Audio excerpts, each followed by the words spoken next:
Well, good morning everybody. Welcome to a very wet Brands Hatch, as you can tell. A stark contrast to yesterday's sunny, dry conditions. Now there's a slight change to the timetable that was originally scheduled. As you can see, we're here with the Thunder Saloons. Now that's going to be the first race of the day. If you did tune in yesterday, we saw Collier's car set fire. I'm pleased they did get out of the car. He is okay, but it did mean this race couldn't run, hence the reason why it's running now. Jaguars will be coming up after. Now, any race that has Jason West, Brian Branson, Jas Sapra, Rod Burley, 1, 2, 3, 4 is going to be an absolute epic. In the dry, chuck in the rain, oh my word, we're in for an absolute thriller, aren't we? Let's have a quick chat with Jason West, shall we? Here, you knew I was coming, didn't you, Jason? I did. They don't give you an umbrella, do they? No, budget don't stretch to that, I'm afraid. A little bit different conditions from yesterday because you guys went out. We know it didn't get very far in the race. Are you happier that it's wet, or would you prefer to run it in the dry? No, always happier when it's wet. I like to hear that. Yeah. Now I do know Brian looks like he's got fresh tyres on. He's going to be a threat, isn't he? Yeah, he's also got full works traction control and ABS. So we've got none of that. We've just got luck and talent. I know you, Jason. You're pretty rapid. You'll be all right, yeah? Yeah, should be all right. We'll see if I run out of luck or talent later. Fantastic. I'll see you at the end, no doubt. Hopefully on the podium, of course. Let's grab Brian here as well. Brian, we'll keep the door shut because I don't want you to get too wet, but you got some fresh rubber on here. You going for this one? Yeah, hopefully we've got 2 green flag laps so I can try and at least get the shine off them. But yeah, I enjoy the wet anyway, so it'll be good fun. What a lineup we've got. We've got yourself, we've got Jas, we've got Jason, of course Rod Burley as well. I mean, does racing get much better than that? Certainly for you behind the wheel? No, not really, mate. Actually, got to love this track as well, to be honest with you. It's so much, it's got so much characteristics, you know, because it's all up and down and what have you. Yeah. But yeah, that should be good. It's a good grid, and we'll see what happens. Anything can happen, Brian. Thanks for talking to us. Best of luck out there as well. I don't know if we can just pop the camera on the tyres. These are brand new. They've even got the stickers running around them too. So watch out for Brian. He means business in this race. They've got 2 races today as well. Another one coming up a little bit later. Let's go have a chat with Mr. Burley, shall we, as well. He's always happy to come talk to us. Just a reminder, 2 green flag laps for this one. But after the first green flag lap, that is when the clock will start. So the first official lap will be a green flag lap. Rod, how you doing? Good to see you. Things didn't quite go to plan for everybody yesterday, but we go again this morning.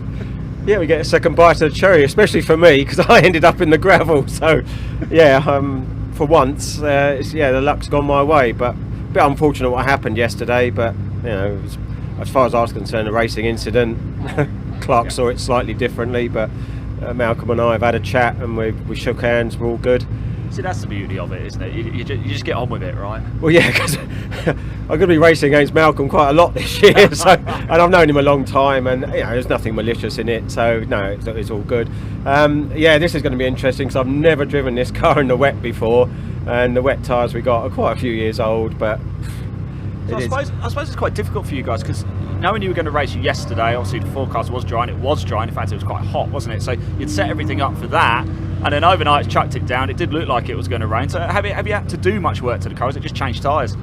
No, you alter the suspension slightly, but it's because I haven't driven it in the wet. We've just sort of taken a bit of a guess at it. It might work, it might not. So it could be an interesting race. But yeah, we obviously soften it up a bit, put the wet tyres on. Yeah, and just I always say to myself, it's the same for everybody, and we just got to get on with it. But I think this sort of weather is going to favour the front-wheel drive people. One of the ones I think might be an underdog is Gavin Thompson over there. He's done quite a bit of rallying. He used to race with us in our Southern Series down here, so he knows the track well. Yeah, I think him and maybe the gentleman next door to me. Depends how much boost he's running. Well, let's go find out. Shall we talk the frustrating thing is I've got a 4-wheel drive car sitting at home, but we're not allowed to use it. Right, best of luck out there, mate. It's Thank great you. to see you. Let's move on, shall we? Let's have a quick chat with Nick, shall we, as well. I don't want to put you under any pressure here, but Rod just says he thinks you're one to watch here. Does he? Well, Rod's the king of Brands Hatch. Let's hope he's onto something. Stark contrast from yesterday, of course. Just a bit different, isn't it? Yeah, exactly. I mean, when you were out on the track for a good half hour or so, I mean, does that have an effect on the car? It's not too bad on the car, no. It was nice that we're on a hill so you can keep it rolling so you don't kind of cook the brakes onto the disc at one point. So I keep letting the handbrake off and rolling a few inches for it, but otherwise no, the car's all fine to sit there. Yeah, we talked about power a little bit earlier. I did say to you, I'll just let these four go, but that's not in your nature, is it? It's not, so I'm the first front wheel drive car on the grid. That's why Rod is tipping you to go well. Is he? So we'll see how the BMs go. We've got Brian over there on a set of stickers. We got gifted a set of wets last night by a very friendly man that looked better than what we had. So Wow, okay. fingers crossed on the gifted wets and see where it goes. Where did he gift you these, by the way? Not in some dodgy pub, I hope. Or... No, this guy down the road said he had a load in his garden. They look better than what I had. So he very kindly gave me a set, and the boys at Goodyear fitted them last night. I love that story. That's great, isn't it? Yeah, I hope they work for you. We'll be keeping an eye on that, because if you get a puncher, we know whose fault it is. Cheers, Ian. You have a great day. Take care, man. Andrew, best of luck out there. I'll pour this too for you, fella. Don't get wet. Let's keep moving down as well. Jas Sapra is here behind us too. I did want to chat to AJ Owen down there in the hundreds. I think we've still got time as well. The Britcar trophy are just on a practice at the minute. So here is Jas. He's just getting himself into the car. We'll come back to Jas, and let's go have a chat with AJ, shall we, whilst he's down here. He did say he'd be happy to have a quick chat with us. Here he is. AJ, I didn't know if you were going to open the door there. I almost walked straight into it. But you said to me, we had a little chat, didn't we, a little bit earlier, these conditions, you like these? Very much so. Never used to, but then What changed then? used some proper wets, and now I love it. So now it gives me a bit more of a fighting chance against some of these Thunder cars, because running the little Civic is a bit like taking a knife to a gunfight. But I'll tell you something, you say that. We've known each other a few years now, and I've seen you out and about, and you can mix it, can't you? You really can. yeah, on a good day. Yesterday wasn't a good day for qualifying. I don't know why. I wasn't on the pace I sort of should be. So, but then you look at the calibre of cars and the calibre of drivers that are ahead of me, and it's sort of about where it should be, really. So no, it's good. We're here, living a dream. Living the dream, and it's wet, and anything can happen. Yeah, we'll see how we get on. Top man, AJ, best of luck out there, mate. Thanks for talking to us. I'll pull this too for you, fella. Again, don't get wet. Let's go find Jas now. His arm is sticking out the window, so I don't know if that's permission for me to go talk to him or not. But let's go do it anyway, shall we? Here he is. So just a reminder, BMW, Audi, they're your top five. What a lineup that is. Here is Jas here. I'll have a quick word of him. Jas, it's great to see you. Yeah, I'm not too bad. Of course, things a little bit disrupted yesterday. Completely different conditions as well, but does that suit you? Yeah, we'll see what happens. We've got some wets on there, see how we go. How nice is it? Right, this lineup, I was talking about it. Jason West, Brian Branson, you've got Rod Burley alongside. You've got Nick Prawn up there too. Yeah, as well. it's a good grid today, yeah. It's incredible. Some fast drivers there.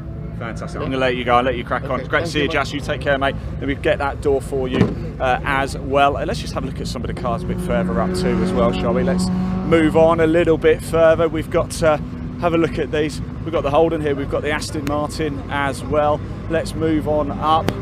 In fact, let's go have a quick chat with this man over here in the Peugeot. How are we doing? Do you mind if I open that? Sorry, I didn't need to open it. Rob Burley thinks you could go well today. Well, ex-rally driver in the wet. We'll see how we go. It's a new car, so we're first time out today, circuit racing. 6 years ago was my last circuit race, so we're both going to be a bit rusty, but hopefully we'll have a good one. No handbrake turning around Druids. So. Well, I've got the big yellow lever here, so. Can we bring the camera and have a look at it? Look at that, it's an absolute whopper, that. Absolutely. So there we go. Watch this power sliding around Druids. You must love the rain then. Yeah, as long as you've got decent visibility. Obviously, again, doing the rallying, you're used to being out on your own with a co-pilot telling you kind of where to go. So, well, if you stick a seat in, I'll come out with you. Oh yeah, absolutely, mate. Love for you. We'll probably end up going the wrong way round though. You keep pulling the handbrake. Look, thanks for talking to us, mate. Best of luck. We will be watching. It should be a cracking one. There you go. Another one of Rod Burley's big tips. Don't forget, so much coming up for you throughout the course of the day. After this, we actually have the Jaguars too. We've got that Britcar Trophy Racing, all of race 2s from the Classic Touring Car Racing Club. They had all their race 1 yesterday, race 2s today, but it's going to be 2 of the Thundersport races today, and we'll bring you those a little bit later too. I'm going to hand over to your commentator Adam, who's going to take you through the grid. Thank you so much, Ian, for bringing us some of the insights from the pre-grid. They are getting ready for the first race of the day in what is quite an amended program. As we know, we didn't get a Thunder race yesterday, so what that means is they will have two. They've got a race coming up at 11:10. It might start a few minutes early, and they are also scheduled for a race at 3:05. So they are going to be busy in the Thunder Saloons paddock this afternoon. As alluded to by Ian, following our 11:10 start for the Classic and Historic Thunder Saloons, we have the CTCRC Jaguar Challenge. We have the CTCRC Pre-83s at 12:15. We will wrap up the days, or rather the morning's action, with the 12:50 CTCRC Pre-93, Pre-03 and Boss race. And then we will have a little bit of a lunch break before the 2:30 start, that being the Pre-66 grid, which was one of the most entertaining races of Saturday. And if it's slickery, if it is like that out there, then it is going to be a very entertaining event, I have no doubt. The Classic and Historic Thunder Saloons back out at 3:05 p.m. as we know, and then we finish the day with a 2-hour endurance race for the Britcar Trophy category. Huge grid in the Britcar Trophy, lots of different cars, some kind of smaller GT cars, just sub GT4 level, plenty of saloon cars on that grid as well. You can see them in the back of shots at the moment. They're just finishing off their morning practice session. We're very much looking forward to seeing those out in anger later on today. So plenty of excitement to come here today at Brands Hatch, but we start with the Classic and Historic Thunder Saloons, and we've already spoken to a number of the combatants at the sharp end of that order. You see we've got some onboards as well. This is the Abby Eaton Holden VH Commodore, built by her father. Abby Eaton, of course, a great driver, and I'm interested to see how this big Holden VH Commodore is in the wet conditions. Of course, it's an homage to the 80s Group A cars of the Bathurst 1000 and the Australian Touring Car Championship, and the likes of Wyn Percy, Peter Brock, among those that raced cars broadly similar to this, and Abby has definitely shown what the car is capable of on numerous occasions.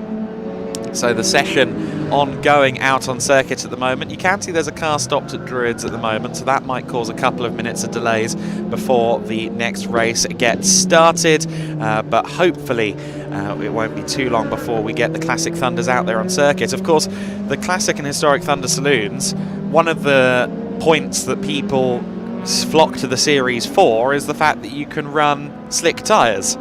No chance in this weather though. You can run proper wets, as AJ Owen alluded to in his interview with Ian a few moments ago, so that is definitely a plus point in favour of these conditions. It is a big grid out there on circuit for the Classic and Historic Thunder Saloons. We'll talk you through it in a few minutes once the cars are kind of readied up and ready to go. We've got a few seconds left of this session out on circuit at the moment. It's a paid practice session, so not all of the cars that will take the start later on are out there right now. But they will have a qualifying session during our lunch break as well, so they're going to have a busy day, the drivers in Britcar Trophy. It really is a wonderful package when the Britcar categories, the Britcar Trophy and the British Endurance Championship are joined by CTCRC. It's one of the better kind of tin top packages that you can watch at a club national level at the moment. Of course, so many memories of days past in the Classic Thunder category, especially in Pre-66. Such a great insight into the days of the British Saloon Car Championship, the European Championship as well. I said it yesterday, I grew up watching the same VHS about 50 times of the 1964 British Saloon Car Championship, because I grew up with my grandparents. But that was, it's always wonderful to see the Pre-66 cars as a result. Memories of Jim Clark and Jackie Stewart in Cortinas many moons ago. I think Did Graham Hill have a go as well? I think he might have had a shot in a Ford Lotus Cortina at one stage too. Of course, it was very much a battle of different Fords this morning with the, yesterday, with the Mustang, the big Mustang of Piers Grange, which hopefully we will see again. Piers Grange, his car blew up yesterday halfway through the race, but it was that big Mustang V8 versus the Cortinas, the Hillman Imps, and even the Ford Anglias getting involved as well, thanks to Michael Sheraton, who was diving up the inside with aplomb. Meanwhile, the Thunder Saloons should be out there shortly. Of course, we spoke to Rod Burley. He gave some of his tips, didn't he, as to who he thought would get a win or potentially be challenging for one. Gavin Thompson, chief among them, ex-rally driver, so that's always a positive, isn't it? That should be an interesting race over the course of their 20, or rather their 15 minutes. So it's a 15-minute race for the classic and historic Thunder Saloons.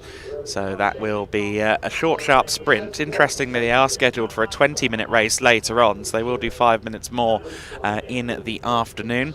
Of course, Rod Burley is in his BMW E36, his M3, so that is a little bit different from the Escort Cosworth that is so famous around this facility. Of course, Rod Burley has taken more victories than any other driver in the history of UK motorsport, taking that record from Jerry Marshall.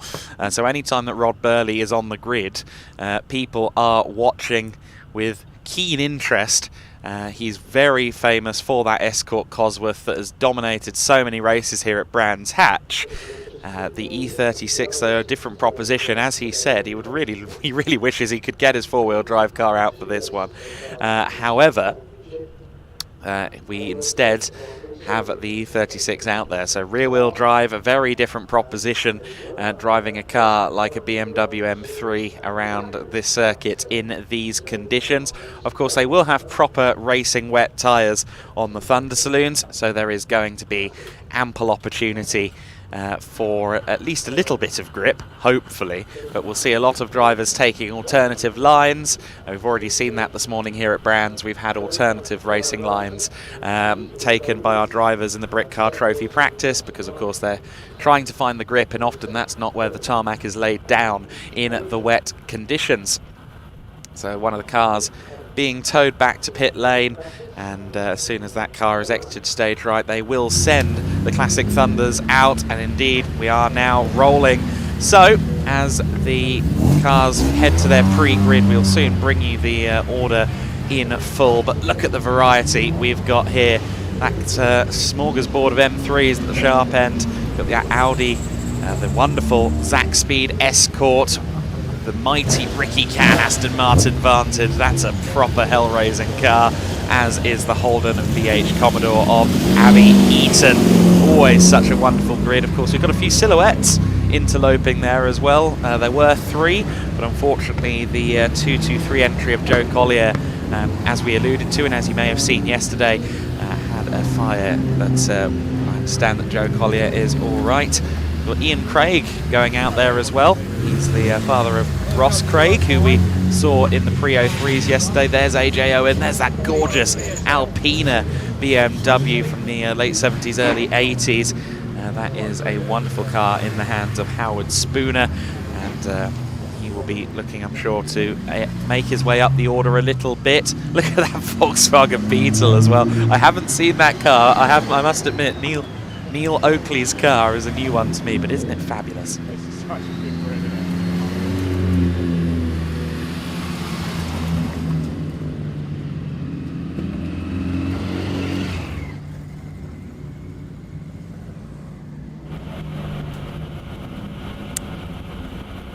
So then we take a look at Abby Eaton's onboard, and we will in short order start reading you this grid once the graphics are up. But Abby Eaton in the VH Commodore, she's going to have a lot of power and a lot of torque to deal with, to put it gently.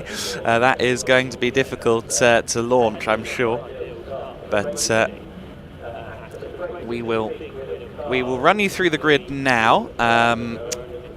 as I have it in front of me, and they are going to get started on formation lap shortly. So it is Jason West in the 76 car on pole position. You can see that car is smoking a little bit, hopefully just because it's a bit cold and damp, not because there are any issues, but that is quite the plume of smoke coming from Jason West's car, so hopefully everything is a-okay there. Jason West in the 76 car, the E46 BMW M3, is your pole sitter. He's alongside the distinctive orange E46 M3 of Brian Branson. Jasper Sapra is next in his E36, and he's joined by the similar car of Rod Burley on row 2. The first of the non-BMWs on row 3, that's the 66 car, that's Nick Vaughan in his very, very developed Audi A3. And he's joined on row 3 by Malcolm Harding in the Ford Escort Mark 1 Zack Speed car. That is a gorgeous homage to the 70s Group 4 racers. Row 4, Paul Wood in his BMW. He's alongside Samuel Wilson in the mighty Aston Martin V8 Vantage. Always a quick car. I fancy, particularly in the dry conditions, that car would make up a few more places. Not sure how it is in the wet. We'll have to wait and see. On the 5th row of the grid, it is Abby Eaton in the Holden VH Commodore, and she is alongside Kirk Armitage in the 191. Row 6 of the grid is Jason Waterman in the 33 car. That's the Peugeot 206 Silhouette, and he's all alone on row 6 because, of course, Joe Collier is not taking the start after his car's fire yesterday. Row 7, Steve Waterman in the 49 alongside Gavin Thompson, the one to watch according to Rod Burley on row 7 of the grid. That little 205 Maxi will be much better in these wet conditions. Row 8 of the grid, Oliver Owen alongside Ian Craig. Of course, Oliver Owen also racing in the pre-03s, or rather the pre-93s in the case of Oliver Owen. So we've already seen him race yesterday. But Ian Craig alongside him in the 96 car, that's one of the E46 M3s. Row 9 is David Jefferson in the 128 alongside Adrian Bradley in the 211. Row 10 is AJ Owen. And just seeing there that our pole sitter Jason West just drove away with the car smoking and no one else has followed, that rather suggests to me that he might have to withdraw from this race. And if so, that is a big development for our pole sitter. That car just withdrew itself, seemingly. Have to wait and see whether it takes the start from the pit lane or something of that nature, but I'm getting the distinct impression that our pole sitter is not going to take part in this race. The car was smoking heavily on that pre-grid, and that points to a potential issue, especially with the car now exiting stage right. We'll run you through the rest of the grid then. AJ Owen on row 10, as I mentioned, alongside Howard Spooner. AJ Owen's in the 123 car, the fabulous Honda Civic, alongside Howard Spooner in the 71. That car being the BMW E24 Alpina, such a fabulous machine. Cavan Granger in the 137, he's next on row 11 alongside David Hutchins. Lee Spencer on row 12, that's a 361 car alongside Michael Rudge in the 75. Row 13 is Vic Hope in the 151 alongside Simon Mann in the 153. Row 14 is Timothy Evers in the 88 alongside Neil Oakley in the 311 car. Jason Rudge in the 228 and Andy Thompson in the 47. That is the ex-British touring car Sayat Toledo on row 15. And row 16, just the one car there, that is Ronan Bradley of the very, very racy Bradley family. There are so many racing Bradleys. Damien Bradley is a very well-known time attack and hill climb driver who drives a ballistic Subaru Legacy. I think about 850 horsepower that thing produces with the right switch activated, and that is an incredible car. And the entire Bradley family rather racing mad. I believe Adrian Bradley in the 211 car belongs to the same clan as well. So then, the Classic and Historic Thunder Saloons are on their formation lap, and it seems as though Jason West is in trouble. Just waiting to see whether that car emerges in any capacity. If not, it looks like Brian Branson will be our de facto pole sitter in the 126 car. We saw Jason West line up on the grid and then drive away smoking, which gave off the impression of a premature withdrawal for that car.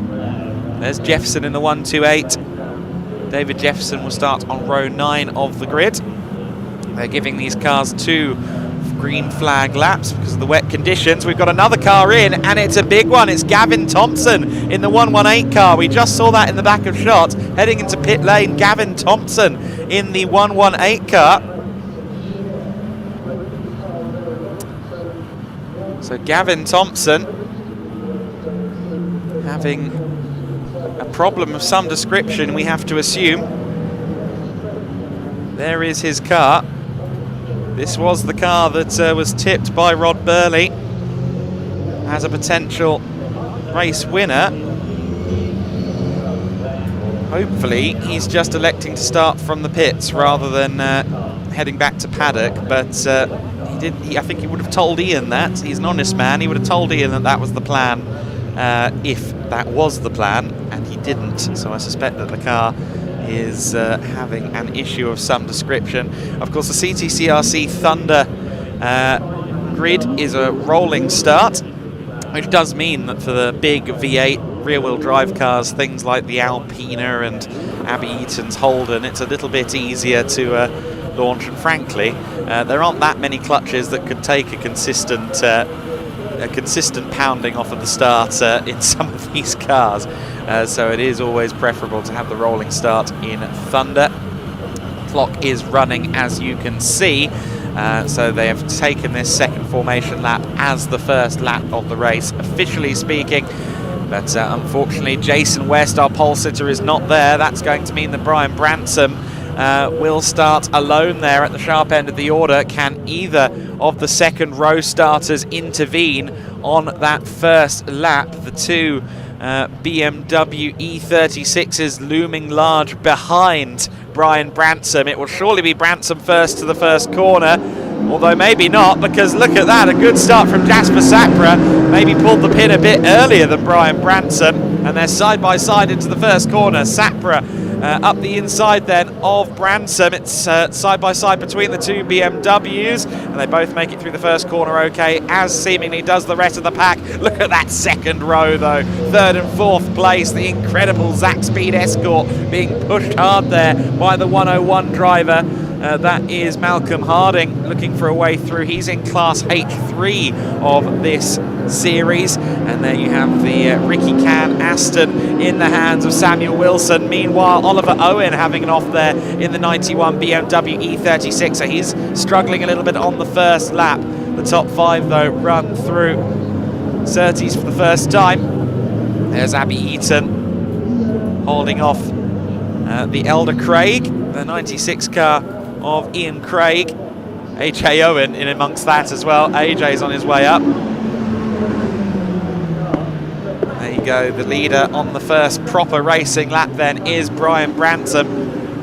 Bransom, a driver handsomely experienced when it comes to BMWs. The big power of the Aston Martin V8 Vantage, though, is besting the nimbleness of Jasper Sapra's BMW in these conditions. Of course, that Audi A3 should be sure-footed in these conditions. I believe it is a front-wheel drive car. Four-wheel drive not permitted in Classic Thunder these days. So it would be front-wheel drive. There's some serious drivetrain trickery has taken place, and Jasper Sapra holding on to this fourth position at the moment. Just about, however, good launch out of Clearways and through Clark Curve for the 66 car. That is going to move Nick Vaughan forward.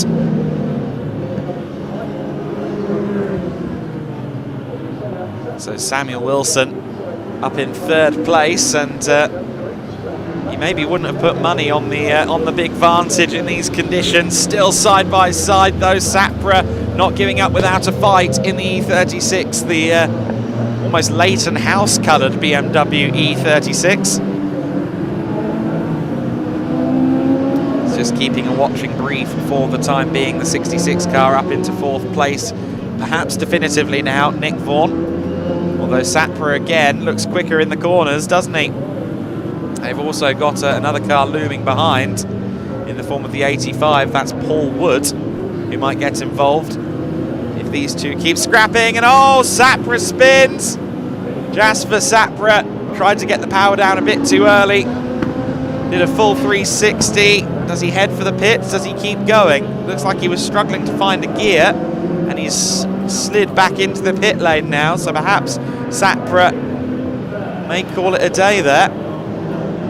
Getting a replay, and yeah, Sapra, I think, was just trying to put the power down and turn excessively at the same time, and almost caught out Wood in the 85 as well. We've also got a car stop, the Barwell Garage Honda. That's the 151 car,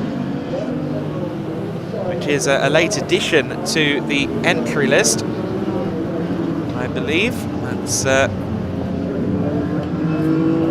Barwell Garage entry. I don't actually have him on my amendments. Vic Hope, my apologies. He is at the bottom of the Class C section of the entry list, but Vic Hope in the 151 car recovering from a moment. Brian Bransom pressing on at the sharp end of the order, just closing in on that wonderful Volkswagen Beetle. It's the first time I've seen that car out, and it is a wonderful little machine in the hands of Neil Oakley, that 311. The battle for third place has now commenced, having gotten past Jasper Sapra and then watched him spin off in his rear view mirrors. Nick Vaughan has set about closing in on the big V8 Vantage. Of course, this Aston Martin V8 Vantage has been significantly developed over the years. Ricky Can's car in the hands of Samuel Wilson here. This car used to, I believe, race in the historic Grand Touring Car Championship that was on the British Touring Car bill about 20 years ago. And whoa, AJ Owen with a moment there that we've caught on replay. So AJ is pushing, that much is clear. He's running pretty well as well. He's got himself up into 8th position, and oh goodness me, he's sideways. Proper wets, he was telling us. Not sure about that. He's certainly pushing hard in his Civic. Still up there in 8th place. Apparently he saved the second spin as well somehow. But AJ on the move. Excellent stuff from him. He's just gotten past Rod Burley, who's dropped down to 9th position. So not quite matching the potential that he showed in qualifying. But of course we qualified yesterday in the dry conditions. Yes, this Aston Martin used to race in the historic Grand Touring Car Championship the better part of 20 years ago now. Was running in events such as the 360 Motor Club 6-hour a decade ago in a much different state of tune. It's been a lot more modified and modernised in the time since then. The big rear wing, the big splitter, the canards on the front, all of that wasn't there about a decade ago. The car has been significantly altered and improved by Ricky Can and co. And well, it's now part of a 3-car battle for second place because Harding has been closed in on here. Malcolm Harding in the 101 car. Ricky Can's representative Samuel Wilson taking the outside line there through Druids Bend. We've got Nick Vaughan keeping a watching brief as well. 3 very different cars. V8 Vantage didn't do that much racing in period. There were bits and bobs here and there. The car became quite popular in the AMOC Intermark Championship much later on, but not that much of a racing pedigree in period, I think it's fair to say. There were the odd developments here and there. Of course, the A3 in this period didn't have much racing, and the Escort, of course, one of the greatest racing cars there ever was, especially if you factor in the rallying. So 3 very different machines, 3 very different philosophies as well. That big Vantage was a 5.4 litre V8 under the hood, and the 101 car is a 2.5 litre. And it's a 2 litre turbo for Nick Vaughan. Such impressive metal from differing backgrounds. It's a hallmark of the Classic Thunder Championship. Edmondson Electrical, the title sponsor for the CTCRC Thunder. At the moment, this battle for second place keeping our attention, with Harding just about putting the car where he needs to. You also see him on each lap make up a lot of time at Druids, Graham Hill and Paddock Hill. However, on the straight. The big Aston Martin definitely has the legs, and Samuel Wilson tried to use that to his advantage. Didn't quite manage to draw alongside. However, he has got a nose to the inside, and he has now got the power heading up Hailwood's Hill towards Graham Hill Bend. Nicely done. Through into second place. Took every bit of momentum he could on the inside there at Paddock Hill Bend on the run up the hill towards Druids. He was always going to have the legs. He just about did enough to move up into second place. So now Harding has to worry not just about getting back past, but of course holding on to third place as well, because Nick Vaughan is there. We've got 4 minutes and 25 minutes of this race left to go. I wouldn't want to bet any way regarding that scrap for second place. And look what's going on further back. Moving up the order massively there is a 78 car of Ronan Bradley, the green and black E36 that just went through shot. That car has made up all manner of positions. He's up in 12th place now, having started 31st. That is good going. There's the gorgeous Alpina. E24 of Howard Spooner. Meanwhile, a move for third place, Nick Vaughan. Oh, didn't quite get the car stopped in time to take the apex. Ended up pushing himself and Malcolm Harding wide. But the move made. Harding tries to retaliate. No move made at Graham Hill Bend. Nick Vaughan up into third place then. Not sure that there was any intent of leaning on Malcolm Harding there. I think the car just didn't quite stop in time for him. Nick Vaughan is up into third place then. I feel like Malcolm Harding may end up settling for fourth unless he can find a bit more pace, because the two cars have gone past him fairly easily. Samuel Wilson has disappeared into the distance, and oh dear, the little Volkswagen Beetle, a 311 car, Neil Oakley, is in the gravel trap by 911S. I like that number plate. Unfortunately, that car is firmly beached in the gravel. I think that is the outside of Druids, if I'm not mistaken. AJ Owen on the move. He's closing in on Rod Burley. He had gotten past Burley, but has now been overtaken again. And now making a move for 9th place there is the other Bradley, the 211 car. Red flag out though. So Damien Bradley getting through there. In fact, sorry, Adrian Bradley getting through in the 211, but the red flag is now out, and AJ Owen, you can see they're signalling to the others that the red flag is out in case they miss it. But with this car embedded in the gravel, it was always something of an inevitability that the red flag would come out. Unfortunate that we didn't get to see the race come to an end.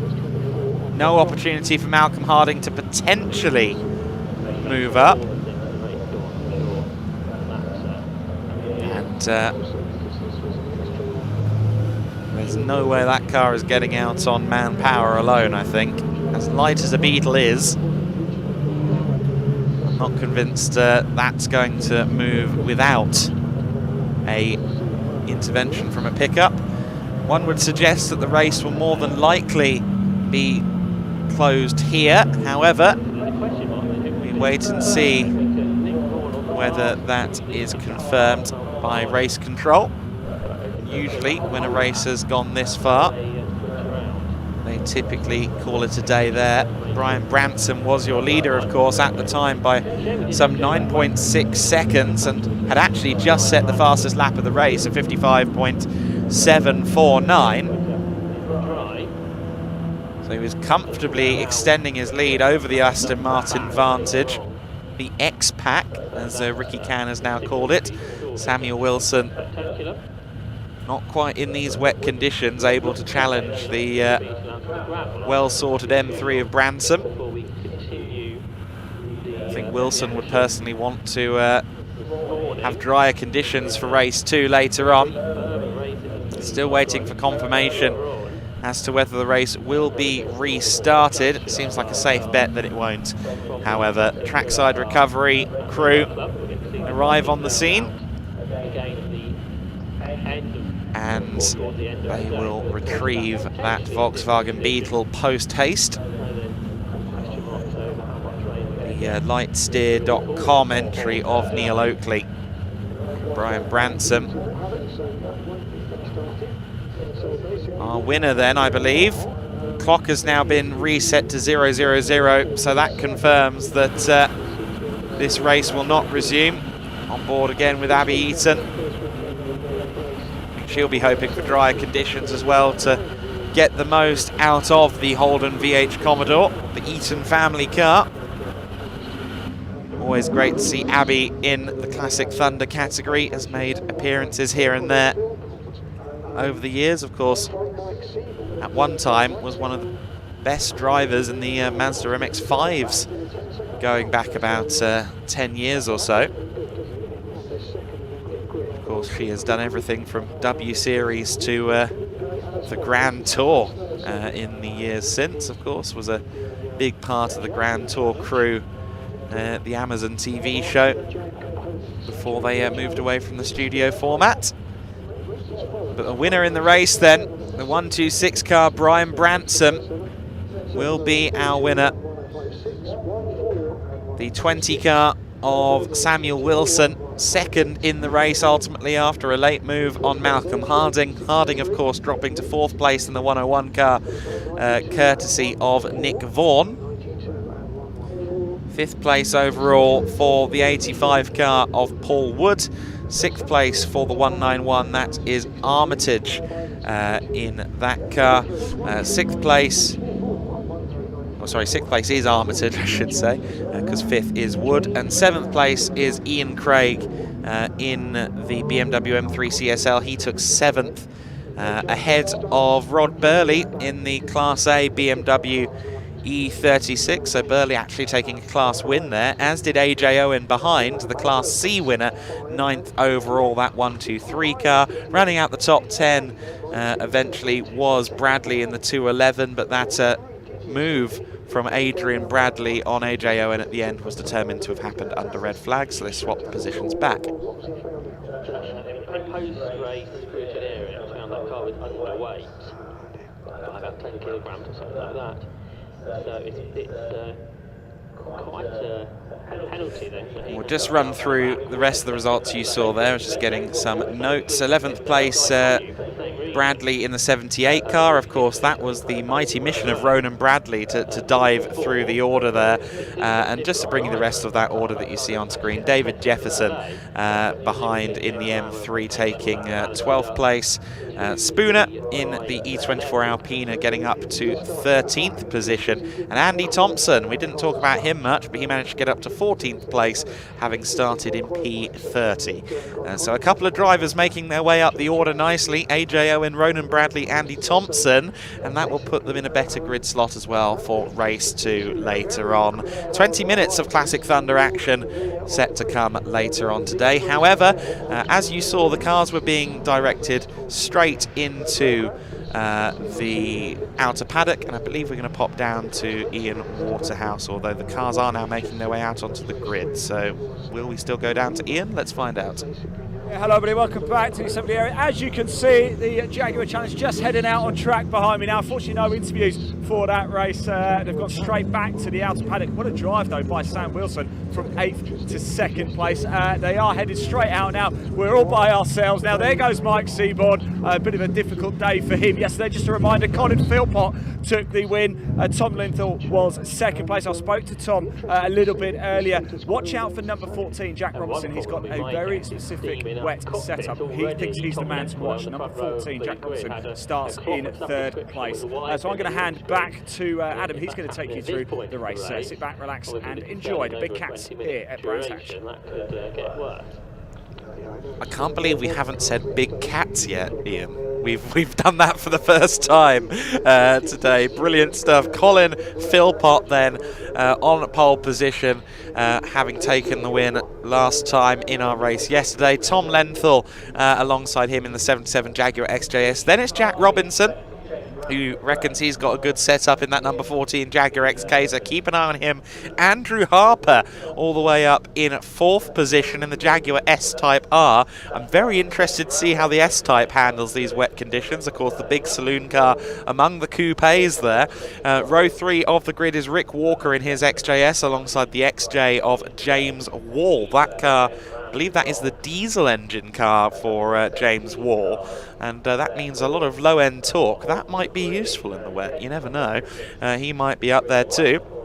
Damien Gray on row 4 in the Jaguar XJ40 alongside Andrew Maynard in his 63 car, so 88 and 63 on row 4. Michael Atkinson's 92 Jaguar X300 is alongside Ewan Spooner in the 114, so the Jaguar XJS of Ewan Spooner rounding out our first 5 rows of the grid. The rest of the grid is as follows. Charles Jackson in what's again entered as a Jarman XJ. Not sure what that is, but Charles Jackson on row 6 alongside Joe Osborne in the number 3 car, the Jaguar XJ40. Row 7, David Ringham in the Jaguar XJS alongside Tim Morant in the Jaguar Series 1 Daimler Sovereign. Chris Boone is next in the Jaguar XKR, the 139 car. Of course, James Ram swapping to that number 44 machine today.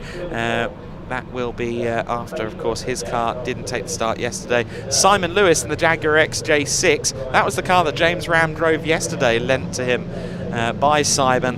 And Mike Seaborn starting from the very back of the grid in his Jaguar XK8. So there is Seaborn, who of course was right up there and challenging for the win in the early stages. His car is also a borrowed car. Mike Seaborn, who took both wins at Silverstone. Phil Pott, who now has a win under his belt in this Jaguar Challenge season, courtesy of yesterday's race. So the Berkshire Jag Components Jaguar Challenge making its way towards the start-finish line, and I believe they'll probably do 2 green flag laps in these conditions, and sure enough they do. But standing start, of course, for these cars, so the clock should not start and does not start yet, so they should get their full 20 minutes in. But of course, in the wet conditions, they get 2 laps in order to properly understand what's going on underneath them, as it were. It can be very tricky to learn a wet track on the fly, especially if you've done all of your previous running in dry conditions, as these drivers have. It's their first time out in the damp this weekend. As Ian alluded to at the top of the broadcast, the conditions were wildly different yesterday. But yes, James Ram, of course, he's driving the car that Guy Connew drove to a podium yesterday. So keep an eye on that number 44 Jaguar at the back of the order, because well, James Ram knows his way around a Jaguar, that much is for certain. He was going to be out here in his own V12 Jaguar XJS. Instead, he's in Guy Connew's V12 Jaguar XJS. And James, a series regular, a driver that we can expect good things from, I'm certain of that. I believe this is the 62 car that we are riding with here. That is Tim Morant. So that is one of the Series 1 Jags out there. And he will be in the mid-pack, in amongst the spray in the early stages of this race. So then the cars are being lined up. I must say that XJS of Jack Robinson, almost, sorry, that Jaguar XK of Jack Robinson almost looks like a early 2000s Chevy Camaro in those colours. Just the way the front fascia looks with those colours that he's got on the livery. Just, it looks a bit Camaro to me. But he reckons that car is a wet weather trick. And we'll wait and see whether or not he can validate that prediction. I'm noticing that Guy Connew's 44 car isn't there. That means James Ram isn't taking the start, unfortunately. So we are missing James Ram, as it turns out. So we're down 1 car from the back of the grid. However, everyone else is present, correct, and ready to go. And it's a good start from our pole sitter. squirrely starts all round in these big Jaguars, but it will be the 97 car, the 67 car of Colin Philpott that leads into the first corner. The 14 of Jack Robinson already up the inside of Lenthal for second place and through into second place before they even get to Druids Bend.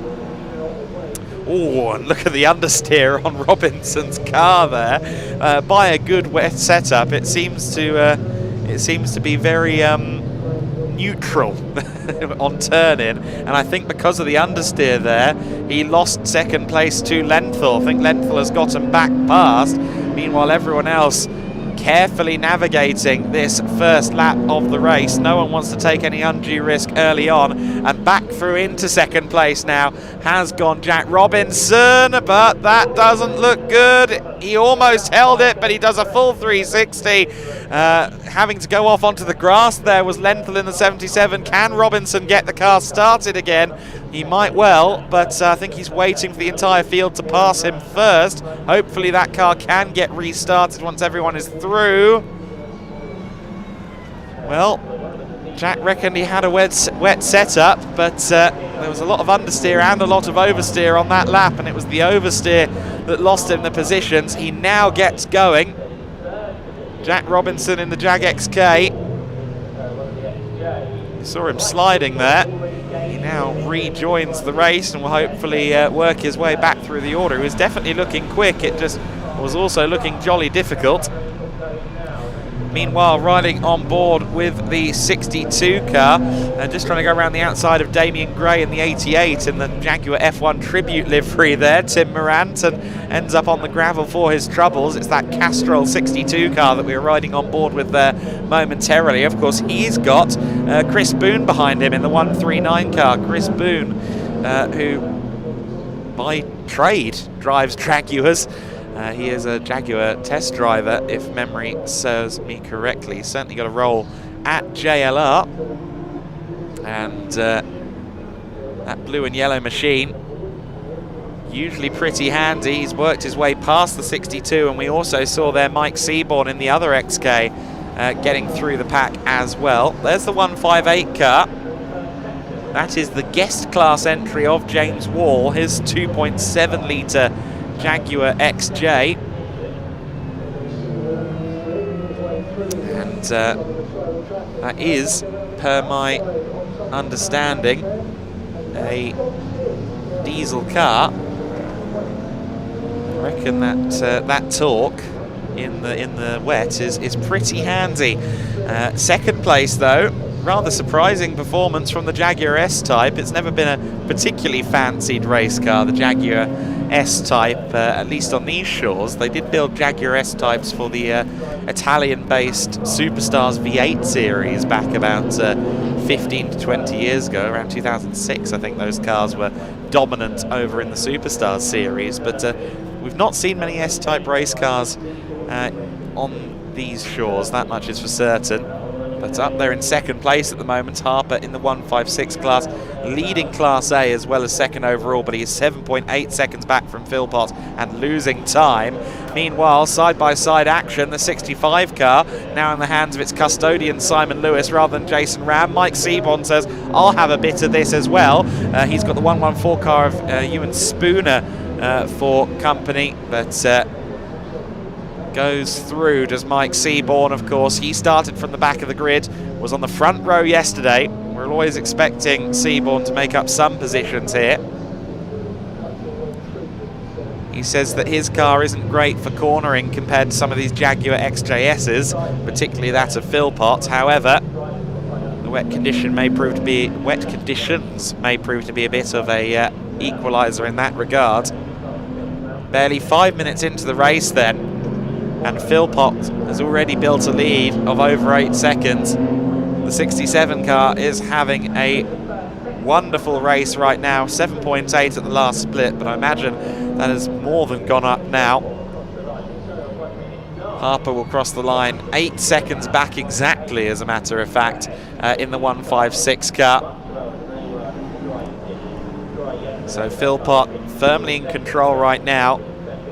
Very well sorted Jag he has driven for a long time in this series. There is the S-Type in the 1988 XJR9 Tribute livery. Same livery as this car, the 158 of Wall. Then of course it is the 77 car of Tom Lenthal. Lenthal keeping an eye on the situation. Of course, Lenthal started on the front row of the grid, so he has lost out in this race so far. He'll be eager to at least get himself back onto the podium. This is going to be much easier said than done. Tom Lenthal in his XJS. So many wonderful XJSs in the Jaguar Challenge. Invariably the most popular car on the grid. The XJS was the basis for the DB7 and the Jaguar XK into the 1990s. The DB7 shared quite a lot of XJS lineage. So in one way or another, the technology in the XJS lasted several decades. Good driving there from the 158 car. James Wall defending nicely through Druids. Didn't shut the door all the way. Gave himself a nice turn into Druids even while driving defensively. But the 2.7 litre diesel Jag seems to like these wet conditions. However, Lenthal, having maybe found a little bit of confidence, figured out his wet lines, is certainly looking keen to reclaim his podium. However, he's got to worry about the car coming up behind them as well. About 7 seconds back and gaining is Seaborn, lapping a good few tenths to a second quicker than these two. And you saw there Wall in the 158 car, James Wall having to fight that big torque going through Clark Curve. He's got the 77 car on his inside now. Tom Lenthal having a look, will try and get the power down. It's Wall versus Lenthal, with Lenthal on the inside of the 77 car as they approach Druids. And this time he's got more than a nose ahead. He's got the full car past James Wall. Now the question is, does Lenthal have the pace to just drive away? I suspect he does. It looked like he'd very much found his sea legs and was going to advance forward. And now that he's gotten past the big Jaguar XJ of Wall, I think that process will begin in earnest. There's our 5th place car of Seaborn, who was definitely closed in. Of course, he's now going to want to catch and pass the 158 of Wall. Then he'll probably go hunting for Lenthal to try and get that podium. 11 minutes and 40 seconds to go. It's still possible for Seaborn if he continues to surge forth in that manner. We rode on board briefly there once again with the 62 Castrol Jag in the hands of Tim Morant, the Daimler Sovereign. Of course, Jaguar and Daimler cars were much of a muchness in the early mid-70s. Going further than that as well, the Daimler badge was seen on many a not quite Jaguar in the 70s, 80s, even into the 1990s, if I remember correctly. There's the 92 car with the Lister Storm Tribute livery. That is Michael Atkinson. Of course, the Lister Storm, Jaguar powered GT car, 7 litre V12 under the bonnet of that. Nothing quite that audacious on this grid. But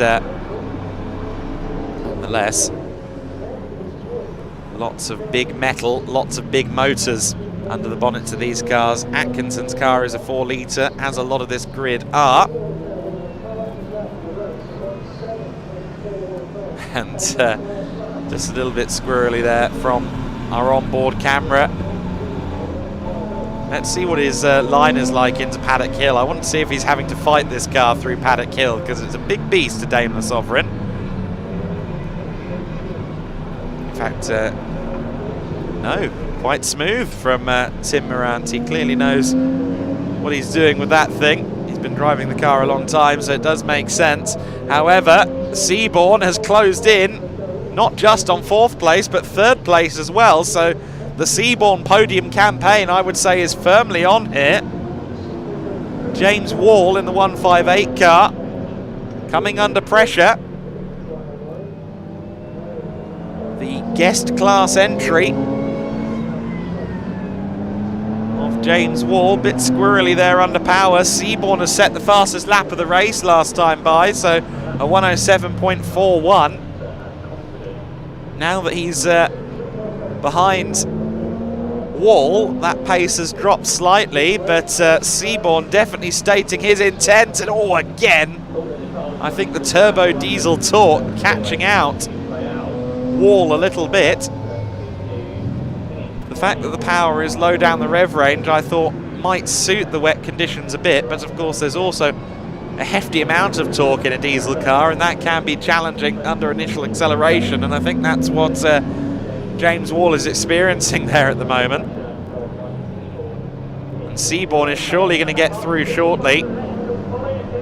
See there that Tim Robinson has started moving through the order as well. Sorry, Jack Robinson, and off the circuit has gone the 77 of Tom Lenthal. Well, not off the circuit, but spinning at least.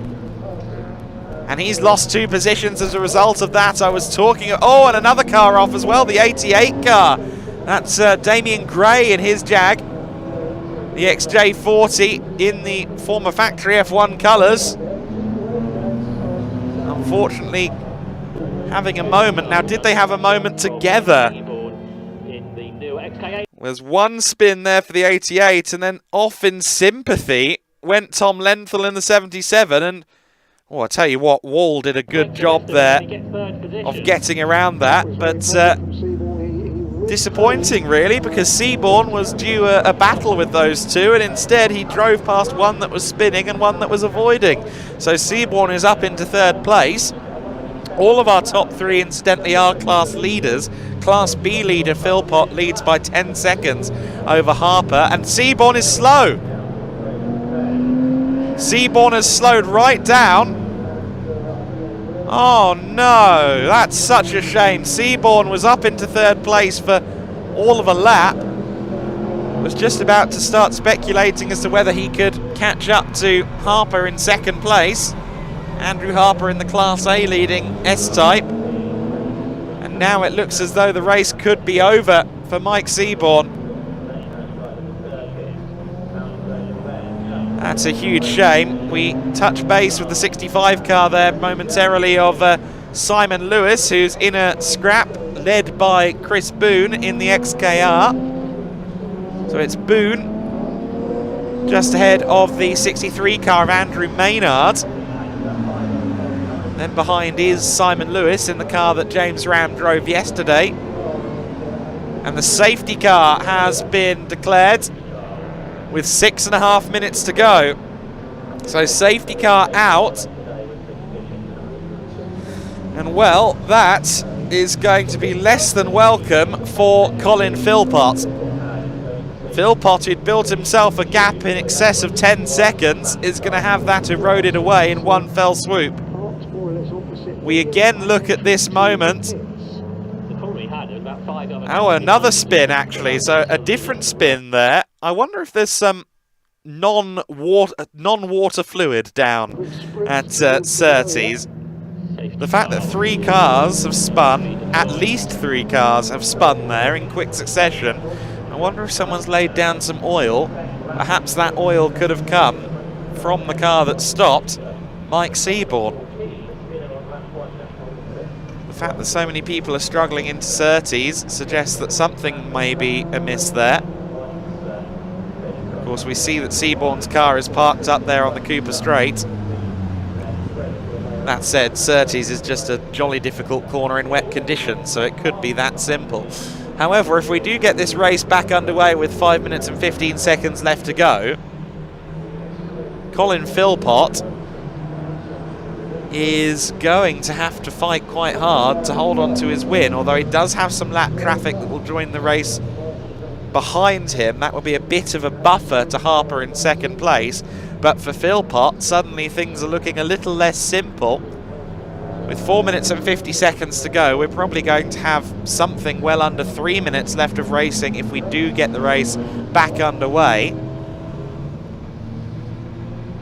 It's not an impossibility that we see the checkered flag this time as well if they feel the race will not be resumed. Waiting to see if we get a checkered flag. I think they will try and restart the race before they do something like that, but keep an eye on the start-finish gantry just in case. It's not impossible that they decide to waive the race here. No checkered flag, just a yellow flag, so they are going to give it a go. That's getting the race resumed. Thankfully, the Seabourn number 58 car is not too far away from the access point at the back of the main paddock. So they just need to effectively pull it across the Cooper Straight, so it shouldn't be that long of a recovery. Unless there is in fact oil down and they need to deal with that as well. I think we'll probably have at least one more lap under safety car after this one, but hopefully we do get some racing started. I'm sure Jack Robinson sees this as a good opportunity. Replay here of what happened to Jack Robinson at the start of the race. Of course, we just saw him in the pack. He's all the way down in 9th place in the 14 car after that spin on the opening lap that shuffled the position somewhat. This is the moment for Damien Gray, and then immediately the moment for Tom Lenthal as well. And again, I'm just very impressed with James Wall's evasive action there, especially in the wet conditions. Every chance that he could have just found no grip under the tyres and made contact with the spinning Lenthal, and then just to put a final flourish on the Surtees spinning, David Ringham also having a spin all on his own. So we've seen 4 cars struggle in that general vicinity in this race. That is a tricky mid-speed corner. Safety car is in though, so they managed to get it done in 1 lap. The safety car was going slowly, and slowly with intent they've managed to get the car to run, or rather they've managed to get the car recovered in just 1 safety car lap, which is very good going. Race resumes then, and the 67 car is once again your leader. We've got a battle on for second place though, because here comes Wall up the inside of Harper. 2 cars with broadly similar liveries, 2 saloons rather than coupes, and a bit squirrely there from the 158 car of Wall, but through into second place has gone James Wall. Good move from him, nicely done. Got a good run through Paddock Hill Bend, set himself up for Druids, the classic Brands Hatch Indy circuit manoeuvre. Oh, but that is the classic manoeuvre of this race. Losing it at Surtees across the grass. Manages to keep it on the grass and off the tarmac critically, which means he's not in the path of other cars. But that brief moment of running in second place proved to be very, very short-lived for James Wall, who is going to drop right out of the top 10 and is now going to struggle to get that big 1,400 kilo Jaguar back onto the tarmac. It's churning up the grass like anything, and I fear that he's not going to get that car moving again. Red flag has been waved. So the red flag has been waved, and that will close out the race in favour of our 67 car, Colin Philpott. And we've also got a car in the gravel in the form of Robinson as well. That's into Paddock Hill Bend. So the 14 car, Jack Robinson, has also come a cropper in the late stages. No wonder they red flagged it with so many cars strewn around the circuit. Jack Robinson had worked his way up into 8th place and then ended up off the circuit. Of course, we saw that car looking to be something of a handful in the opening lap when he was challenging for podium positions. Unfortunately, he has ended his race in the gravel. James Wall, who was up there in the podium contention all race long, has sadly ended his day in the grass at Surtees. And because he was the cause of the red flag, that often would mean he's going to be dropped out of the classification unless they judge the cause of the red to be Robinson and Robinson alone, which is a possibility. Of course, they do usually count back a lap on a red flag, so I don't know whether Wall will ultimately be left third place or not, because he was off the track and well down the order when the red flag was waved. Usually those that cause the red don't benefit from the countback. And oh, Robinson again with massive understeer. Oh, and he hit the barriers as well. I thought he'd managed to avoid the barrier, but no. Wild understeer then for Jack Robinson. Colin Philpott, meanwhile, has taken the win. And we're going to go down to Ian Waterhouse in the paddock as we continue to see the reel of error from that Jaguar race.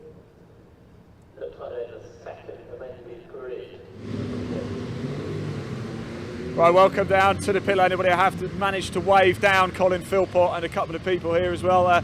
Colin getting the job done. It's been a perfect weekend for him, 2 out of 2. But my word, wasn't that eventful out there? Slippy and slidey. But Colin, you kept your cool, didn't you? Yeah, once I got out and I got a feel of it, yeah, it was slippery to start with compared to yesterday. Yeah, loads of grip. It was very entertaining for us to watch. We're seeing cars going off all over the track, but not for you. Perfect weekend for you. Yeah, it has been, isn't it? I feel really pleased with it. So, yeah, it was a nice weekend. And to do it in both conditions as well. You know, dry yesterday, wet today. Yeah, car can do it. Fantastic, well done. We know you can do it. We always know that. Well done, congratulations. Let's just move down. We've got Harper here as well, and we've got Tom Lenthal as well. Let's just have a quick chat with guys. Well done. My word, let's start here. That was very eventful, wasn't it? Yeah, there was a lot going on in the rearview mirror there. Missed Jack by a couple of inches on the entrance. By the way, great job by all of you, actually, because that was wild, wasn't it? How was it for you? I said it was going to be interesting, didn't I? I said it was going to be like swimming. Yeah, well, the back ends of the cars all over the place. I've got Jack spinning in front of me, then I spin, and James wouldn't get out of my way, and I'm trying. Oh, just how everything was going on in that race. It was the most fun I've had in the wet in a long time. So yeah. I'm not saying the same. It's great. Are you feeling all right? Do you need to go have a sit down? Yeah. Can you just take the car back for me? All right. Yeah. Guys, well done. Congratulations. Probably glad it's over, but that's the weekend done as well for the Jags. Thank you so much, guys. Right, coming up next is the pre-83s. As you can see, mixed reactions down here. Some people really happy the race is over. Some people want to go back out and have some more fun out there, but it's been central, wasn't it? But what an entertaining affair. Up next, the pre-83s. I'm going to hand over to Adam to take you through the grids. Ian almost got himself a free Jaguar out of that interview. The man is a class act all of his own, isn't he? So that's the order for the CTCRC Jaguar Challenge. Colin Philpott taking the win ahead of Andrew Harper, who won the Class A honours. Colin Philpott winning Class B. James Wall is classified third at the moment, so he may well retain that podium position ahead of Tom Lenthal. Chris Boone just kept his P's and Q's in order, really. Ended up finishing fifth as a result, ahead of Andrew Maynard in sixth, Simon Lewis in P7th, Jack Robinson in the 14 car taking 8th place, ahead of Rick Walker's 54 in 9th, Tim Morant rounding out our top 10, and thanks to him for taking our onboard camera around the circuit in that race. Michael Atkinson in 11th place, ahead of Charles Jackson in 12th, Lewin Spooner in the number 114 car taking 13th place, and David Ringham a lap down taking P14. Well, a dramatic affair to say the least of it in the Jaguar Challenge race. Our thanks to the Jaguar paddock for joining us once again here, the Berkshire Jag Components Jaguar Challenge, never failing to deliver an exciting race, and their weekend will be done. All of the grids we see today will have just the one race, of course, with the exception of the Thunder Saloons, who we saw at the start of the broadcast. We'll also welcome them back onto the circuit later on. So then next up, as we heard, we have the pre-83s out on circuit, and that will be a 20-minute race for those cars, of course, because they've expanded and enhanced all of those all of those races. Since we've got a bit of time in the programme, we're expecting a full 20 minutes. You can see there the recovery ongoing of the Robinson XK8. That car is being returned to the paddock now.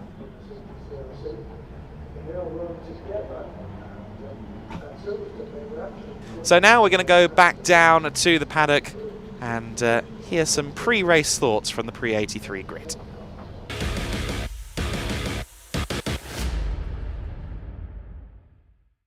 Right, welcome back everybody to the assembly area. It's almost time for the pre-83s now for the Classic Touring Car Racing Club. Yesterday, we had a cracker, didn't we, between Mark Johnson and Jonathan Corker, who drove a corking race. Yes, he did. Right, here we go. Different conditions today, though. Let's go have a quick chat with Stuart, the chairman of the Classic Touring Car Racing Club as well. Stuart, how nice is it to be back racing? Oh, it's brilliant. It's fantastic. I just wish it weren't so wet. Well done on keeping the tongue there, though. So you're not a fan of the rain? Oh, I hate it. I hate it with a passion. Most drivers I talk to are like, yeah, I love it, I love it. I love the honesty. Yeah, no, I'm going to be driving around with the window down with the radio on. That's it. Staying out of trouble. I just want to get the car home in one piece and we'll be all right. What station would you listen to? What's the driver's radio station of choice? Well, I've got a bit too old to listen to dance anthems now, so I'll probably put on like a bit of Absolute Radio or something, get a bit of 90s going. Yeah. Get a bit of Scooter going. If you're old enough to know Scooter are, you join the club, everybody. Cheers, Stuart. Best of luck. Let's go have a quick chat with Simon Jeffs over here as well. Didn't quite go his way yesterday. DNF in the race. Let's hope things are going to be a little bit better today. Things are going to go well today, Simon, right? I hope so. Yeah. Yesterday I was down onto 3 cylinders, so not a lot you can do with that. No. But today, these are quite good in the wet, so hopefully if I've got 4 cylinders, I should do okay. Excellent. We're going to enjoy watching you go forward. Thanks for talking to us. Almost time to get underway.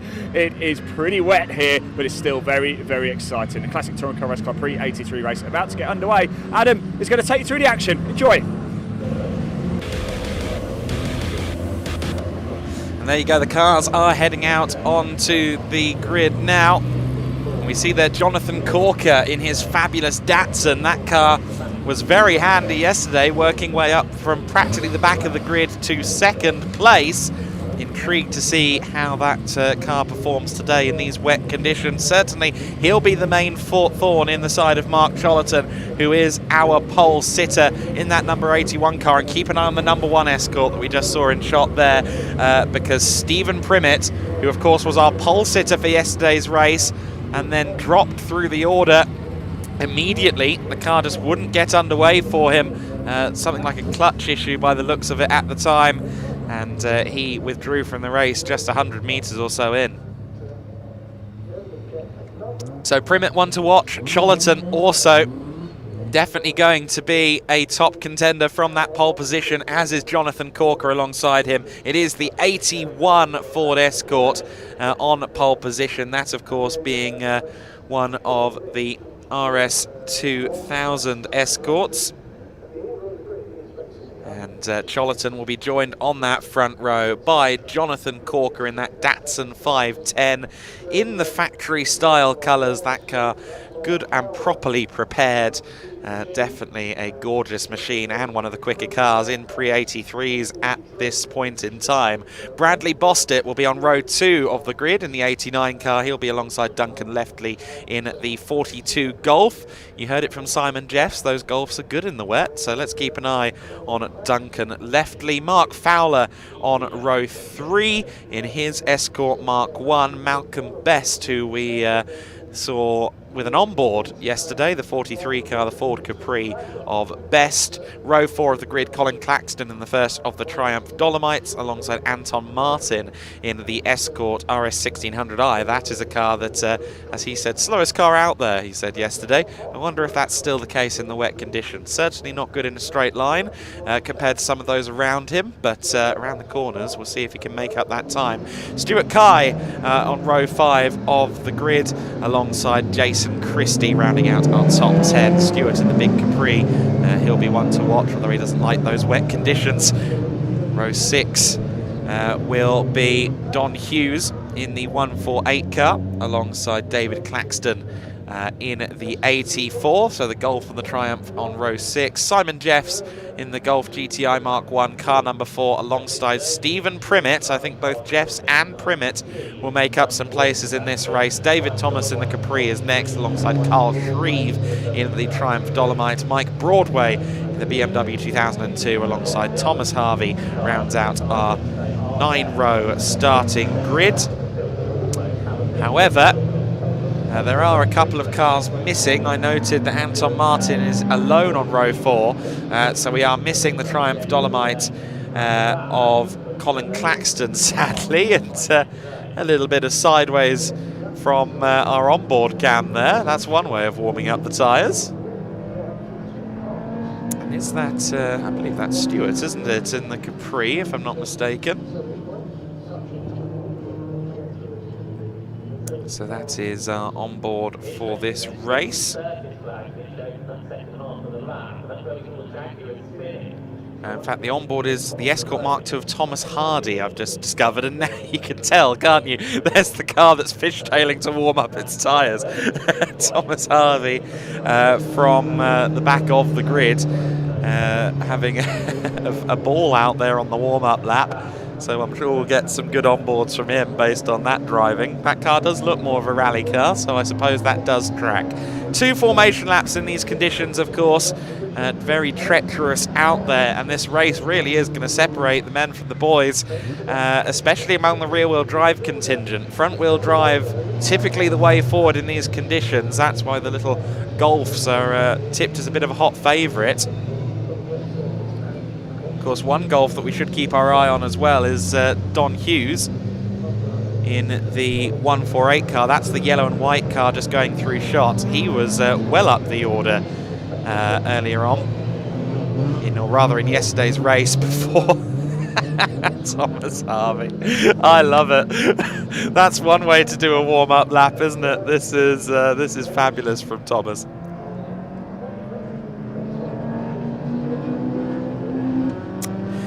So Thomas Harvey will be our onboard, and I'm sure we're going to get some entertainment out of that as the race goes on. Nonetheless, the pre-83 cars are headed to the grid now to line up and get started. Lots of drivers we expect to surge through the order, not least of which that number 1 car of Stephen Primmett. Primmett in the Escort Mark 1. Always a driver to watch. Took 2 wins from 2 at the Silverstone Opener, and will be trying to right the wrongs of yesterday's race before he leaves Brands Hatch for the weekend. I know he's quick around Brands Hatch. He's had some great successes and impressive performances at this circuit before. The pre-83s set to deliver more entertainment. You see there at least one gap in the grid in the form of where the Colin Claxton Triumph Dolomite should be. And I believe the other Claxton car is missing as well. Yes, so both Triumph Dolomites are missing. So neither Claxton family member, Colin or David, unfortunately taking the start. Perhaps they saw the forecast and thought that would be enough. So then the race is about to get started. The green flag, I believe, has already been waved. We will be underway shortly. We're underway now, and it's not a good start from either car on the front row of the grid. It's a surging start, though, from Duncan Leftley in the red Golf. Meanwhile, up into the lead has gone Jonathan Corker. So I thought Leftley was going to have it into the first turn, but Corker managed to find some traction, and he leads through Paddock Hill Bend for the first time. It is the 81 of Mark Chollerton in second place. Then it's Duncan Leftley. Then it's the Escort of Bradley Bossett in fourth place, and already up to fifth place has gone Anton Martin. So he feels sure-footed in his lovely little Escort RS 1600i. We ride on board with Thomas Harvey, who had a 10-second penalty at the start of the race, as I understand it, and rather straighter through that corner. No sideways action to worry about. Maybe he's only an exhibitionist when the racing is not happening. And oh, that was a big sideways moment from Jonathan Corker as they continue to progress through Surtees, which has proven to be the slipperiest section of this circuit thus far in today's programme. So no surprises that a few people struggling for traction in these conditions. Stuart Kai in the big 3-litre Capri may well lose out to Simon Jeffs in the Golf GTI as they go out of clearways towards Clark Curve. There's Stephen Primmett. He's already got himself up into 5th place. Stephen, calm down. Primmett already up to P5 and now looking for a way past Anton Martin in the newer shape Escort, the RS 1600 versus the Escort Mark 1 of Primmett. And Primmett is absolutely surging. He's gone round the outside here of Anton Martin. Doesn't quite get it done though. Martin with the shorter line through the corner, but the Primmett car should have more straight line speed. Doesn't manage to utilise it well enough though. Anton Martin with the wet line around the outside at Graham Hill Bend remains in 4th place, but here comes the power of Primmett's Escort. And through he surges into 4th place. Duncan Leftley, the next target then. Primmett already up into 4th position. I remind you that he started 14th on the grid. Effectively 12th place, of course, because neither of the Triumph Dolomites took the start. But nonetheless, the rate of gain thus far has been very impressive. And here he comes again. Cholerton has struggled to get the power down through Clearways and Clark, and that leaves him liable to attack from Leftley and Primmett. Primmett gets past Leftley with a straight line speed advantage, and up into 2nd place goes Stephen Primmett. His Escort is so well developed and well sorted. Always been a force to be reckoned with in pre-83. And sure enough, up into 2nd place already has gone Stephen Primmett. Both of the other Golfs of Jeffs and Hughes, Don Hughes and Simon Jeffs, have worked their way up the order. We ride on board once again with the number 3 car of Thomas Harvey, who's trying to negotiate his way past the number 2 of Mark Fowler, and I think he did so up the inside there into Graham Hill Bend. But the battle for the lead is on, and Jonathan Corker showing the tail a little bit in the 85 Datsun 510. Stephen Primmett has logged many hundreds of miles around this circuit, probably even in these conditions. It's a drag race down towards the first corner then. Who's got the power advantage? It looks as though it might well be Primmett. Corker was again having to fight the car through Clark Curve. Primmett smooth as butter meanwhile, and he moves into the lead of the race. Well, that didn't take long, did it? I said he'd surge through the order. I didn't expect him to be leading within 4 minutes. That's the magic of Stephen Primmett in the mighty number 1 Escort. Such a shame that we didn't get to see that car run properly yesterday, but he's more than making up for it today. Mark Cholerton down to 4th place with Anton Martin just behind him, and Anton Martin trying to find a way past Cholerton. By the looks of it, goes very wide through Graham Hill. Meanwhile, our sideways camera car, the number 3 of Thomas Harvey, having a look to the inside of the number 12 Mark 1 Capri, and big sideways moment there. David Thomas versus Thomas Harvey. David Thomas with the straight line speed advantage. I think I could see Thomas Harvey grinning through that helmet, you know, and I'm not surprised. Look at how he's working the wheel in this Escort Mark 1. Oh, this is a very good choice for our onboard camera. Big congratulations to whoever installed it in this car this morning, because I think we're going to have a very fun 20 minutes. And I believe I just heard it was Chris Clark who fit this car with its onboard, as it's side by side between the 3 and the 12. Kudos to Chris for picking a fun car for the onboard up into the 6th place within class, and I believe that's P9 overall now for our number 3 car. Harvey hustling away in the Ford Escort Mark 1. So he is now running in 8th place, as a matter of fact. Primmett, our leader, in another of the Escort Mark 1s, 2.8 seconds clear right now of Leftley, who's managed to get past Corker. So we had a move for 2nd place there. The 510 Datsun, the 85 car of Jonathan Corker, struggling away, and Cholerton very, very sideways indeed in 4th place, going through Surtees. Anton Martin rather more sure-footed in his Escort. I believe that the RS 1600i would be the first of the front-wheel drive Escort generations, if memory serves me correctly, so that would certainly track for Anton Martin. He's impressive in these conditions. And now we've got the interesting situation where our former front row starters, Corker and Cholerton, are going to end up fighting for third place with Anton Martin for company. Corker has had to fight that little Datsun pretty hard in some section of this circuit. Cholerton, Anton Martin, also with Simon Jess increasingly for company as well. Cholerton and Anton side by side approaching Graham Hill Bend. Anton Martin tries to carry the momentum all the way around the outside, and he does so, but then Cholerton's RS2000 with the straight line speed advantage surges back ahead. Ooh, and Corker once again, he's had to save that car on almost every lap through Surtees. Thomas Harvey closing in on the 148 car of Don Hughes as well. So Don Hughes, who has worked his way up the order nicely, he's running in Class D along with Anton Martin. That is a class of 2.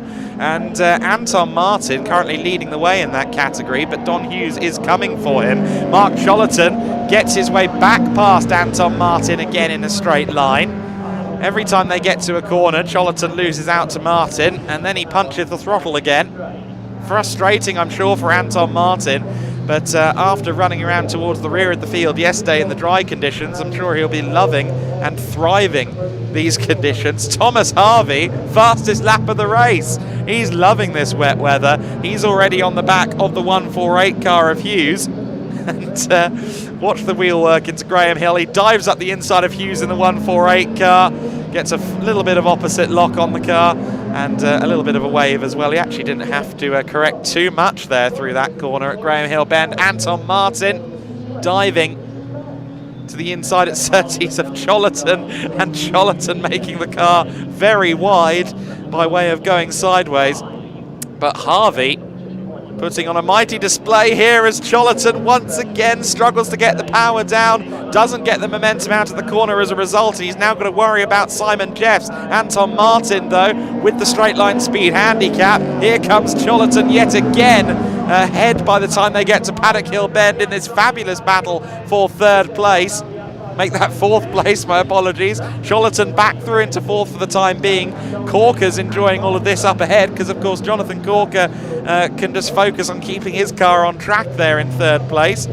Someone gave Stephen Primmett a heads up that he hasn't got the race, the fastest lap anymore, and he's rectified that. And Thomas Harvey has gotten past Simon Jeffs. He's now involved in this battle for fourth place. Looks to the inside of Mark Cholerton, can't get it done there.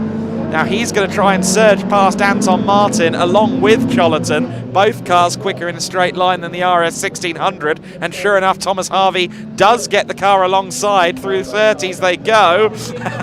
You can tell which of these cars are rear-wheel drive, can't you? Through Surtees Bend. We ride with Thomas Harvey as he tries to find a way around Mark Cholerton, but it's not going to work out there. They're both going to surge past Anton Martin, or at least try to on the straight, but more of a difficult run through the corner there for Cholerton, and we saw Harvey even halfway through Clark Curve still fighting the car, but it's paid off for him. The bravery has worked, and he's up into fourth place. He's gotten around Anton Martin as well, so he made his way past for fifth place, going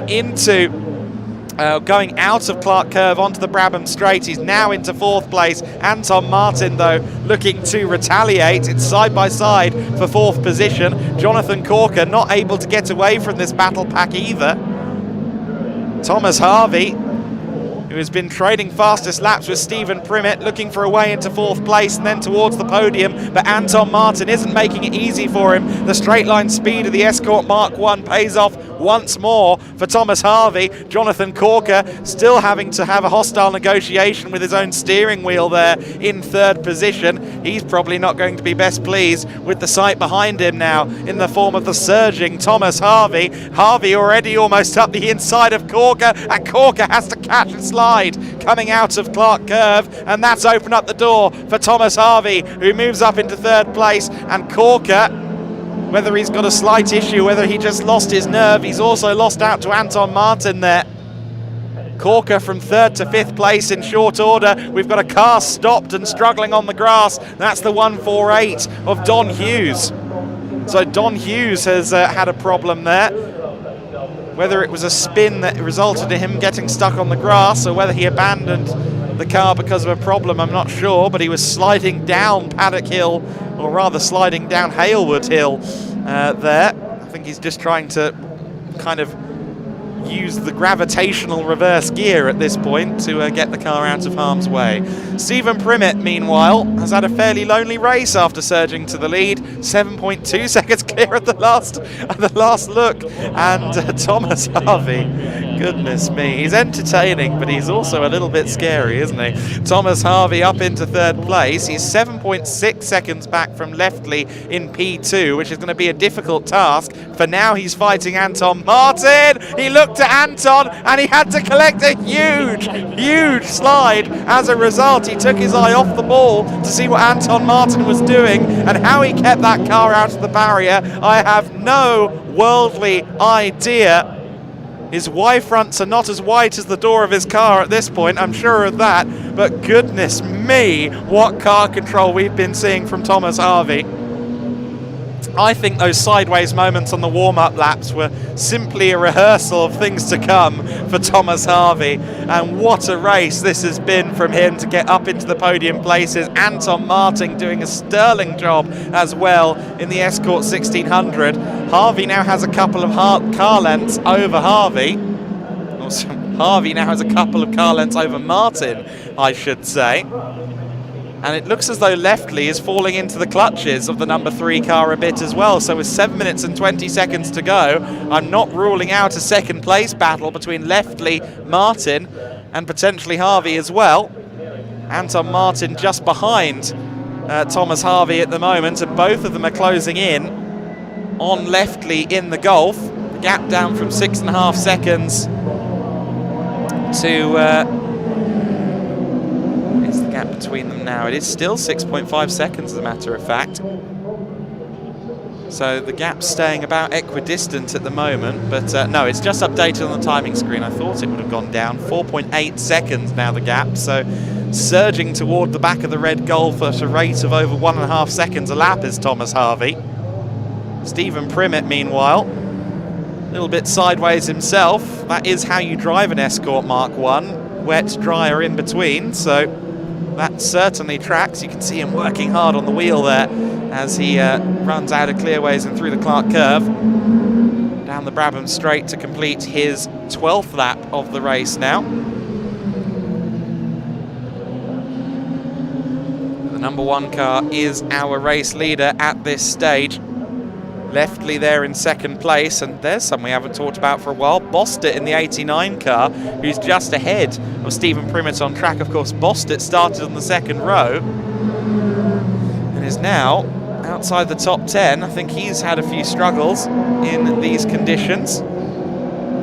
There's Mark Chollerton. He's now, of course, running down in 6th place behind Corker, pole to 6th. Not the kind of race that Mark Chollerton likes. Trying his best to rectify that. The 85 car continues on in 5th position. Meanwhile, Thomas Harvey, our onboard car, is within 4 seconds of 2nd place with 5 minutes left on the clock. I have to assume that there's going to be a battle for 2nd place before the end of this, because Thomas Harvey's momentum is firmly pointing in that direction. Oh, we had a car off there facing the wrong way. That was Malk Best in the 43 Capri. Good job avoiding that from the pack. And Malk Best continues on unabashed now. The 42 car of Leftley still in 2nd place. The leading Golf, of course. There was always the hunch that the Golfs would be quick in these conditions. Just to say, we saw that the 148 car was struggling. I believe now running again is Hughes in the 148 Golf. The number 4 car, Simon Jeffs, has come back into the pit lane, however, so I think that Simon Jeffs may have perhaps ended up down on 3 cylinders again, as he was yesterday. Ian Waterhouse interviewing Simon earlier on managed to get that information out of him. Meanwhile, we watch this battle for 2nd place continue. And at the moment, Leftley has the position, as he has done for quite some time. However, Thomas Harvey, who has been great value entertainment thus far in the race, is certainly closing in. And with 3 minutes and 45 seconds to go, I think he could get to the back of the Golf. The question is, will he be able to pass the Golf? He's again lapped a few tenths quicker last time by. He's quite smooth when he wants to be. Oh, never mind. Oh, Thomas just about managed to hold on to it. Thomas Harvey on the curbs, tried to put the power down, and well, that almost backfired, didn't it? That would have been one of the quicker commentators' curses of my career, but thankfully he held it together.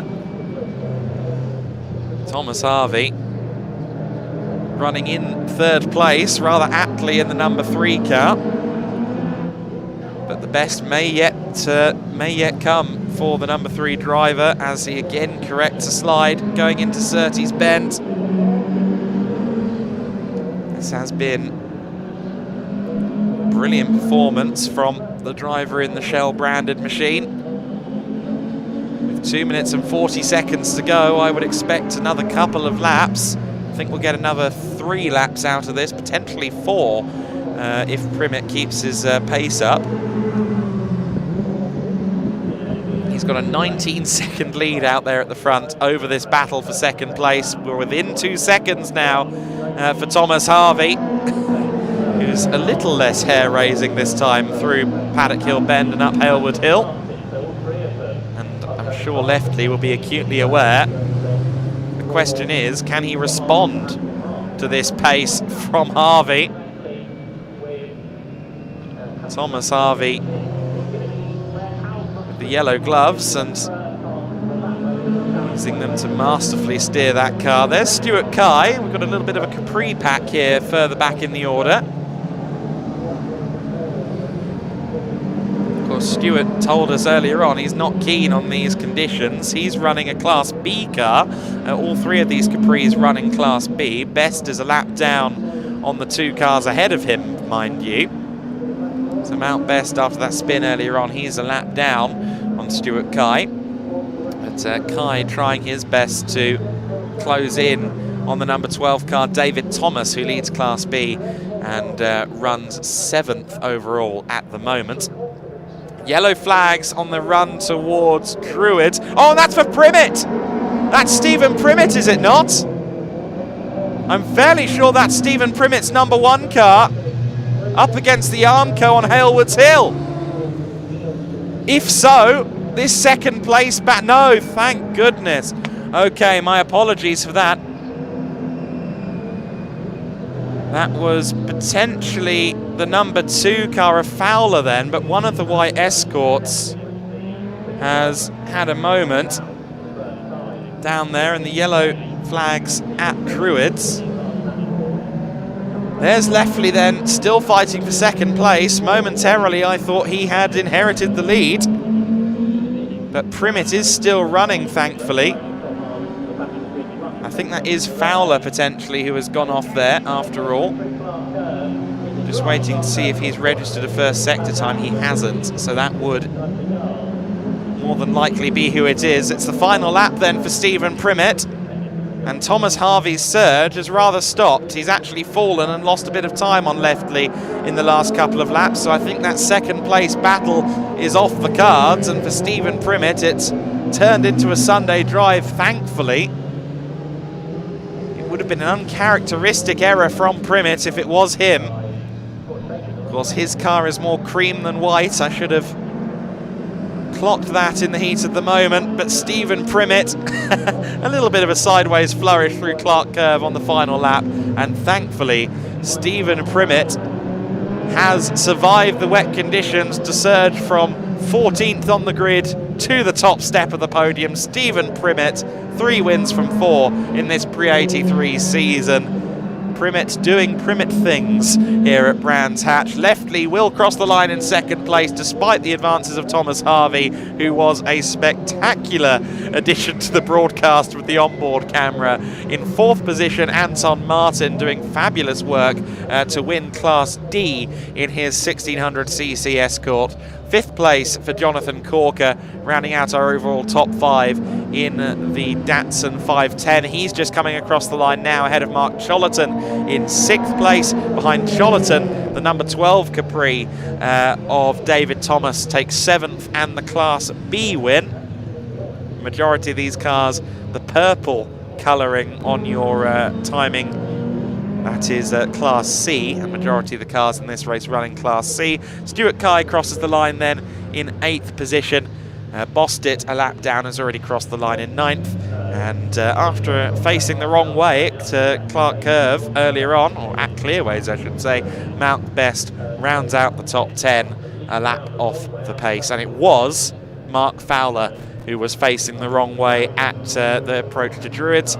Thankfully for Stephen Primmett, he did not have a late error, but a shame for Mark Fowler. After a promising first race yesterday in the dry, it seems as though the wet conditions not quite as favourable for the driver of the number 2. There's your order then. Stephen Primmett takes the win by 18 seconds over Duncan Leftley. Thomas Harvey surges to 3rd place and entertains many along the way, ahead of Anton Martin, our Class D winner, Jonathan Corker in 5th, Mark Chollerton, David Thomas, Stuart Kai, Bradley Bossett and Malk Best, who we've already talked about, rounding out our top 10 ahead of Mark Fowler, who ultimately did not finish the race, but will be classified 11th. Simon Jeffs had to withdraw, registered 12th, and rounding out the rest of our order, Don Hughes, of course, we saw him stuck, stranded on Halewood Hill earlier on the grass. He sadly did not finish the race either. And Jason Christie in the RS2000 Escort, he also ended up back in the pits and not finishing the race. So then, the pre-83s are complete, and I believe we are now going to head down to Ian Waterhouse.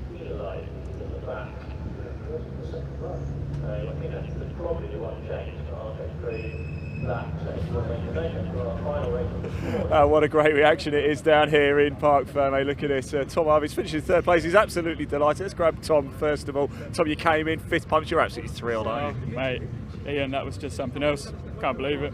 We had we got a podium yesterday with a car. But we was underweight and we got disqualified from the standings.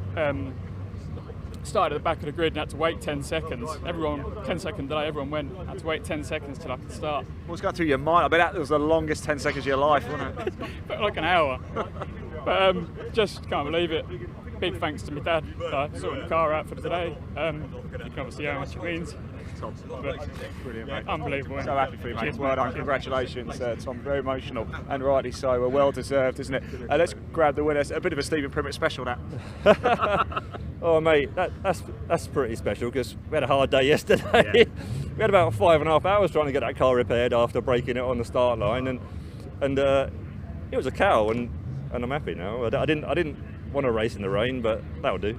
That will certainly. I think you were 14th on the grid or something. You're right at the back all the way through. Any hairy moments out there? Yeah, every lap, every corner, I think. No, not quite, but there's a lot of oil down. I don't know if the Jags has dropped oil, so it was extra greasy. Yeah. So you just wouldn't turn into clearways, nothing. I was right on the outside trying to find some grip, but there weren't any grip. Yeah. But you know, we won, don't matter. Exactly, you won, it doesn't matter. It's great to see you again, Stephen, and often in 1st place. Let's just grab Duncan as well, if we can, finishing in 2nd. Duncan, quick, quite an emotional race, it seems, for everybody. You must be a happy man. I'm very happy, man. Yeah. So first time in the top 3, first time in the top 4 yesterday. So it did look like at one moment actually Tom was closing quite quickly. Did you have a bit left in the tank? Was it just a case of? I'd sort of fallen asleep because Steve had gone and there was nobody behind me, and I was having a little, just chill out, and suddenly I saw a different Escort come out behind me. I had to hang on, I'm not losing this. And seemed to lose concentration in the middle because there was nobody around, so missed a couple of braking points. So disastrous, but yeah, the golf pulling out of here it just gets the power down so much easier than these poor old boys. But what a couple of drives from those two. And yourself. There you go, your top 3 here for the pre-83s. The cars just behind us actually in the assembly area for the pre-93s, the O3s and the Boss as well. So I'm going to hand over to Adam to take you through the grids. Enjoy. So the pre-93s, the pre-03s and the Boss grids amalgamated as one for this next race. And this will be a 20-minute race for these cars as well. Again, a few of the races that were 15 minutes yesterday have been beefed up to 20 for today, and that will be an interesting grid once again in the pre-9303 and Blue Oval Saloon Series categories. Of course, Laser Tools bringing you the pre-93 touring cars, Bertie bringing you the pre-03 touring cars, and Burton Power Products, the Ford specialists, backing the Blue Oval Saloon Series. Here's the grid. It's Stuart Waite who will be on pole position in his E36 BMW M3, alongside Oliver Owen, who we saw out in the Thunder race a little earlier on. Kevin Willis on row 2 of the grid in his E36, alongside Clint LeChalmers in the 45. David Clark in the little Renault 5 GT Turbo. That car lines up on row 3 alongside Sam Daffin, the first of the Boss cars in the race. James Dunkley on row 4 alongside Ross Craig in his Honda Civic. Cavan Granger on row 5 alongside James Alford to round out the first 5 rows of the grid. Row 6 of the grid is the 149 car of David Hutchins, the Honda Civic Type R, alongside Craig Owen in his number 9 Ford Sierra Cosworth. William Hunt in the Ford Fiesta alongside Jonathan Olive Cooper in the BMW M3 number 29. Tom Mizzen in the Ford Fiesta alongside John Hillier in his BMW E36 Touring, as in estate. That's interesting if so, on row 8 of the grid. Anton Martin, I believe the same Anton Martin who was just in the previous race, is scheduled to race his E46 330 on row 9 of the grid alongside Vic Hope in the 151 Honda Civic Type R. Michael Rudge in the 75 Fiesta Mark II alongside Lee Spencer in the BMW 328i. That is our 10th row of the grid. And a huge grid, of course, between those 3 championships means we have a little more to talk about. Simon Mann in the 153 alongside Ian Seal in his Fiesta ST. Andrew Smith on row 12 in his Civic EG alongside the BMW E46 Compact of Sam Hayward. Row 13, Jason Rudge in his Fiesta Mark II. Harry Nerger in the Ford Fiesta ST, the 175 car. Ian Bauer in the number 90 car. Expect him to work his way through the order. Peter Moffat in the Escort Mark 1 Type 49 Works. That is on row 14. Jamie Thwaites, of course, in the Texaco Sierra. Hopefully he's back out after he ended up in the barriers at Druids yesterday. Didn't look like major damage. Gary Preble in the Honda Civic. He was suffering a misfire yesterday. He will be starting from row 15 of the grid in his mighty impressive little Civic. And Chris Southcott, I believe, will be back out in his Honda Civic rather than his Peugeot 205, but he's due to line up on row 16. So then, we anticipate another exciting race from this trifecta of championships.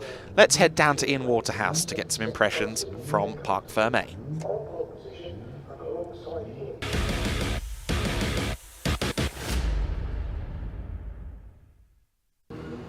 Right, everybody, welcome back to the assembly area. Still raining here. Wet conditions are going to continue for the foreseeable. It seems the pre-93 03s and the Blue Oval Saloons, the Boss cars, are about to head out on track here. Now, one of the things about the category here, the 3 different championships we've got in one, is some of the liveries are just unbelievable. Let's have a look down here. We've got Simon Mann's car. Simon, I wonder if we can have a quick word, if that's all right with you. First of all, we're doing a little livery feature right now, and of course you've got the Cadbury car. It's a bit of a fan favourite. Why did you decide to put it on? Well, essentially, my friend who owns the vinyl company, he went, I've got this new purple vinyl in, I want to put it on. And then we put it on, and I went, well, got to put Cadbury's on it really to give it a go, and I love it. Hope I don't get told to take it off. Is Cadbury's your favourite type of chocolate? I think it's everyone's favourite chocolate really. Okay. Well, tell us what you think. Is Cadbury's your favourite type of chocolate? Best of luck for the race. So, do you like the wet? Well, the Thunder race was the first time I've driven this in the wet. There was rather a large amount of drifting going on, so hopefully there'll be a little bit less in this one. But yeah, generally I like mixed conditions. Mixed conditions, okay. Well, it's wet, so. Cheers, Simon, anyway. Best of luck for the race. Let's go have a quick look at the man on pole position, Stu Waite. Of course, he picked up the win yesterday too, and if my information is correct, he's actually going to have the on-board today as well for this race, so you can check this one out as well. Let's have a quick chat with Stu. Stu, we had a briefest of brief chats yesterday, picking up the win yesterday, of course, going very well in the pre-93s. I believe you have the on-board camera as well. I do. So you've got to behave yourself. Let's hope it's not a bad omen, eh? Any aspiring race drivers, this is the man to watch in this race. More of the same than yesterday, I guess, but of course, completely different conditions. Yeah, again, a bit of an unknown. So, yeah, keep it on the island and see where we end up. Keep it on the island. Best of luck, mate. Thanks for talking to us. Don't forget, fingers crossed, you'll be able to watch the onboard with Stu there as well. Oh, look, it's a cheese and ham toasty. Look at that. That looks good, is it? Can I bite? Have it if you want. That's all right, cheers anyway, thanks. Let's keep going. This is Clint LeCharmer's car. Just wanted to have a quick look at that. What an absolute beauty as well. We've got Owen Senior up there in his Sierra too. The liveries here are absolutely fantastic. About to get underway, the pre-93s, the pre-03s and the Blue Oval Saloons here for the Classic Touring Car Racing Club at the Brands Hatch. I'm going to hand you over to Adam, your commentator. He's going to take you through the action. Enjoy.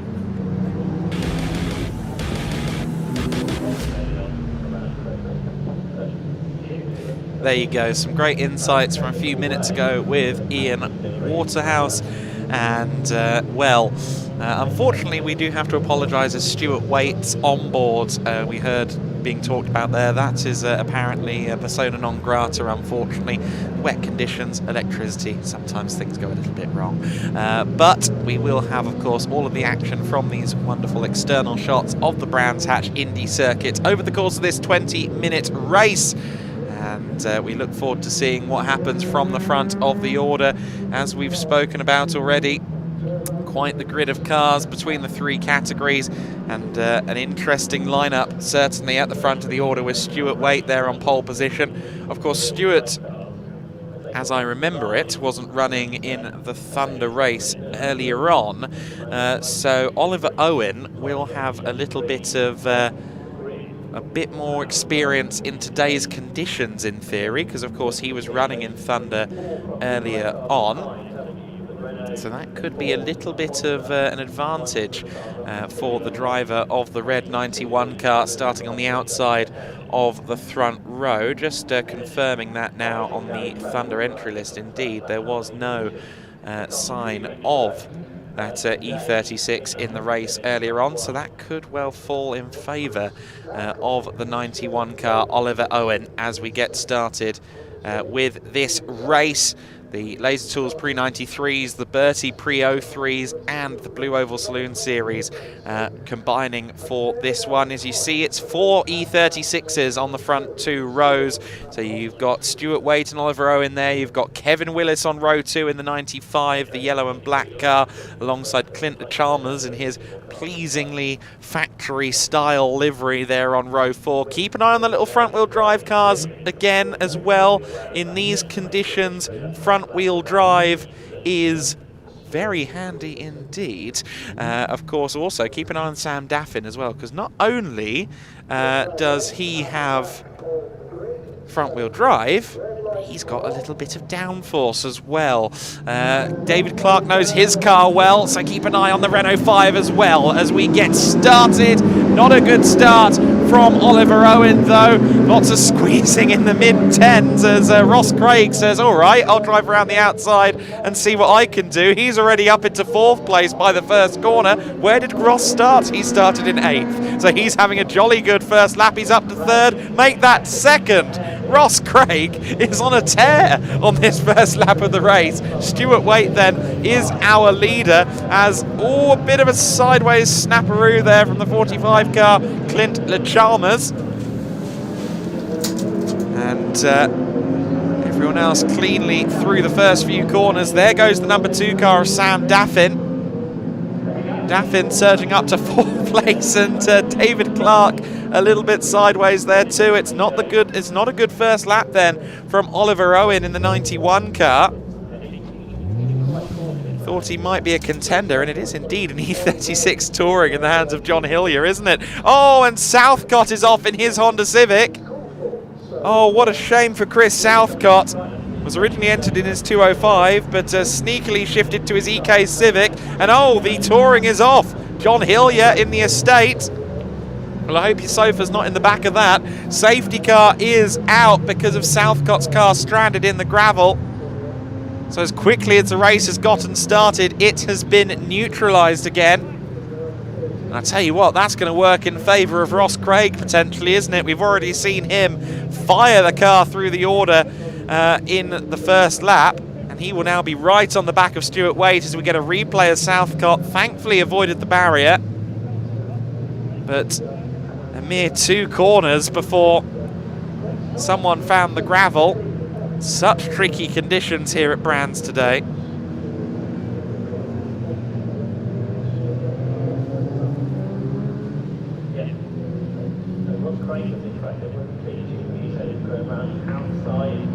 And unfortunately, the 211 car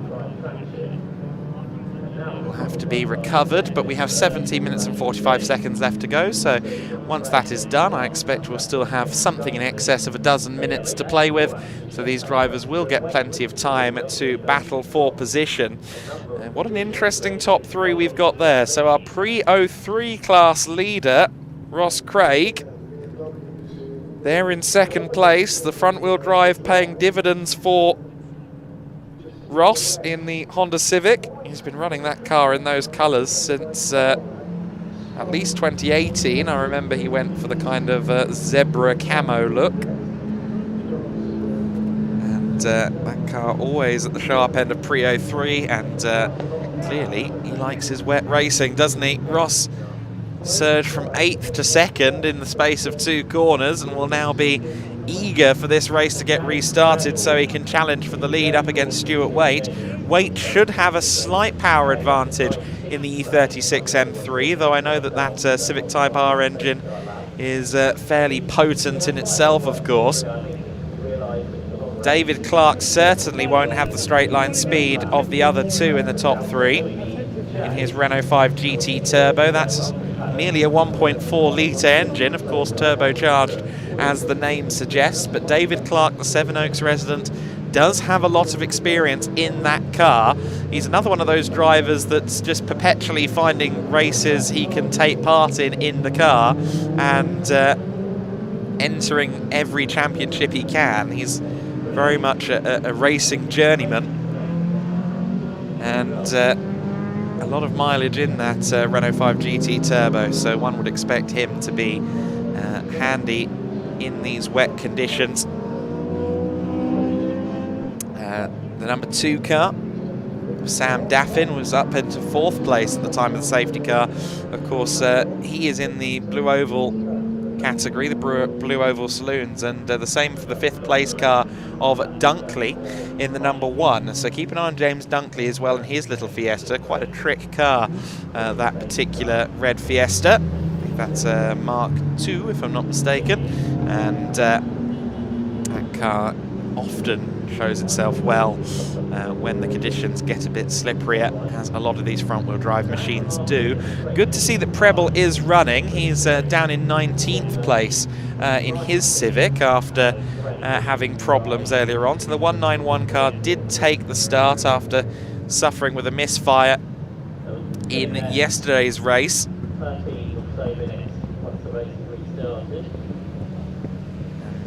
We'll see if we can get it started again this time by. I do think the recovery is complete up at Druids.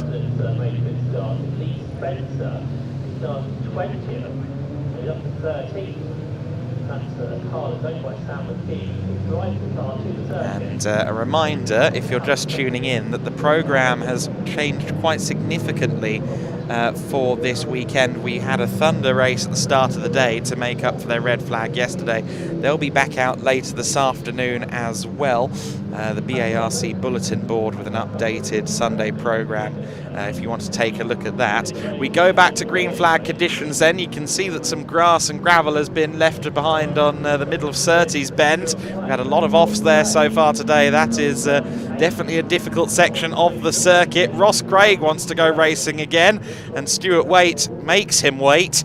Now pulls the pin, and we go back to racing conditions then with Stuart Waite in the lead.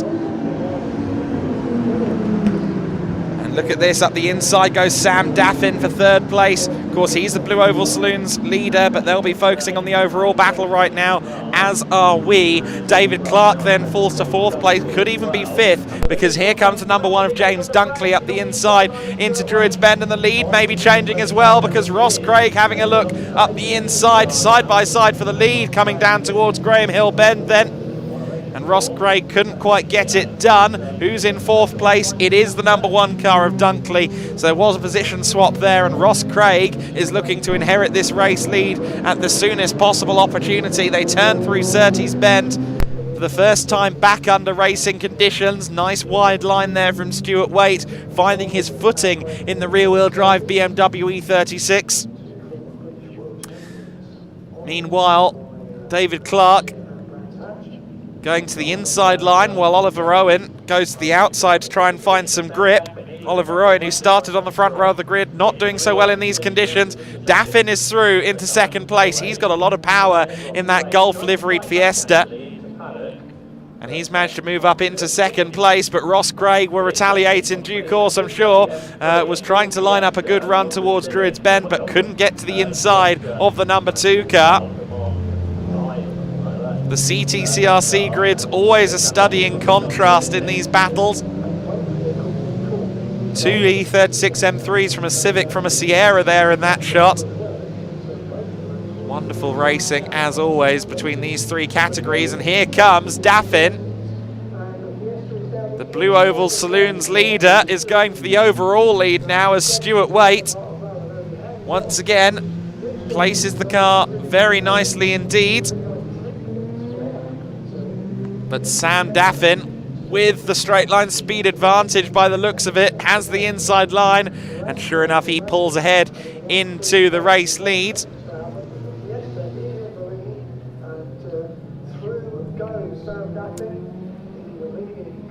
And there we are. It is a change of position. Oh, but we've got a car off there. One of the Civics has had a big moment as someone dropped through the order there. Just looking at my timing screen, we have got a Civic off there. And that would have been quite a big off. Still running under green flag for now, but you can see there's bodywork down there, and some of the cars are collecting it at this stage. Some approaching a bit quick and having to back off. Still not quite sure whom that is. I think my timing screen hasn't updated in a little while. Safety car has been declared. So safety car is out. It looks as though that's Smith in the 13 car that's gone off. So the little Civic, as the red flag is declared. Got a red flag on my timing screen. I'm just waiting to see the reds on the marshal post to corroborate that, but do believe we are now under red flag conditions. Depending on where he hits, the Armco could be damaged, of course, but more importantly, we can see that Smith is okay and walking. He did look like he might have slightly tweaked his knee or something of that nature, but he's out of the car. That would be little consolation right now as he looks upon what is quite a damaged Civic.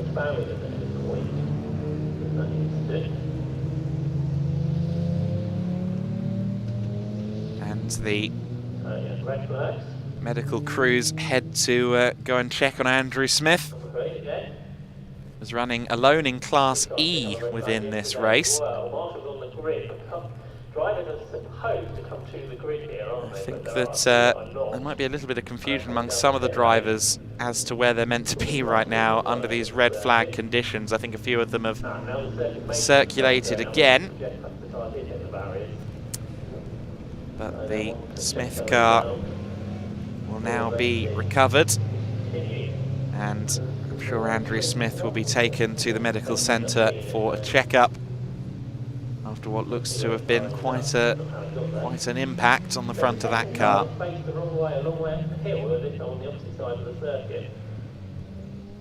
So Sam Daffin had just about taken the lead, of course, from Stuart Waite before this red flag.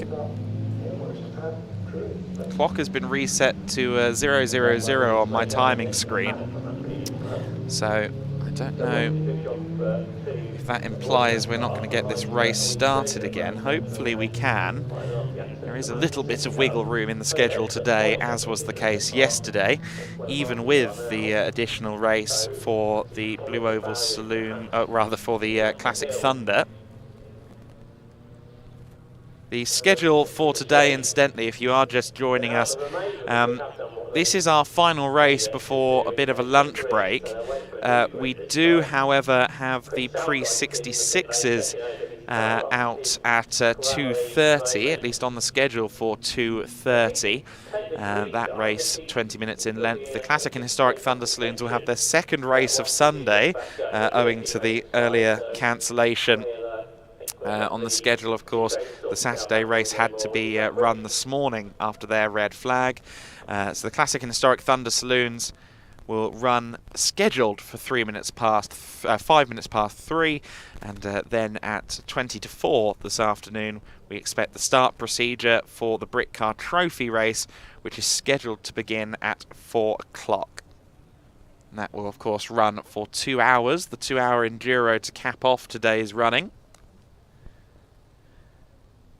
And I believe down in the pit lane area, Ian Waterhouse and cameraman have gone to go and chat to some of the drivers, so let's throw down to them.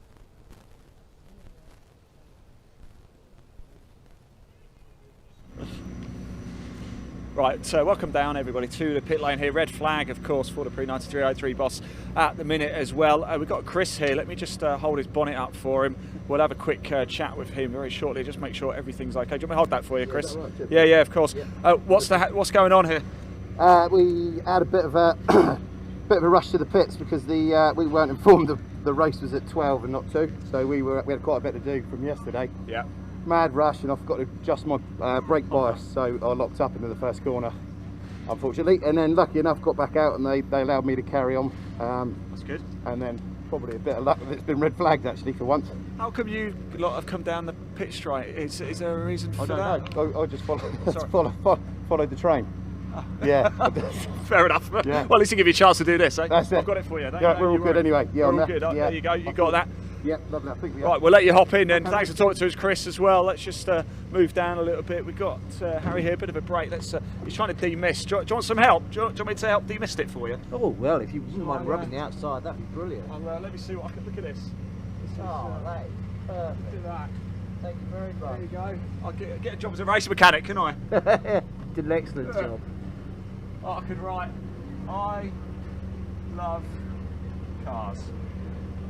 There you go. I love cars. I've written I love cars on your window as well. Lovely. Thank you very How much. come you guys are down here in the pit lane? I just followed the guy in front of me. I presume he'd been directed in because we should be on the grid, I think, shouldn't we? I think so. Everybody else is lined up. Yeah, there, that's what I thought.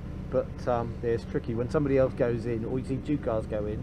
Well, I'm glad because it means we can come down and have a chat, and I managed to demist you. We'll start from the pit lane. Best of luck anyway. There you go. I'll shut this for you too. Look, there we go. Let's keep going down. Simon Mann, we spoke to him a little bit earlier, didn't we? Let's see if we could grab him as well. We'll give the drivers a bit of a wave here, but let's see if we can have a quick word with Simon there, because it's always good to catch up, isn't it? And Simon's got his door open for us as well. Simon, hello. Good to see you again. How's things going for you in this one? It's tough out there. But yeah, it's only my second ever race in the wet, so yeah, it's definitely trying to get to grips with it is the main thing. You saw the red flag. Was it automatic instinct to pull straight in to the pits? Well, in the driver briefing for Thunder, one of the issues at Silverstone was some cars lining up on the grid and some in the pit lane, and they said to come into the pit lane so they could get the recovery vehicles out on the track. So it might just be a bit of confusion. I might have got it wrong. I'm sure I'll find out afterwards when if I get called up to the office. Never mind, now you can have a little break, can't you? I should walk around with a little tea trolley, shouldn't I, and look after you lot. Yeah, be nice. Well, maybe we should do the same for you as well. I'd love that. Yeah, thanks. Cheers, Simon. Thanks very much. Behind us as well. Do you want me to shut this for you, Simon? Is that all right? Yeah, we'll let a little bit of air go in. I know producer wants me to find out why we've got an estate and why go racing an estate car. Well, why not? Let's see if we can have a quick word if we can. My producer's very excited about you racing an estate car. How did you come to drive it? Yeah, just I actually got a Chief a few years ago, and then I thought, why not? Let's just do it, sort of thing. Something different, isn't it? Like the '85 Volvo. So yeah, something different. Everyone loves it. So. Absolutely, I love that. Look, I'm going to let you crack on as well. Best of luck, mate, for it. So not too long. Hopefully we'll be able to get back going again. So there you go. Some cars down here in the pit lane, completely instinct. We think they probably should be up there, but hopefully we'll be going racing again soon. I'm going to take you back to Adam, your commentator. Yeah, I must confess, producer Elliot doing my bidding there. I was curious to hear the explanation regarding John Hillier and his estate car. Of course, he referred to the Volvos there. Those of you with long memories and touring car fandom in the veins will remember the 1994 Volvo 850 estates that ran in the British Touring Car Championship. And they weren't the most successful cars, but they were certainly unique. And of course, in more recent times, you had the Civic Tourer, I believe around 2015, if memory serves me correctly. The Civic Tourer running in the British Touring Car Championship in the hands of Matt Neal and Gordon Shedden with Team Dynamics, who sadly won't be back in the touring car paddock this year. And you see there the extent of the damage on Andrew Smith's car.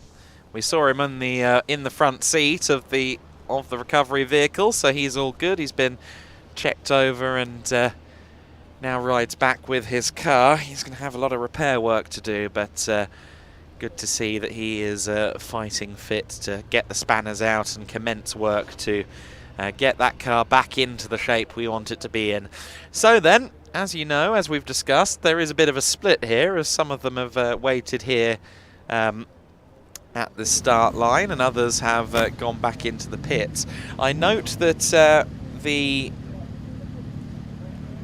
timing screen now says the race is 20 minutes, so it looks as though they may elect to simply just restart this race from afresh rather than running just part of the race. And I'm just noticing there on the number 2 car, do you see that sticker, powered by EcoBoost? That would potentially explain why that thing is so quick in a straight line. The little Fiesta Sam Daffin, so he's got a 1.6 litre engine in there. That must be an EcoBoost out of a newer Fiesta then, I would suggest. And perhaps an ST engine or something of that nature in that Sam Daffin Fiesta. Certainly not the engine it came out the factory with, but what is factory left on that car? I don't know, maybe the wing mirrors. That is a awesome machine, and it looks like we are now in the process of getting the cars to where they should be on the grid, and that's going to be potentially quite complicated depending on what starting order they are going with here. It looks like they might just be putting them in the order they've approached at, which could be quicker, although actually no, they're being directed into different directions based on the sheet that the marshal is holding. And we must say our thanks as always to the marshals, the Orange Army, who are always so diligently working, especially in situations like this when red flags breed chaos. You've got some cars in the pits, some cars on the main straight, a lot to work out, and the marshals, of course, the people on the ground, working hard to get this grid together and get the racing underway as quickly as possible. Our volunteer marshals, the Orange Army, always appreciated. Without them, motorsport simply wouldn't happen. It's that simple. And I'm sure that on these wet days at a circuit like Brands Hatch Indy, especially the start marshals and those at some of the trickier corners, know that they're in for a busy day. And quite the contrast from what we had yesterday, wasn't it? Sunshine all day long on Saturday. There is Andrew Smith's car. And certainly that's kind of twisted metal on the front end, isn't it? I don't think the engine will be too badly damaged there. It looks like that is at least intact. So hopefully it's not an unsalvageable situation there in the engine bay. but that will be a costly and time-consuming repair, undoubtedly, for Andrew Smith.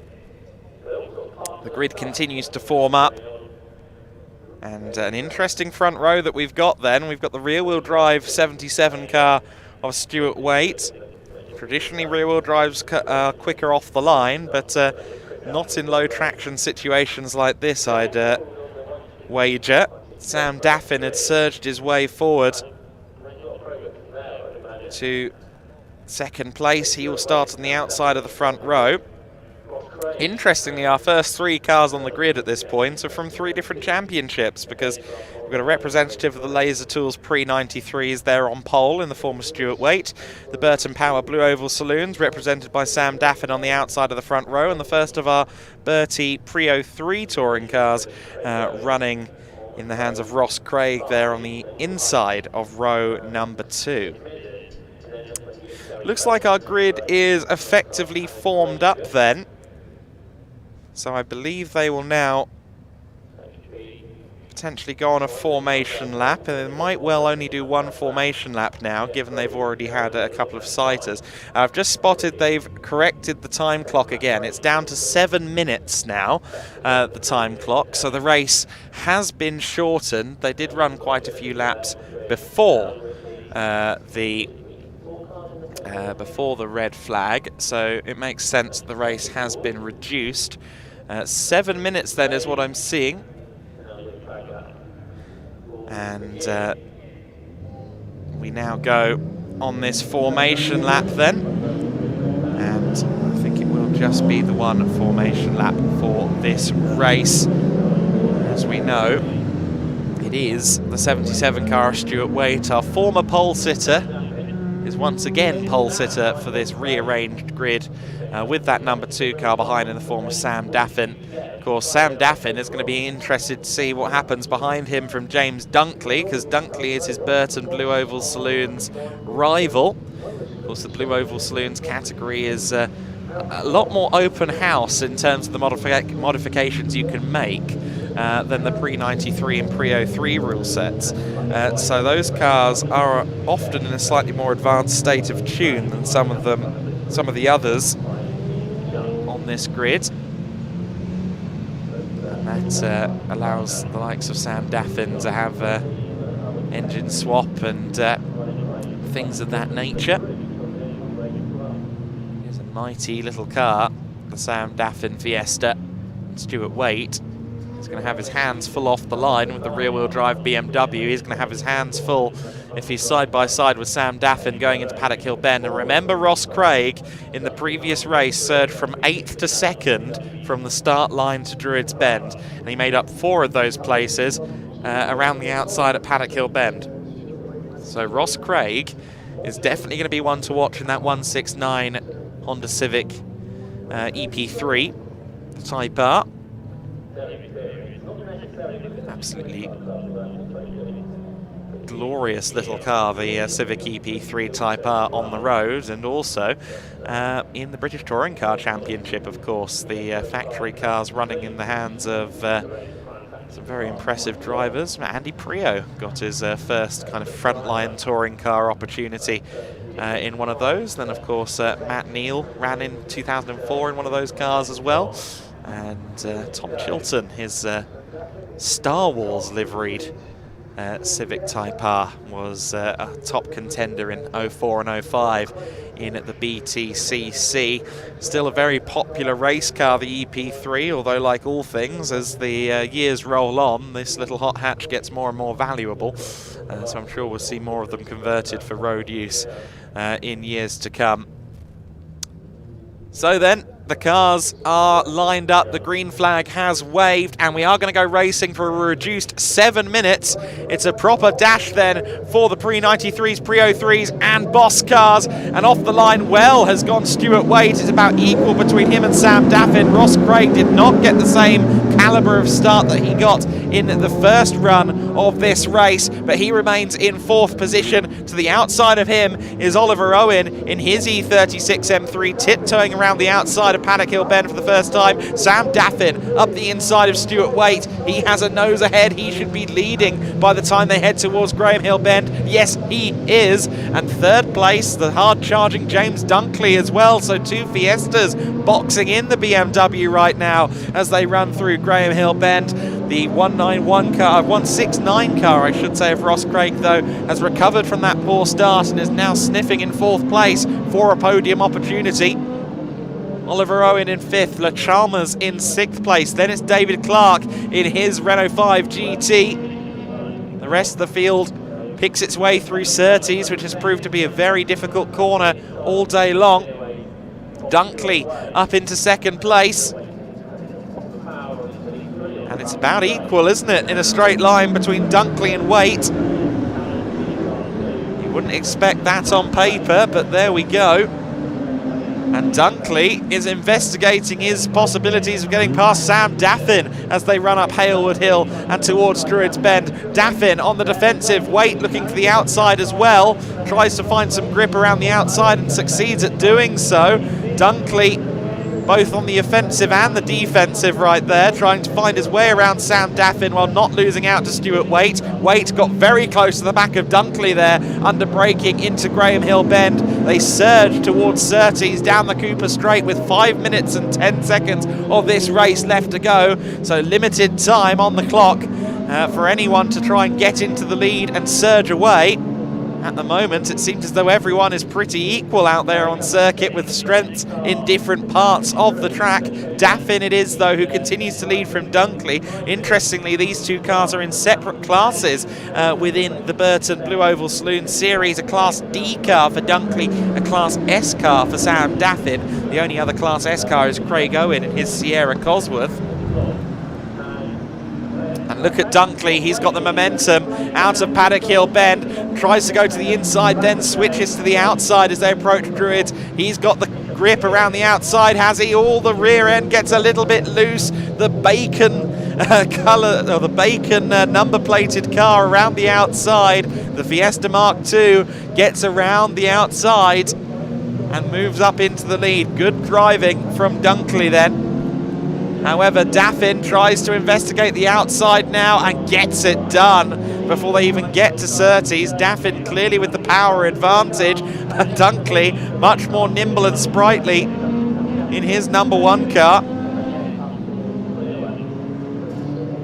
Great racing this is between the top 3. Waite has taken a bit of a back seat here as the Fiestas surge away. Ross Craig not quite able to close in on the rear end of the BMW right now, but he still leads the pre-03 order, of course. Dunkley with the fastest lap of the race thus far, a 103.71. Oh, and we've got an off there. That is the 191 car of Preble. Gary Preble has withdrawn. That doesn't look like an accident. That looks more like he's had to take the car off track with a mechanical problem. Of course, we know he had a misfire yesterday. Our top 3 then pick their way through Graham Hill Bend. Last week here at Brands Hatch, there was basically a lake forming on the apex of Graham Hill at one point during the wet conditions. Oh, Dunkley, no, no, no. That was a little bit too sideways for my liking and hopefully his liking too. And a little bit sideways as well from Daffin, some four-wheel drifting. 2 minutes and 40 left to go then. And Dunkley is your race leader. Sam Daffin in 2nd place. Stuart Waite is there in 3rd. The gold and black car was our pole sitter, the first of the pre-93s out there on circuit. But not quite able to match these Fiestas. However, he is closing in on Daffin at the moment, maybe just starting to find some grip and confidence in this rear-wheel drive BMW. M3 E36, of course, naturally aspirated straight 6 engine in that car. There is Oliver Owen, David Clark behind him in the 86 Renault 5 GT Turbo.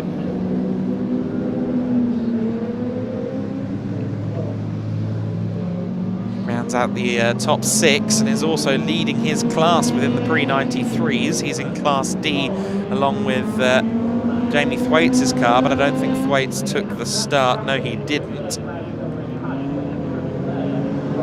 So Oliver Owen, there in 5th position, is leading his class as well. As you can see, it's all ones at the top of the order because everyone's a class leader in the top 6. Oliver Owen leads the way within Class B of the pre-93s, although Stuart Wade was also meant to be in Class B, so I'm not sure that tracks. Nonetheless, the number 9 car, the Sierra, closing in, so Craig Owen maybe starting to investigate the opportunities to pass David Clark. You can see that some are struggling with these conditions more than others. Le Chalmers and Kevin Willis have both dropped down the order quite a lot, haven't they? They are on the fringes of the top 10. Willis in 11th position at the moment. Le Chalmers down in 13th, although I think he's just made up a couple of places on this lap. There is the Sierra Cosworth of Craig Owen closing in on David Clark. Sierra, quite a sought after car, always spectacular to see them on the circuits. There is the Southcott Civic. Of course, that was the car that was in the gravel turn 2 lap 1. So Chris Southcott will be happy to have rejoined this race. He runs all the way up in 9th position as well, so he may well salvage a top 10 from this after being the cause of a safety car earlier on. Craig Owen continues to loom large then in David Clark's rearview mirrors. It looks like the two are about equal, albeit with strengths in wildly different sections of the circuit. Meanwhile, Sam Daffin be watching on through the windscreen. The clock has ticked down to 0 and it looks like it's going to be a win for James Dunkley despite the best efforts of Sam Daffin. It is Dunkley that takes it. Daffin surged forward there on the power, but it wasn't to be. Waite rounds out the podium in that 77 car. Ross Craig takes 4th ahead of Oliver Owen. David Clark holds off Craig Owen, and rounding out the top 8, Alford in the Civic. Southcott takes 9th place, recovering from the gravel trap on lap 1. And rounding out the top 10 is the number 10, the Ford Fiesta of Tim Mizzen. Rounding out our top 10 in that race. Cars continue to surge across the line then. Well done to every driver for getting to the flag in these difficult conditions. Everyone picking their rhythm right back up after the red flag. Good driving from all parties then as more cars come across the line. But the car heading towards the paddock or heading towards the pit lane first will be the little number 1 Ford Fiesta Mark II of James Dunkley. I'm sure Dunkley will be in good spirits after that one. We hope that we get an interview with Ian. Looks like the cars are being sent in his general direction, so that's a good sign. The top 3 cars, of course, heading to Ian and the camera crew. The rest of the cars head to the outer paddock, and we are going to go down to Ian Waterhouse to catch up with our top 3.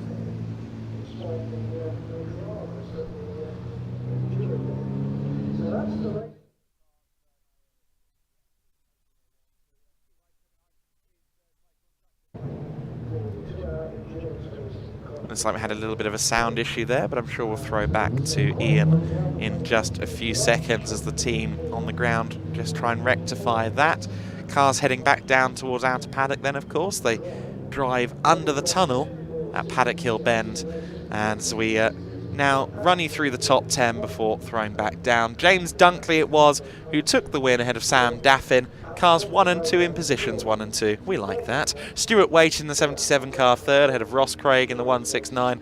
Oliver Owen in 5th place. David Clark in 6th, just ahead of Craig Owen in his mighty Sierra Cosworth. James Alford in P8. Chris Southcott in 9th position. Tim Mizzen rounding out our top 10. And I believe we will now try and go back down to Ian Waterhouse, hopefully now with sound and our top 3 drivers.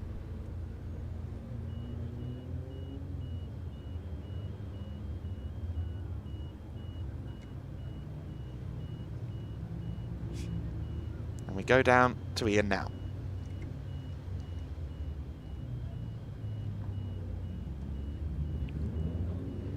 Right, welcome back, everybody, to Parc Ferme. I think we had an audio issue, but we are back now. We're just Stuart Waite coming home in 3rd place on track, but actually picking up the honours in pre-93. Stuart, just before you run off, a little bit different that race, wasn't it, yesterday? That was hard. It was staying on the island was quite a challenge. But it's been a perfect weekend for you, don't it? If it's outright yesterday, but you still picked up the pre-93 in this one. Yeah, I mean, I knew the front-wheel drive cars were going to come through, being the weather it is, but it didn't really matter whether they came by. Just keeping a check on where everyone else that mattered was. So fantastic. We're going to chat to everybody else as well. Thanks, Stu. Well done. Great weekend. Good stuff up here as well. James Dunkley, Sam Daffin. Let's grab the winner first, of course. Look at. I don't know if you can see this on the camera. Number one outright. My face is going to split. I'm smiling that hard. James, how nice is it to see you outright winner as well? We spoke many times. You've won many races, of course, but this was outright. What was it like out there? I've not done it since 2016, so awesome. Although Mr. Daffin was running you close, wasn't he? He got me yesterday, so I've got him one back today. So we'll call it quits. We call it even. Good battle forming here for the rest of the season. Well done, mate. It's great to see you.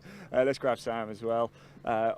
Just chatting to James. They says honours even. You two are going to have a good fight this season, aren't you? Hope so. Yeah, it's quite good. He's clean, we're fair, and it's There's no Yesterday I had the advantage. He used his tyres up today.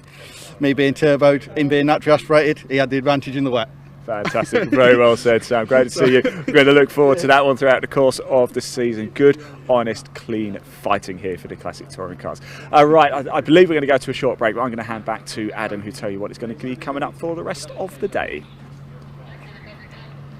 Thank you, Ian. Great to have you in the Parc Ferme area as always. And we are now taking a little bit of break on stream, but we've got plenty of racing yet to bring you today and some exciting stuff to show you during the break as well, so stick with us. The CTCRC pre-66s will be our next racing action in just over an hour's time. 2:30 start scheduled for the CTCRC pre-66s, although they may sneak that in a couple of minutes early in these wet conditions to just try and get the ahead of the curfew. The classic and historic Thunder Saloons at 15:05, 3:05 p.m. They will have their second and final 20-minute race of the day, and then at 4 o'clock we'll bring you the 2-hour Britcar Trophy endurance race.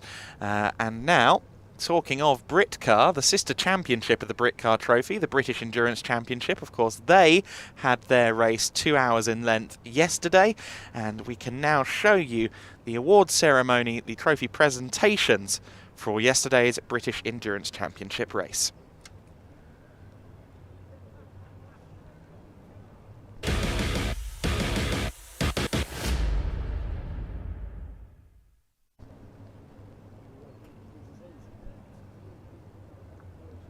Congratulations, by the way, on a fantastic race, wasn't it? It really, really was. We've got the trophy presentation to do now for you as well. Let's just quickly have a look at the best pit stop of the race. That was MKH Racing, a 2:15.5. Congratulations. Woo! Right, now we've got the British Endurance Championship Outstanding Achievement of the Day, very well deserved, and it goes to the Team Hard for number 28, the entire team. Congratulations, come up and get your trophy. Normally do that at the end. Oh. Stand on the podium if you want. Well done. Well done, guys. Look at that. Photos. Yeah, the whole team. Come on, Lewis. Trying to do driver of the day next. Driver of the day next.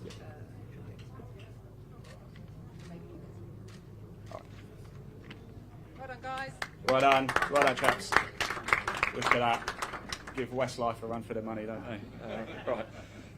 Let's go into the results, shall we? Let's Class G in first place, Owen Hizzy and Scott Simmons. Oh, is he coming? Yeah. Owen's on it. He's got new overalls, so.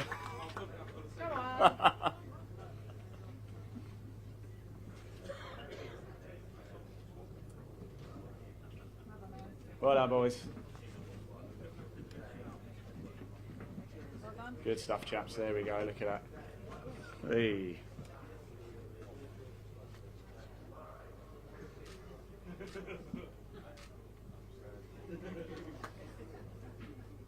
we go. One more photo, look. Well done, guys.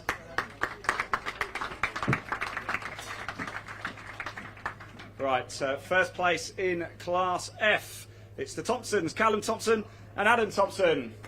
Hey! Well, lads, well done.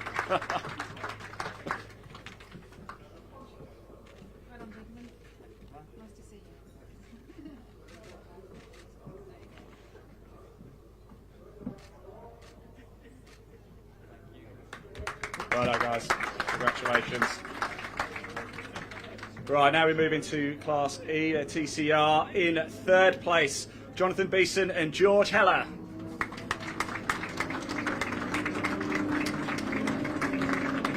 I don't think they're here. Okay, right. In second place, Nick Hull and Richard Avery.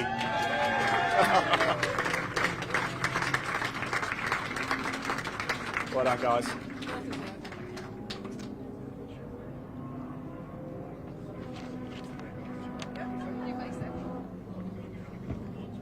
Well done, chaps. Congratulations. Yeah.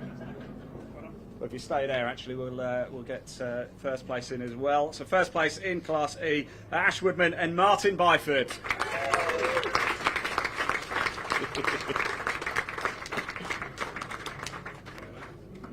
Don't be sorry.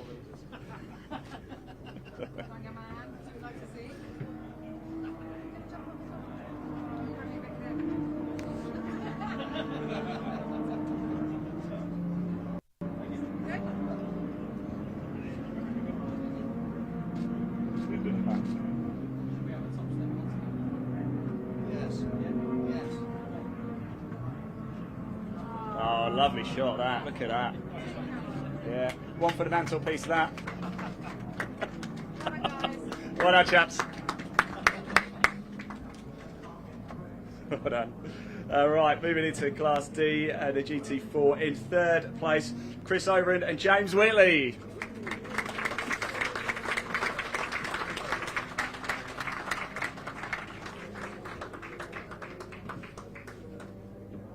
Nice one, lads. Well done.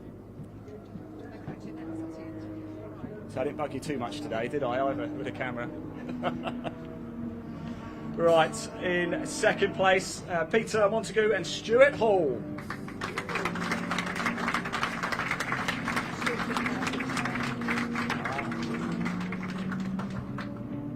Stuart, good luck tomorrow as well, by the way, for the marathon. You haven't done your hamstring, have you?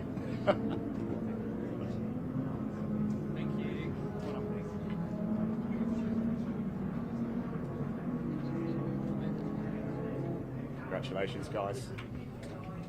Of course, at the next event, we want to know what your time was at the London Marathon tomorrow as well, so just for a bit of that. Right, for first place in Class D, it's Chris Jones and Matt George.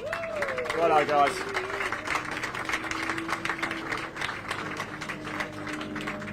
Well done, mate. Well done, Matt.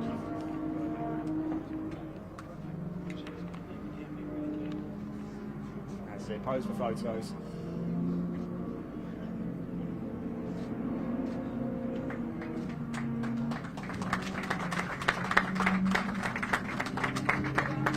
Well done, guys. Right, let's go straight into Class C, shall we? In third place, Maurice Henry and Lewis Kent.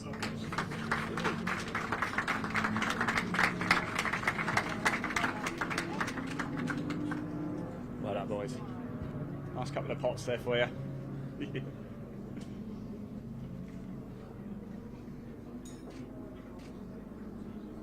Fantastic, thank you. Right, in second place, Mark Cunningham and Peter Cunningham.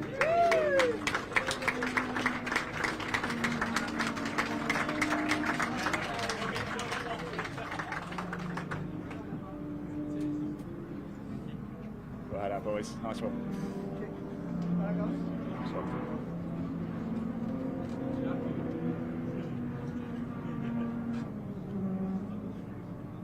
Right, there we go, and first place in Class C is Brad Thurston and Daryl De Leon.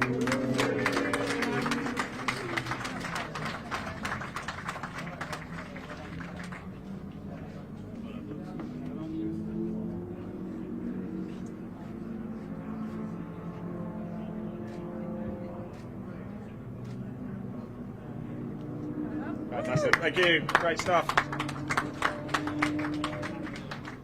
Right, so into Class B, and your winners, John Seal and Jamie Stanley.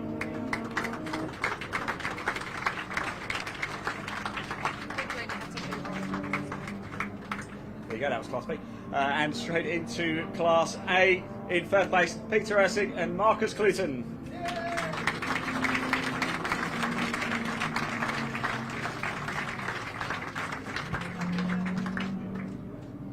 Well done, Peter. I'll check you out, I've got no hands spare. So. Are we doing overalls as well? No, we did those overalls. Points to the championship. Do we need to?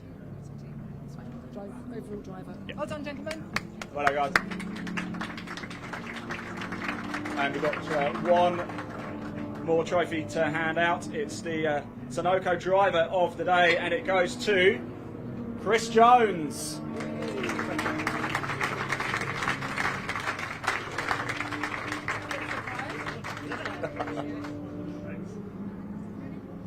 Yeah, you got there. You're all right, Chris. Nice one. Do you want to say bye? Did you want to say a few words?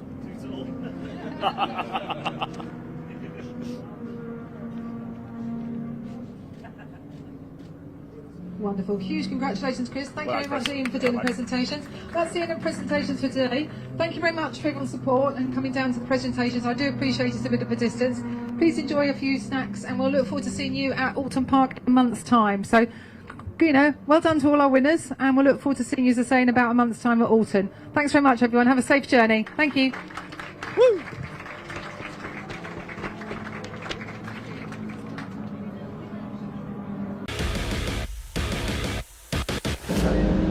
One car was not really qualified so far. Remains the lead of Will Stacey and John Boston in the future car. Will Stacey is second on PlayStation Silverstone, but then following up the score is a happy 1998 during the course of the qualifying session. It will continue.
Right, everybody, welcome down to the pit lane here. Now, in my hand, I have the grid for that Britcar Trophy race coming up a little bit later. A 2-hour race. We're going to need a pits view for that one, and of course, you'll be able to watch all of it as it happens live as well. It's officially the lunch break here, so don't worry, you're not missing anything. There's no track action going on. It is the lunch break, but we thought we'd just have a little look around, have a little walk, just see how things are going. Just behind us, actually, we're here in garage number 1 right now with Thorny Motorsport. They've qualified they're going to be on row 6 in 12th place. I wonder if somebody's going to have a quick chat with us. We'll just jump in anyway.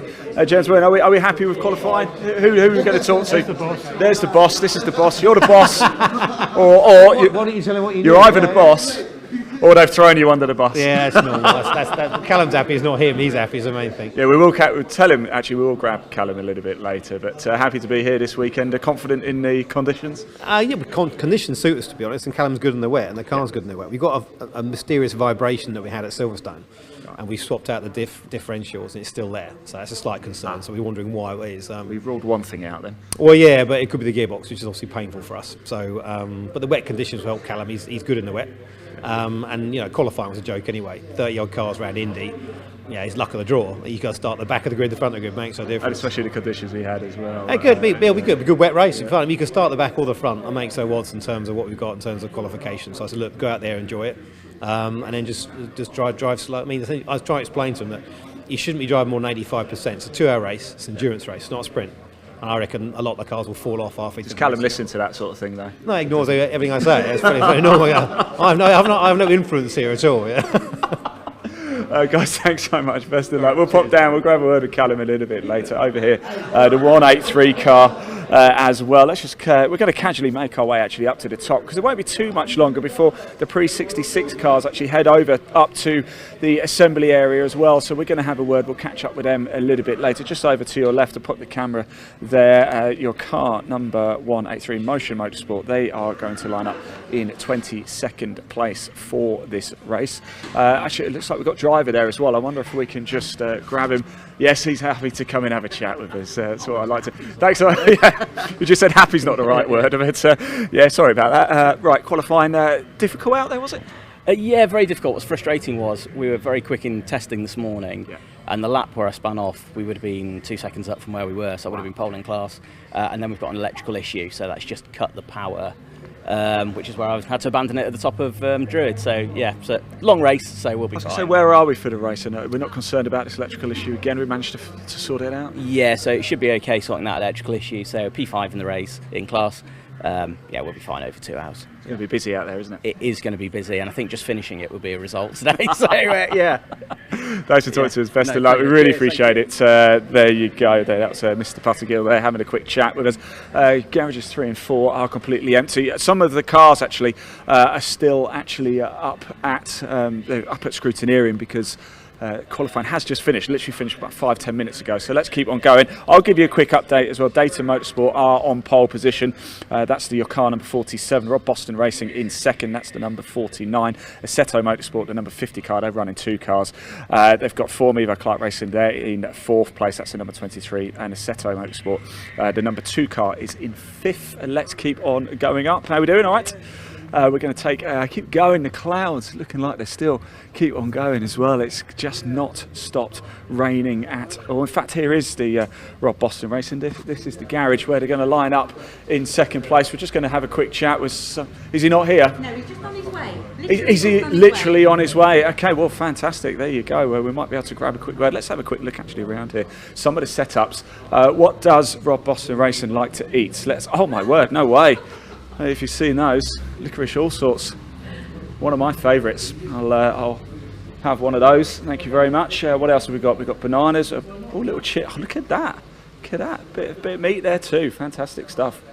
And of course your Tesco's crisps as well. Of course other supermarkets are available. We'll keep going as well. If Rob is coming down, is he? If not, we'll keep going. I'm going to munch on that licorice all sort whilst we keep going. We'll pop back, don't worry. We will speak to the drivers as and when they do come down, but a lot of action, not a lot of cars actually around at the minute. It is chucking it down. It is officially the lunch break right now too. Here we go. Let's have a quick chat down here, shall we? He just said, "Oh dear, oh dear, oh dear." What was it like out there? Because it's not just not stopping raining, is it? No, it's a little bit moist, mate. I mean, it's almost like I brought the weather from Wales with me, really. Let's face it. I mean, yeah, it'd be nice if it dried up. We've got a bit of a river coming through Surtees at the moment, which is Right. a little bit hairy, but could be worse. Still a bit of time to go, though, isn't it? There's 2 races to go out beforehand, and it is scheduled to stop raining, so it should be okay. But that's going to make it quite difficult because I think it's going to stop raining, then it's going to rain for a little bit in the race, and then it's going to be dry. So a bit of a thinker. I mean, for me, that's just standard Welsh weather. Let's face it. It's constantly raining. Yeah. I'm not Welsh. I couldn't dare say. No, but yeah, I'm looking forward to it. It's going to be interesting, tricky conditions, but I think, given the fact that we've had a decent qualifying, we've put the car on 3rd, gives us a good chance to jump the other 2 Clios in class. So yeah, I'm looking forward to it. Is it going to be a bit of a tactical game out there in this one, do you think? Oh, I've got a slight secret weapon with me this weekend. So yeah, junior Saxo driver, the champion from last year. So we're sticking him in the car, and he's bloody quick, mate. So secret weapon, yes. Of course, former Saxo racer Charlie Hand was racing. Thank you, by the way. We'll see you later, guys. Was racing yesterday, wasn't he, in the British Endurance Championship? He won the racing class in his Ferrari back at Silverstone. Things didn't quite go to plan yesterday, though. They retired from the race. Let's keep moving up a little bit further, shall we? I wonder if anybody's in here for us to have a quick chat to. I was wondering if Reese is about. Reese is there. Yes, let's grab Reese Lloyd. We do like to have a quick chat from one Welshman to another. Let me just grab him. Reese, over. Come on, buddy. Over we come. We've just literally been talking from one Welshman to another. Not me. I'm not Welsh. No, I was just chatting next door, but. Reese, of course you were out and about yesterday. You just can't keep away from the wheel, can you? Keep him busy, keep my fitness level high in my growing age. Well, he's still a young man, Reese. He's still a young man. All right, now I think this is going to be a tactical battle. Do you agree? I think it's going to be interesting. Yeah, I think the 2-hour races are new for us, so it's new for all the Britcar guys. So it's going to be interesting. Yeah, we're obviously well mixed with both Clios.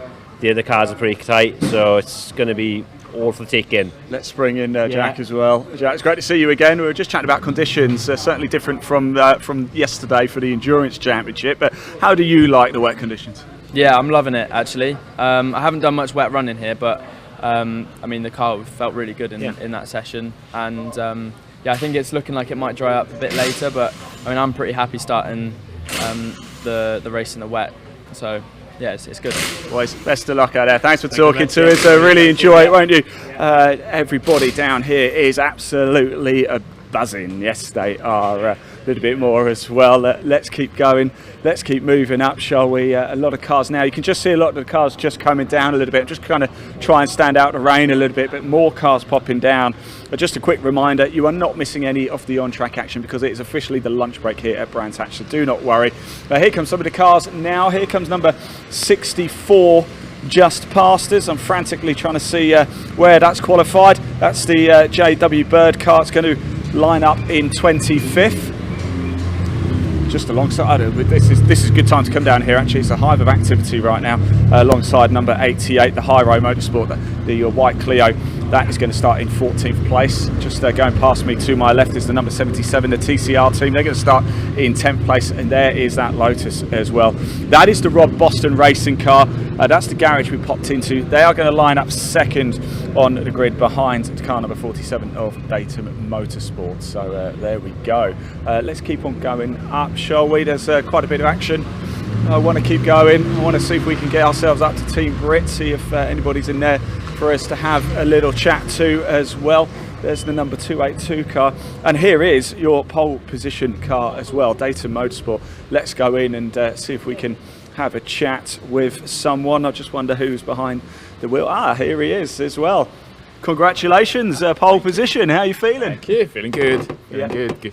I love wet conditions. Yeah, well, clearly it shows, but anything could happen out there. So you've got wet conditions, which is hard enough as it is, but then you've got 30 odd cars going around the smallest circuit in the UK at 1.2 miles. What can possibly go wrong, right? Yeah. Survival. It's going to be survival for sure. It's a good test, isn't it? It's a good battle for you guys and really shows your skill. It is, yeah. definitely looking forward to it. Fantastic, looking forward to it. Thanks for talking to us. Well done again, congratulations. Data Motorsport there on pole position for the Britcar Trophy race. Coming up a little bit later, oh, I've almost ran into a Ginetta here. Look, we just pull it round. Car number 111 here. This is the other Data Motorsport car. This is lining up in 6th place. So strong qualifying there as well. Let's keep going, shall we? Let's keep moving. Let's get ourselves over. Here we go. Let's have a jump in here with the Porsche 2. Sorry guys, I'm being really rude and just interrupting here. But how was qualifying out there? Interesting. It was visibility was a bit limited, shall we say? Yeah, it was good. It was fun. Kept it on the track. I was just chatting to the man actually on pole overall, and you got difficult conditions with the weather. But it's traffic as well, isn't it? Oh, it's massive. Yeah, exactly. I mean, that was I went out at the start of the session thinking that I was being smart and I'd get out before everybody else, but obviously all the other 30 guys are thinking exactly the same thing. That backfired then. Exactly, I didn't go quite according to plan, but it's fine, it's fun. Is this a new race suit as well? It's looking very clean. I know, it's too clean. It's all new. It's all new. Yeah, exactly. Yeah, we're hoping we want to keep it like this, so we hope it stays like this by the end of the day. But it's, yeah, well, all the gear, no idea. Oh, I don't believe that for a second. Best of luck out there. Thanks for talking to us. Let's keep going. All the gear, no idea. I'm not so sure I believe that at all. Let's keep going up the garages. I can see the Team Brit car up here. Let's see if we can go grab a quick word with them as well. How are we doing? All right, good. Right, we're going to keep moving on. A little bit of that. This is Andy Senior's car, actually. Was racing in the pre-93 03's Boss as well, a little bit earlier for the classic touring cars. Here he is. I wonder if we can have a quick word of Mr. Smith Senior here. First and foremost, you're okay, aren't you? Of course I'm okay. Yeah. 100% okay. What happened out there? Because I must admit I didn't see it. Well, we came through Paddock Hill Bend, down the dip, going up the other side. Car on my left, in front of me, but I'm going to beat him into Druids. Dave, who was driving the BMW, he came up the inside. I didn't see him. I must have moved over. Racing accident. Racing accident. It's motorsport, it happens. We just touched, and of course being in the wet, just no control. We could correct it. That was it. And hit the barrier and the car's now pretty wrecked. We'll get a look at the front of it, but one thing that is positive is that it did start up and it actually drove into the garage, didn't it? It did. It did. Let's go around to the front. We'll show you. We'll show you how it looks. But most importantly, it did actually make its way under its own steam back into the garage here. So that's a good sign, right? It is a good sign. We'll just give it a bit of a polish. It'll be fine. Hey. Only these mechanics around here are so slow. I could have got on the back end of that. I was going to say, you could have still made it. It was red flags, wasn't it? You could have got back because it's still running. Good spirits, that's what I like to. Thanks for talking to us. It's great to see you again, by the way. Great to see you. You take care, won't you? Right, we're going to keep on going out. I'll go around the back while you're looking at that. Yeah, that was an incident, racing incident. It does happen. It is motorsport, but as I said before, the good news for Smith Senior's car here is that it did get into the garage actually under its own steam. Did come in on a flatbed, but they actually managed to drive in. The engine works fine, did drive in, so it probably looks worse than it actually is. So let's keep going, shall we? Team Brit up here. Not long to go before we're going to get ourselves actually up to the... Sorry, I just disappeared behind a pillar there, didn't I? Up to the assembly area ready for the pre-66s, but before we do that, let's go and have a little poke around the Team Brit team, shall we? And let's just jump in there. How we doing, buddy? Hello, Gene. How are you doing? I'm very well. I'm very well. It's good to see you again. It's good to see you again. Right, what now. Weather? Yeah. Oh, I do like to be in the pouring rain. It makes difficult conditions. It's not just the conditions, but traffic is probably a big key issue here as well. Yeah, it was. Traffic today was really, really difficult. Just trying to drop back and find a little bit of space, and then you catch it all back up again, and it's not much you can do with it. So we got, I think, 1/10 down on P2, and we're 2 seconds down on the Porsche with the big wing. So got a lot of work to do there, but P2 seems very catchable, and our race pace is good. Testing we missed. We had an engine blow up on testing, so we had to drive to Dorset and buy another engine. That got fitted last night, so it's been a dramatic weekend along with the weather. Yeah, it was like, well, we can do it, so we will do it. And yeah, no, it was awesome. The whole team got behind us and just smashed it through the night. So yeah. Team Brit, we know what incredible team. What is it like to be part of this setup here? Oh mate, don't make me cry. Yeah, it's like a family. It's like a fast family. They're there on racing, off racing, when you need something, when you don't need something, they're always there, and it's like no other team I've ever been involved with. They are absolutely awesome. So yeah, awesome, mate. Look, best of luck out there. We'll catch up a little bit later. Thank you, and you. Really good to see you. Let's keep going up. People are running away from the camera now, so let's embarrass them and put the camera on the people with the bucket hats here. Yeah, let's go in actually. Right, it's pretty grotty out here today, isn't it? But it adds to the fun, doesn't it? Oh, it's fantastic. Yeah, absolutely wonderful. This is British summer at its best. You look quite brown. You look got a nice tan. Actually, considering yesterday, I think I got a bit of a tan yesterday. It's amazing how things can change, isn't it? It is. I mean, is the sunshine going to come out? No. Oh, good. What was the bearer? Do you want to come and see our hospitality unit? Yeah, I'd love to. Absolutely love to see that. Yes. Oh my word, yeah. This is Jim Edwards, by the way. Just put it on fifth. There you go, Jim Edwards. How you doing, Jim? All right. Right. So we'll keep going through. Oh, what a treat this is, isn't it? We weren't expecting this. This is brilliant. Hello. How you doing? Oh, and wow, this is it, is it? This is the Wantling Oh. Edwards family. Wow. Look at it. What are the champions that eat here? Look at that. We got cheese. We got ham in there. Look at that hospitality. We've even got cucumber sticks. Look at that. Oh, I'm impressed. And we got some carrot battens from is that Sainsbury's? We're going up market, aren't we? Oh look, here we are. Look, and look, we're actually watching ourselves right now. Everybody, can we give the camera away? Everybody, give the camera away. And look at these two. I'll be back shortly. Yeah, because I do want one. I really do. How are we going to get on today, guys? Are we going to win? Thank you so much. Thanks for that. I will be back. Honestly, I will be back. They look really good. Thank you so much. Cheers. Let's keep going back up. I'm not joking. Darryl on camera, I did promise you, didn't I, that we get all sorts when we walk around the pits. So we'll be back for those chocolate brownies. Don't you worry about that. Right.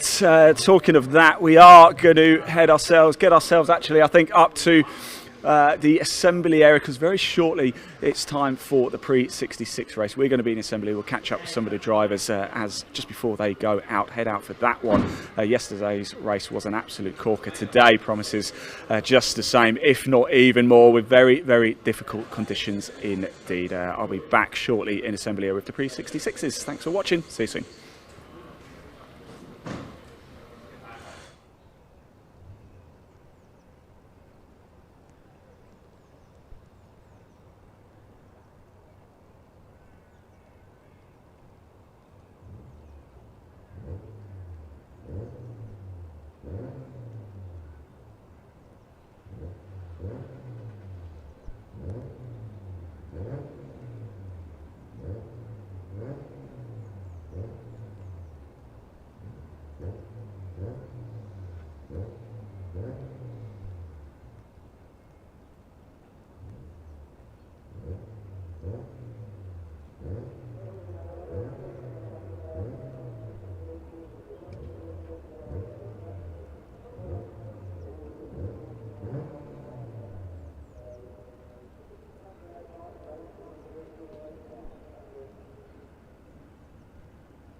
That brownie was sensational. Big thank you to the hospitality there in Britcar Trophy. As you can see, the cars are here for the Pre-66. They're going to be out on track in about 8 minutes or so. We've got James Ibbotson here. Let's have a quick chat with James. Now, yesterday he had a problem with the car. I think the flywheel came through the bonnet. What happened yesterday, James? Yeah, I think there was a bit of a flywheel expiry as we come onto the straight yesterday, and part of it, luckily it hit the bonnet and not the windscreen, because I don't think I'd be talking to you if...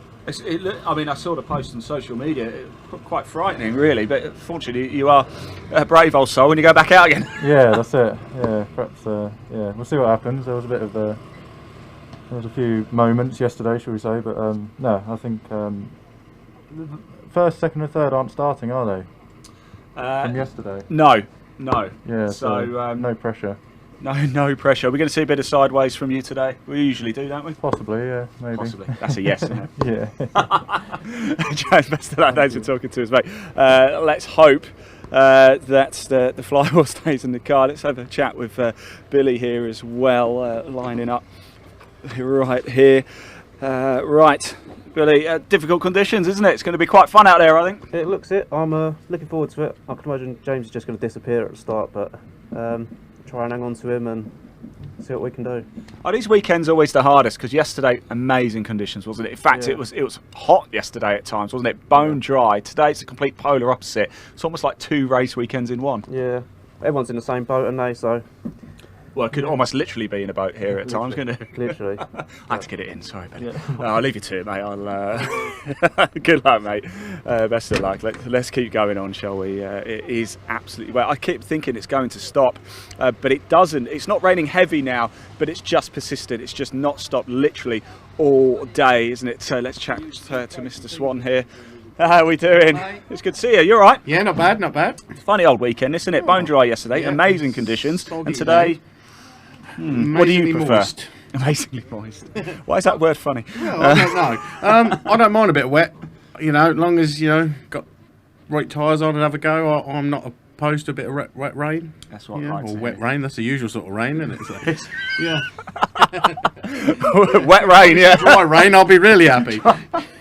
Yeah, no, I like the dry because obviously that makes the whole weekend. You know, when you're kicking about in the wet, it's just miserable. Everybody's locked away in the vans and that. But yeah, to get on the track and have a go in the rain, I don't mind that. Good man. Best of luck. Thanks for talking Cheers, to us. thank you. Really do appreciate it. Great to see you as well there. Mr. Swan letting us know that the rain is actually wet. Right, let's keep going, shall we? See if there's anybody else we can have a quick chat to. We got number 17 up here, James Burrows. Let's just have a quick chat with him, finishing 14th yesterday overall. We'll just... oh, there you go.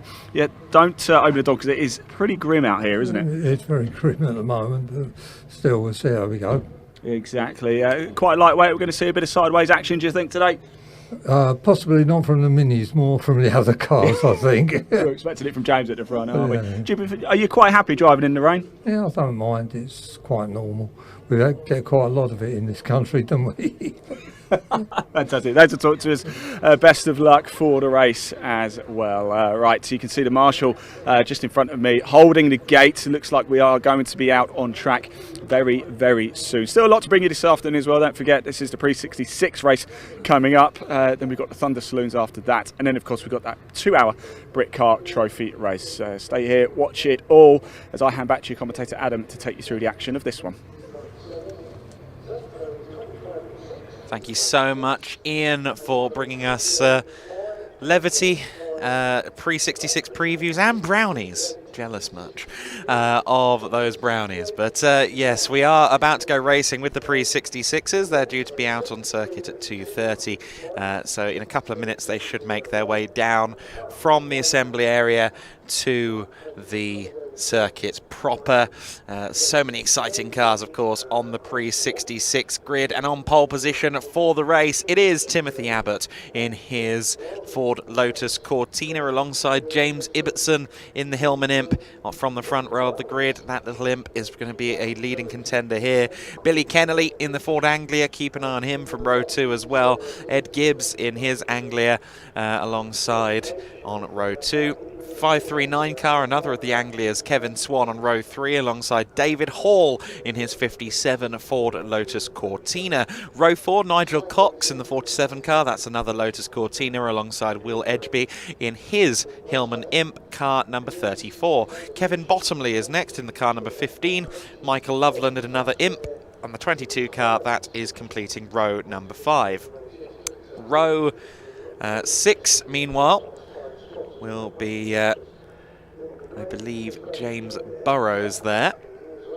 Yeah, James Burrows on row 6 in his BMC Mini Cooper alongside James Syme in the Morris Mini. No differences between them except for some badging, I think. Michael Foley in the Ford Lotus Cortina alongside Hillman Imp of David Ellis, that's number 28. Andy Messham's Austin Mini on row 8 alongside the first of the Austin A40s, Brian Bedford on row 8. Freddie Brown in the Ford Anglia on row 9 alongside Keith Wright in his Ford Lotus Cortina.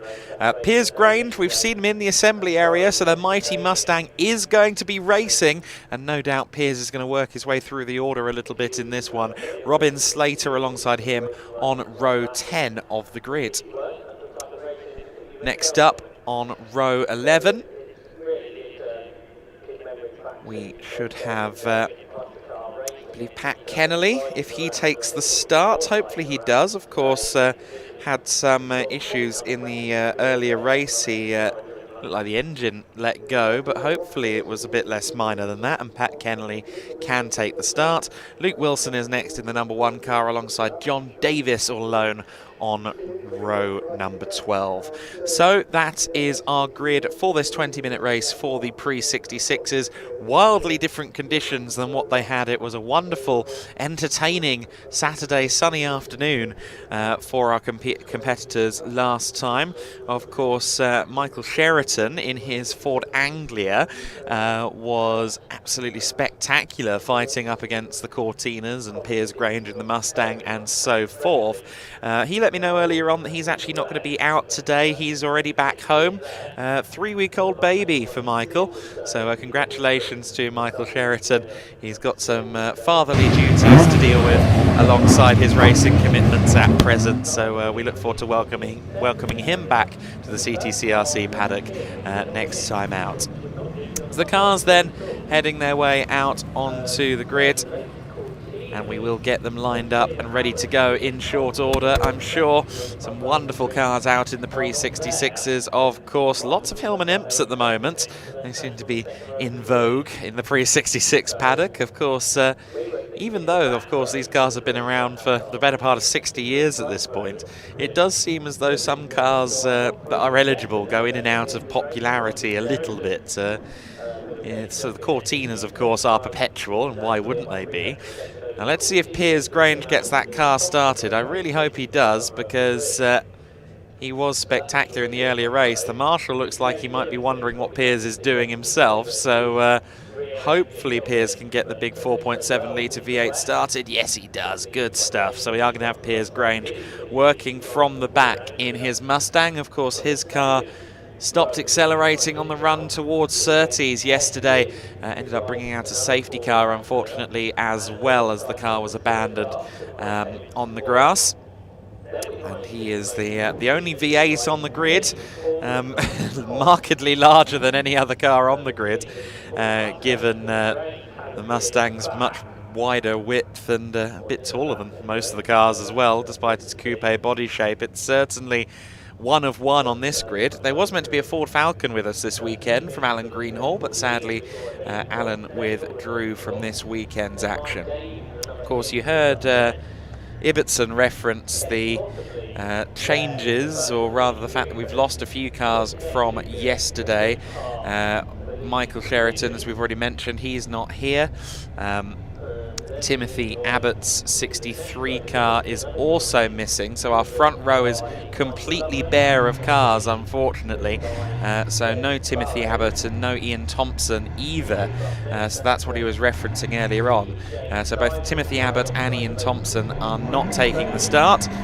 Green flag lap. It was a very spirited getaway. I thought for a minute they were going without a warm-up lap. I was a little bit concerned, but that is not the case. So So let's take a look on board then around the circuit. Of course, we're approaching Paddock Hill Bend at the moment. Critical, especially in the dry conditions, you don't hop those curbs and compromise your run down the hill towards Hailwood Hill and then on to Druids. Of course, in these wet conditions, no one's braving those curbs on the inside of Paddock Hill anyway. But you can set yourself up nicely for a run up the hill towards Druids. Try and get up the inside of your opponent, or maybe even find the grip in these wet conditions around the outside. Try and stay off the curbs to driver's left as you put the power down and head towards Graham Hill Bend. Of course, reprofiled around 25 years ago. This used to be basically a flat-out sweeper. Not the case these days, though. A much more technical corner, quite easy to run wide on the outside of Graham Hill Bend as well. We see a lot of track limits warnings come from Graham Hill Bend exit. Cooper Straight is followed by the Surtees Bend. Go past the GP loop, which we run every now and then, of course. A much rarer thing running on the GP loop. Set yourself up for a good run down the main straight, through Clearways and onto Clark Curve. The main straight is, of course, christened the Brabham Straight. It's just 1.2 miles on the Brands Hatch Indy circuit. There aren't a huge number of corners put into that 1.2 miles. It's a flowing circuit as such. You don't have to sit there and go through 4 complicated chicanes or something. It's a very flowing circuit, but it is a very challenging circuit as well. The drivers then making their way through the formation lap for the second time. 2 formation laps in these wet conditions. And I get the feeling that James Ibbotson wants to warm up his rear tyres, don't you? Oh dear, that's going to be a sign of things to come, isn't it? The Hillman imp of James Ibbotson. James is always spectacular at the best of times. And you see there, just on the Graham Hill Bend apex, I was talking about the fact that the water often compacts down there. It does very much look as though the traditional Graham Hill Bend lake has formed on the apex there at Paddock Hill Bend. At Graham Hill Bend. So that is probably a corner apex that most of these drivers will want to avoid. Of course, they often take a wider berth around the corners in these conditions to find some more grip. The racing line is not very grippy in the wet conditions, and clearly the rear tyres on that little Hillman imp are not providing that much grip either. But I feel like James Ibbotson might like it that way. He's absolutely putting on a show before we even get started. It's 20 minutes of racing for these cars. It's going to be James Ibbotson from the second row, our de facto pole sitter, because both Timothy Abbott and Ian Thompson are missing.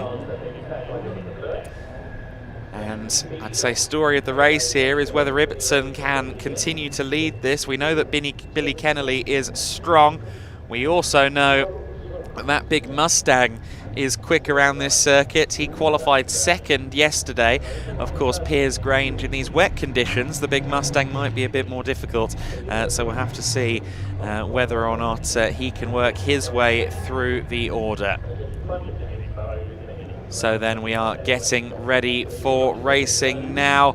Piers Grange pulls up. The little Mini on the back row has also found its grid slot. The green flag waves. It's going to be Ibbotson versus Kennelly on the run down to the first corner, unless some of the other Anglias can run interference. We're underway, and there's a lot of sideways Anglias on the second row. The 47 Cortina with a very good launch indeed. Nigel Cox trying to cut across for third place, but he can't quite do it. Ibbotson with a mighty start. He leads the way comfortably over Billy Kennelly. Around the outside, 4th and 5th place under contest, actually. Another of the little Hillmans getting involved there. I believe that is the 34 car, is it? I believe it is Edgeby in the 34, who's already challenging within the top 5. We ride on board there with the 68, I believe, of Keith Wright. That was a little bit of a snap there in his Cortina. And you see Piers Grange in the back of shot in the big Mustang. He's already up the order. So Mustang power is working, at least on the straights, in this deluge that we've got today at the Brands Hatch Indy circuit, and one of the other imps there having a little bit of a sideways moment. There's Piers Granger in the Mustang. He's picked his way through a few places, however not the forward progress you'd maybe expect based on his qualifying results. These are wildly different conditions though. There's the 34 car of Will Edgeby, making a move for third place. Edgeby confident then in these wet conditions in his Hillman Imp. I believe that that little Hillman Imp is the ex-Freddie Brown car. I'm pretty sure it was Freddie that had that car before and has sold it on. Edgeby then up in third position.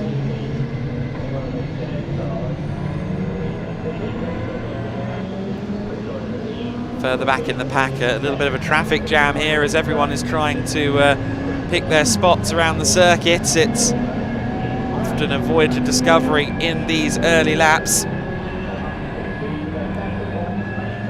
It is Ibbotson though who leads the way at the moment, fairly comfortably as well. Ibbotson so spectacular in his Imp in all conditions. Of course we saw him up there among the Cortinas, the Mustangs and the Anglias yesterday.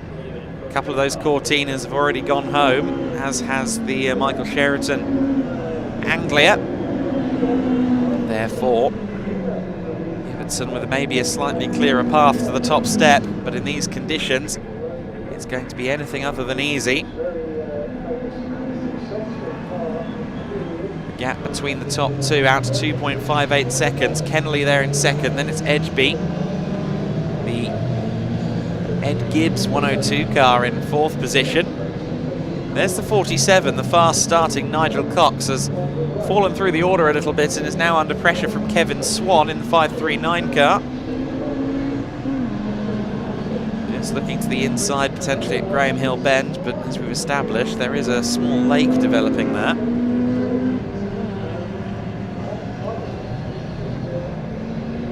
So we have 16 minutes and 40 seconds of this race to go. 20-minute races today, rather than the 15 that we had yesterday, as we get to take a look at a replay. Oh dear, 28 cars spinning. David Ellis, who we've already seen sideways once. David Ellis with a spin going through Clearways Bend, so clearly he's struggling a little bit in these wet conditions. Here is our race leader, Ibbotson. That is the 87 car. 3.2 seconds, the gap has gone up again. Edgeby is really doing well in these wet conditions though in his Imp. He's got the yellow cross on the back of his car. Oh no, slowing down a little bit there. I think maybe just missing a gear because it looks like it's back up to pace now. But Ed Gibbs has gotten by in the 102.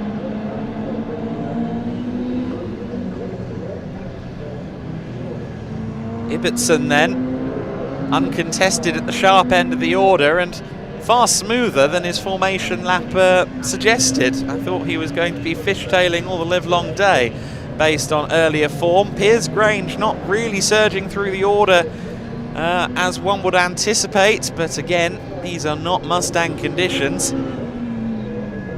Most horses on a day like today stay firmly in the stable, but not the Piers Grange Mustang. Number 5 car ahead of him, that's the Andy Messam Mini Cooper. Piers Grange taking it steady. Of course, after the car let go yesterday, he might also be just nursing it a little bit rather than going all out attack. He is leading his class, incidentally, in Class A, because he's the only car entered within the class this weekend, so from that perspective, he hasn't got that much to fight for, but just looking at it in a straight line, I don't think that Mustang is necessarily up to speed either, because those Minis were more than holding their own in a straight line, and I know that there are quite a few tuning shops out there that specialise in Minis, making Minis go rather quickly in a straight line. I refuse to believe that Piers Grange would get out-dragged by a Mini though. I think Piers might be taking it steady as there's a move made from Andy Messam there. There's our on-board Cortina, just going through shots, and I think we now await, well, we move over to the Surtees Bend, and here's that little battle pack with Piers Grange attached to the back of it. It's being led by the 48 car of Freddie Brown. So Freddie Brown in his Anglia. This is for 11th place. So Freddie Brown in P11 running fairly smoothly at the moment, and Piers Grange maybe about to make a position. Let's see if he's got some of those V8 horses back for this run down the Brabham Straight. Of course, it's not straight for the longest time, so Piers Grange can't put the power down that early through Clark Curve.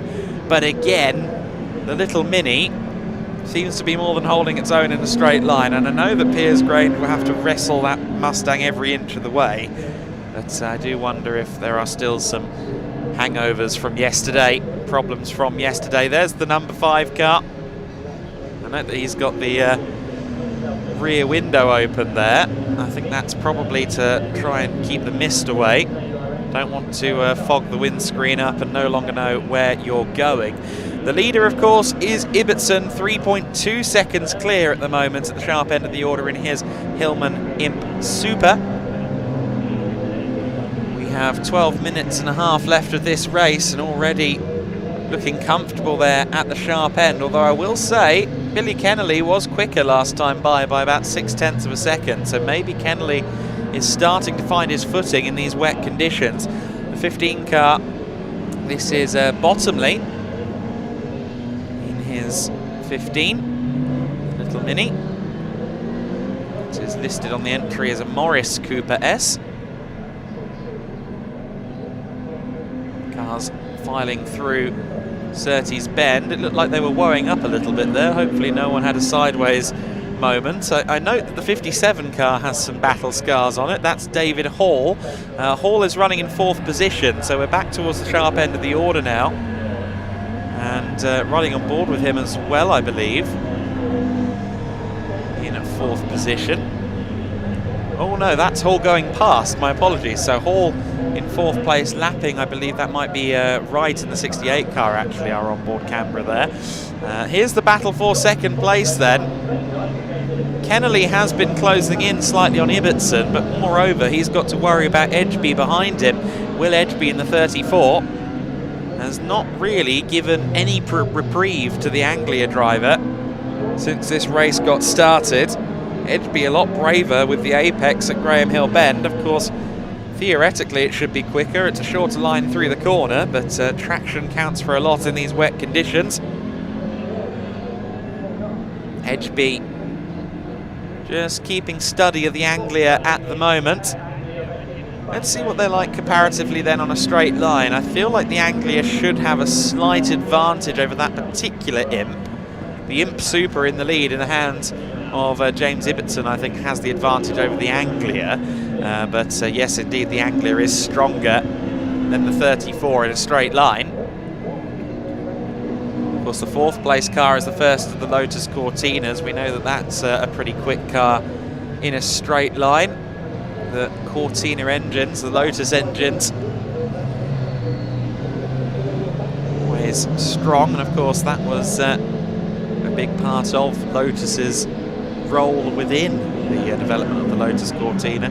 Of course they know how to make a car handle. We've got decades of precedent to prove that one, but also good at tuning engines as well. The likes of Corvette handing engines to tune at Lotus over the years. It's battle for 2nd then, now in amongst the traffic, in amongst the battle for 11th place. Just making their way around Bottomley, who runs in 13th at the moment. Freddie Brown is about to see the leader go past him, and I know that Ibbotson has lost a lot of time on that lap in the traffic, and Kennelly, with his best lap of the race at 1:08.1, the gap to the lead is suddenly only 1 second. Hopefully that is just the effect of the traffic rather than anything else.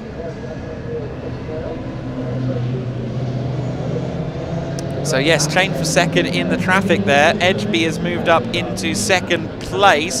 That was just after the start-finish line. I was watching Ibbetson's car to see whether or not everything was okay, whether it was just lap traffic. And while I was doing that, yeah, Will Edgeby has moved up into second place. So a good move from Edgeby to pick up P2 on the run through Paddock Hill Bend.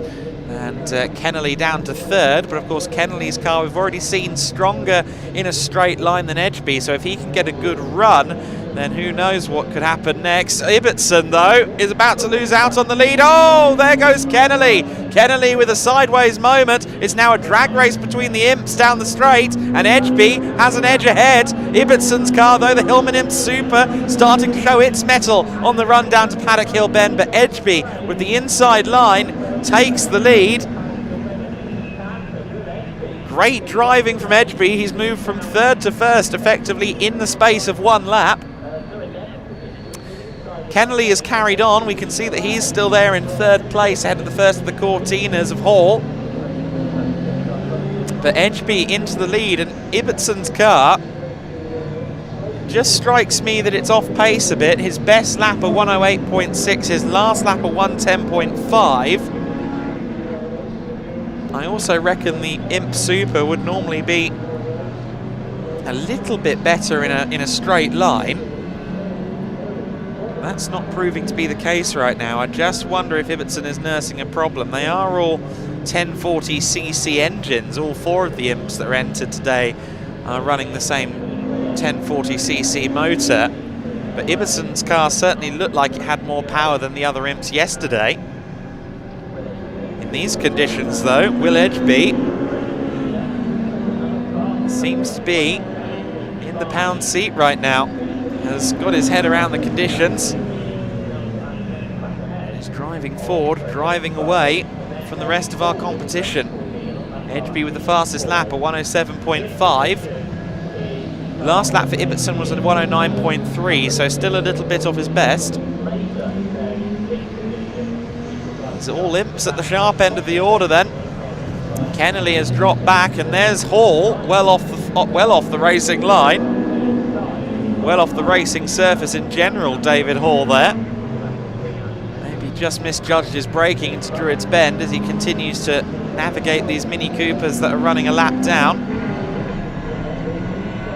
We ride on board again, briefly there with the 68 car, I believe that is of right. Oh, it's the 47 car of Nigel Cox, my apologies. So Nigel Cox and the 47 car that we're on board with there. Of course, Nigel, who was a fast starter at the beginning of the race, now sits in 7th place. He's about 10 seconds off of P6. So it's going to take some good fortune to move him through the order. He's also got to worry, I think, a little bit about the car behind. That's the 539 of Kevin Swan. So Kevin Swan on the move. I believe this is Kevin that we're riding on board with now. So Kevin Swan, you see he's got the readout on, sideways he goes, he's got the readout on the centre console there saying 5:10 to go in the race. Well, it's not quite true, it's 5 minutes and 25 right now. Obviously he'd have set that off manually before the race got started, so that's why there's a bit of a discrepancy on his time versus ours. He's definitely closing in though on Cox. The gap is 3.3 seconds. Although last time by, actually, Cox was slightly quicker, but the gap is such that we could yet see some manoeuvres on. Down through Paddock Hill Bend. I believe this is right in the 68 car, who is having to drive through the mirrors a little bit at the moment, because here comes the race leader, Will Edgeby. Edgeby looking, see which way he's given. He's given the inside line. Courteous driving there as we ride on board with Wright, who again takes a glance to the rear and notes that more cars are coming, most notably James Ibbetson, who has fallen back to almost 3.5 seconds off now, this man in the race lead. Will Edgeby has surged forward in this race. Edgeby started 9th on the grid, of course, effectively 7th with the front row vacated. It's a shame that the front-running Cortinas of Abbott and Thompson didn't take the start today. Been interesting to compare in the wet conditions, Edgeby and the Imp versus some of those front-running Lotus Cortinas. Another Cortina about to get lapped. I believe that's number 6 car of Foley that's about to go a lap down. Edgeby supremely confident in these conditions, very smooth. Ibbotson, I have to believe that he's nursing something in that car, because he really did charge away in the early stages, and as the race has worn on, his pace has slowed. Of course, Kennelly survived a big spin earlier on coming out of Clark Curve. Tried to put the power down and ended up looping the car. What's Kennelly's last lap time? It was 108.1, 108.6 for Ibbotson. So Kennelly is lapping quicker, but I'm not sure he's going to have enough time to properly intervene for second place. There's Hall in 4th. The 57 car. Nice sideways driving there. That's how Cortinas are meant to take corners. Lovely stuff. Of course, the Cortina is much of a rally car as the Escort back in the day. The Safari Rally won by Lotus Cortinas in '64, if I remember correctly. Ibbotson fishtailing into Druids Bend. He's still trying, that much is clear. There is Hall, 5.5 or 5.9 seconds back from Kennelly in the Anglia, so I think he's going to have to settle for 4th place. He will, however, be the first Cortina home, and the Cortinas are in their own class, Class F, so will claim a pot in some capacity at the CTCRC prize ceremony after this weekend's racing. There's Gibbs in the 102 car, who is rather lonely there in 5th place overall. Just taking a look at the gap between Cox in the 47 and Swan in the 539, it's actually gone up now. It seems as though after charging a little bit, the number 70, or rather number 539 Anglia of Swan has started to lose a bit of pace out there. There's Messam in the number 5. Andy used to run a Clio in addition to the Mini, if I remember correctly, in the pre-05 category that was.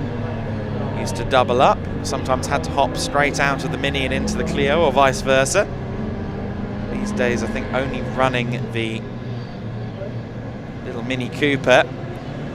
Will Edgeby, you see there with the yellow cross on the back of his car, the yellow and black cross, that denotes that you're within your first 6 races, and well, isn't that a revelation all of itself, that Edgeby is so quick in these wet conditions so early in his racing career. Could this little imp become the equivalent of the Stephen Primmitt Ford Escort in the pre-83s? Could this be the dominant force going forward as Edgeby continues to learn, continues to build confidence in himself and the car? If anything's going to help him build confidence, it's going to be this result. 7 seconds to the good as the Imp heads out onto the Cooper Straight for the final time. This is lap 18 of the race. He's about to put Piers Grange down a second lap, I believe, so Grange in the Mustang hasn't been running that sweet today. I'm sure he'll be back next time out. And oh, that's a bit of a moment there. The 47 car was in a spin. That is Cox, who we do have the onboard camera with, and I'm sure he was more than a little clunched up in the car there. Meanwhile, Will Edgeby comes across the line to take the win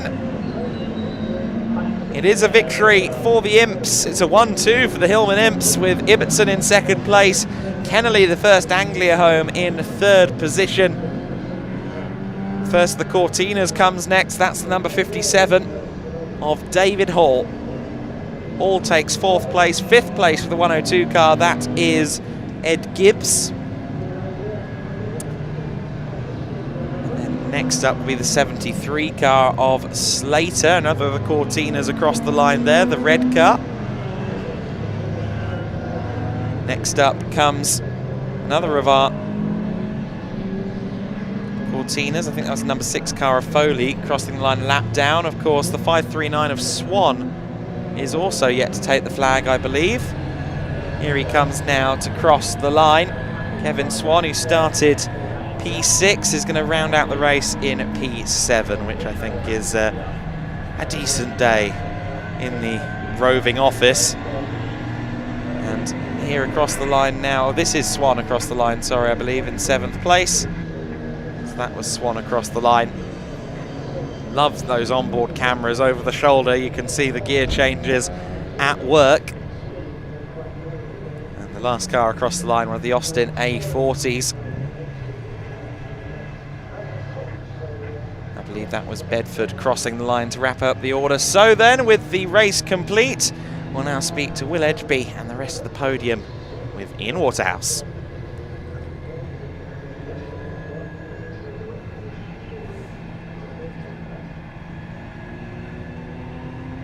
Right, welcome down everybody to Park Fermade. The top 3 overall just coming down behind us here as well. There is Billy Keneally there. Here is James. We'll grab a quick word with James because he's the first basically to get out of his car and get his helmet off. So we'll have a quick chat with him as soon as he can manage to get his helmet off, of course. We'll just let him get his helmet, hands, device, let it get it all off. Don't you worry, James, we got all the time in the world for you. There we go. Well done, mate. Look at that, handshakes, that's what we like. Well, if you come around as well, actually, and we'll grab Billy too, and we can actually make this a 3-way chat, can't we? James, you got away early on, didn't you? But Will just reined you in. Is everything all right with the car? Yeah, all good with the car. Yeah, it's fantastic. Will's just rapid in the wet. Yeah. He's proper. Yeah, he's a good driver, and he's new to this as well, so he's doing really well. Yeah. So yeah, he deserves that. Well done. Will, come here. That was a fantastic drive. It really was. You came through the grid as well. You came through the order very well. I know. I couldn't quite believe it. I was worried about being on the inside row initially because it was a bit tricky in the dry. And yeah, James was up the road on the dry, so I was a little bit thinking, oh no, what's going to happen? And then I think the grid reshuffled and you were on pole. Yeah. So I thought James is going to get away early. I've got to get on with it. I knew I didn't have time. So yeah, lucky with a couple of back markers, trying to really hold myself back and not throw it off. The key. You did an amazing job, certainly a very composed drive, certainly feel your very young years as well. Let's just grab Billy as well. Billy, we spoke before, didn't we? Of course. That's a pretty good race, so you're going to be happy. Yeah, it wasn't too bad. Done a 360, but that wasn't ideal. Well, you could do a 360 and still finish on a podium. Yeah, it's not too bad. I did think they'd get away, but it's what it is. Third's good. I'll tell you what, you weren't too far off James at the end though. It looked like you were closing. I was trying to catch him, but it's what it is, isn't it? Next time. Next time, that's what I like to hear. There you go. There might be the oldest cars on the grid, but by the look of Will, James and Billy, it's probably the youngest podium we've had here. I've never felt so old. Right, I'm going to hand back to Adam because we've got more classic touring car racing action coming up for you. Oh, call me when you commentate on Formula 4, Ian. That makes you feel very old indeed. They're all 15. It's terrible. So the CTCRC Pre-66 grid, Will Edgeby in the 34 car taking the win from James Ibbotson in the 87. Billy Keneally taking third place, the first of the Anglia's home in third. David Hall in fourth place ahead of Ed Gibbs in fifth. Robin Slater, the 73 car, sixth place, followed by Kevin Swan, Nigel Cox, James Simon, Andy Messam rounding out your top 10. James Burrows in 11th place ahead of Kevin Bottomley. Freddie Brown in the 48 car, 13th. Piers Grange gets the big Mustang home, 14th, as the CTCRC Pre-66 grid concludes their day. So just 2 more races here today. One of them, of course, is the big one, the 2-hour Britcar Trophy race. But one last outing now for the CTCRC crews, and that's the classic and historic Thunder Saloons Race 2. Of course, they already raced this morning, so anyone who had some problems earlier on today may have struggled to get the car out for Race 2. Of course, they were meant to race yesterday, however, they only got, I believe, 2 laps in before quite a big fire for the 223 car of Joe Collier, the Peugeot 206 Silhouette. Joe managed to get out of the car under his own steam, but certainly a hair-raising moment yesterday here at Brands Hatch. That meant that both races had to be scheduled for today, and we are about to see these cars out on circuit for a 20-minute race. A study in contrasts, I think it's safe to say, towards the sharp end of the order. It's Brian Bransom in the 126 car in his BMW E46 M3. Samuel Wilson alongside him in the Aston Martin V8 Vantage X-Pack. That car is quite the hairy beast, and I look forward to seeing Sam go up against Bransom here. Malcolm Harding will also be a factor in the lead battle from 3rd place in his Ford Escort Mark II Zach Speed. Nick Vaughan too will be one to watch in the Audi A3. That car's got some good traction. Row 3 looks like it's going to be just the one car. Paul Wood in the 85, no Armitage in the 191 for this one. Row 4 is Ian Craig in his BMW M3 CSL and Rod Burley in the E36 BMW. So Rod Burley, the Brands Hatch Maestro, on row 4. AJ Owen is next on row 5 of the grid in his Civic Type R EP3. Had to work his way up from about 20th place in the earlier race. He'll be going for top 5 in this one. Adrian Bradley, similarly, could surge up the order too from 10th place in the 211. Row 6 of the grid, another Bradley family member alongside David Jefferson. It's Jefferson in 11th place in the BMW M3 number 128. Ronan Bradley, who started at the very back of the grid, 31st place last time, he will be starting from row 6. Expect him to surge forward. Howard Spooner in the glorious BMW E24 Alpina is next. The ex-BTCC Seat Toledo of Andy Thompson lines up alongside him. Abby Eaton in the Holden VH Commodore is also there on row 8 of the grid alongside David Hutchins' Honda Civic Type R. Lee Spencer in the BMW 328i Sport on row 9 alongside Timothy Evers BMW 335D, that's a diesel. Vic Hope in the 10th row of the grid, the 151 car alongside Cavan Granger's 137. Still a few more rows to go as they go out onto the first of what will more than likely be 2 formation laps. So row 11 of the grid, Simon Mann and Jason Rudge. The 153 and the 228. Oliver Owen, who we saw earlier on in the pre-93 grid, he's back out there again for the Thunder in his E36. Neil Oakley, who brought out the red flag a couple of minutes from home earlier, he should be back out there in his Volkswagen Beetle. Jasper Sapra, who spun out of the top 3 earlier on, I believe he is there on the grid. He'll be on row 13 alongside Michael Rudge. Jason West and Gavin Thompson round out our 14-row order as this race gets ready to go. Remember, that 118 car didn't take the start earlier on. Gavin Thompson, who was tipped as a hot favourite by Rod Burley for this race, he didn't take the start. A small issue with the car, I believe. Not quite sure what happened to it, but didn't get to take the start. And Gavin Thompson, of course, front-wheel drive, as is often beneficial in these conditions. So then, the cars make their way around Clark Curve and will now begin their second formation lap. Of course, rolling start for these Thunder cars, so no need to stop on the line when we do go racing. 2x2 formation at speed in the wet going into Paddock Hill Bend is always a little bit hair-raising. 19 minutes and 50 seconds on the clock because the clock starts on the second formation lap. So the clock is running, and you see there that Samuel Wilson's car, the Vantage V8, every time that thing goes through shot, it catches the eye, doesn't it? It's a sensational car. It's a sensational grid in totality. So many brilliantly prepared cars, so many unique cars. That little Beetle in particular is a particularly menacing little thing. I want to know more about that car. I'll have to try and track down the 311 of Oakley and have a chat. Abby Eaton's Honda Holden V8 Commodore, the Australian Touring Car Championship replica machine, precursor to the V8 supercars of today. That car always going to be a little bit hairy in these wet conditions, but we'll see what Abby can do from the 8th row of the grid. She's got that gorgeous Alpina ahead of Howard Spooner. So then the race is about to get underway here. The Thunders with their second race of the day. It is Brian Bransom and Samuel Wilson on the front row of the grid.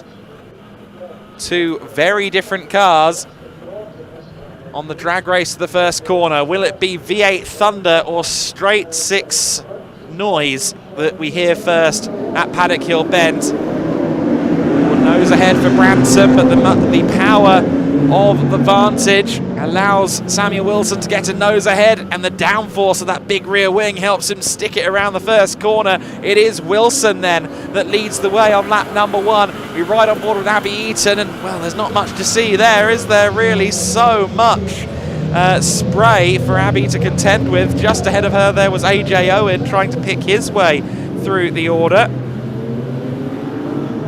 You see there Eaton trying to find a way up the inside there of Ronan Bradley. Our leader, though,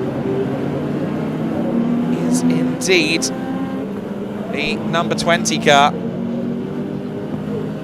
Great driving from Samuel Wilson in the Ricky Can Aston Martin V8 Vantage. There's Eaton trying to get around AJ Owen. Should have more power than the Civic of AJ Owen. Thunderous V8 of Abby Eaton does indeed clear the Civic. See working the pedals.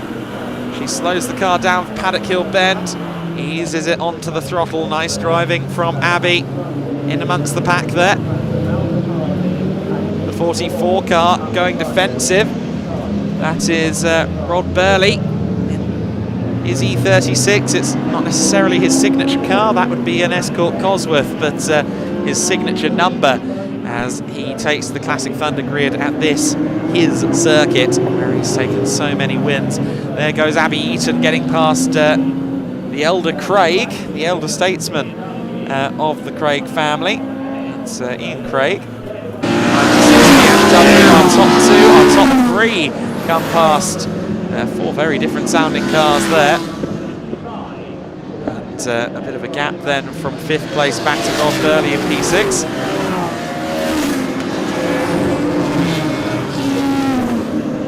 Great sounds then as we see those cars filter through. And we saw there that the 118 car of Thompson, the little Peugeot 205, has made up some places, already up to 16th position. All going wide there is Bradley in the 211 car. That's Adrian Bradley. Abby Eaton now challenging Rod Burley, trying to go around the outside. I get the feeling that this Holden is a lot more hooked up than it was this morning. Abby Eaton looks like she has supreme confidence at the wheel of the VH Commodore right now. Clean around the outside of Rod Burley. The Commodore looked a little bit precocious in the first race, but no such dramas in race number 2. Abby Eaton very much showing the full deck of cards at the moment. Here's what this car can really do.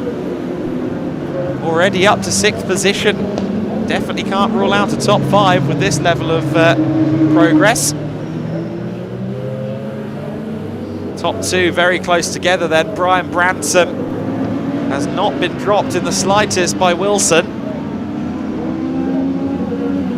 That V8 Vantage burbles past Surtees corner. Malcolm Harding has fallen back a little bit in the 101 car, but still there comfortably in 3rd place ahead of the 66 of Nick Vaughan.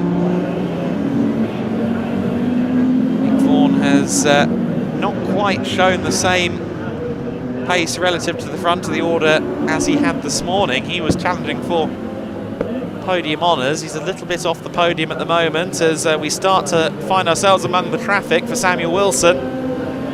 Doesn't take long, does it? 6 minutes and he's already in the traffic. Short Brands Hatch Indy circuit.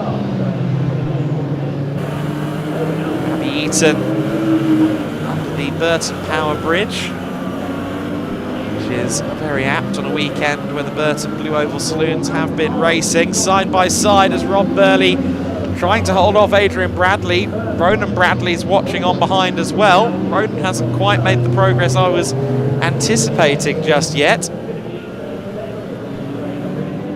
believe, if I remember rightly, there are about 4 or 5 racing Bradleys. And I think those two are the cousins. There are cousins, there are siblings. It's a very complicated racing family tree there. Brian Bransom looking up the inside of Samuel Wilson.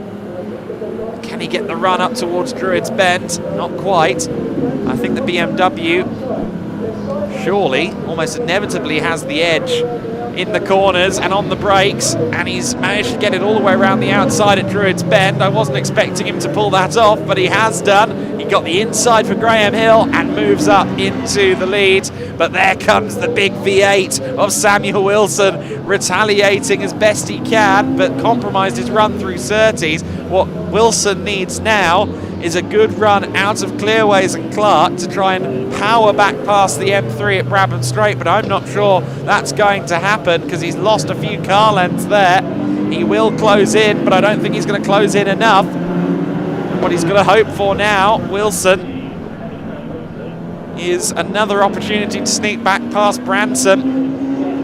But Bransom's car was looking quick, wasn't it? It was looking quicker, I would say, although the fastest lap of the race does belong to Wilson at the moment, 55.900. The last lap for Branson, however, was a 55.938, and that was a lap that included an overtake, so I dare suggest that now Branson is in the lead. He's only going to get away. Meanwhile, there's been a change for third place that we saw just as we went to this replay, and the replay is a hair-raising moment for the 228 car of Rudge, who went across the grass and thankfully managed to keep the car straight and somewhat under control.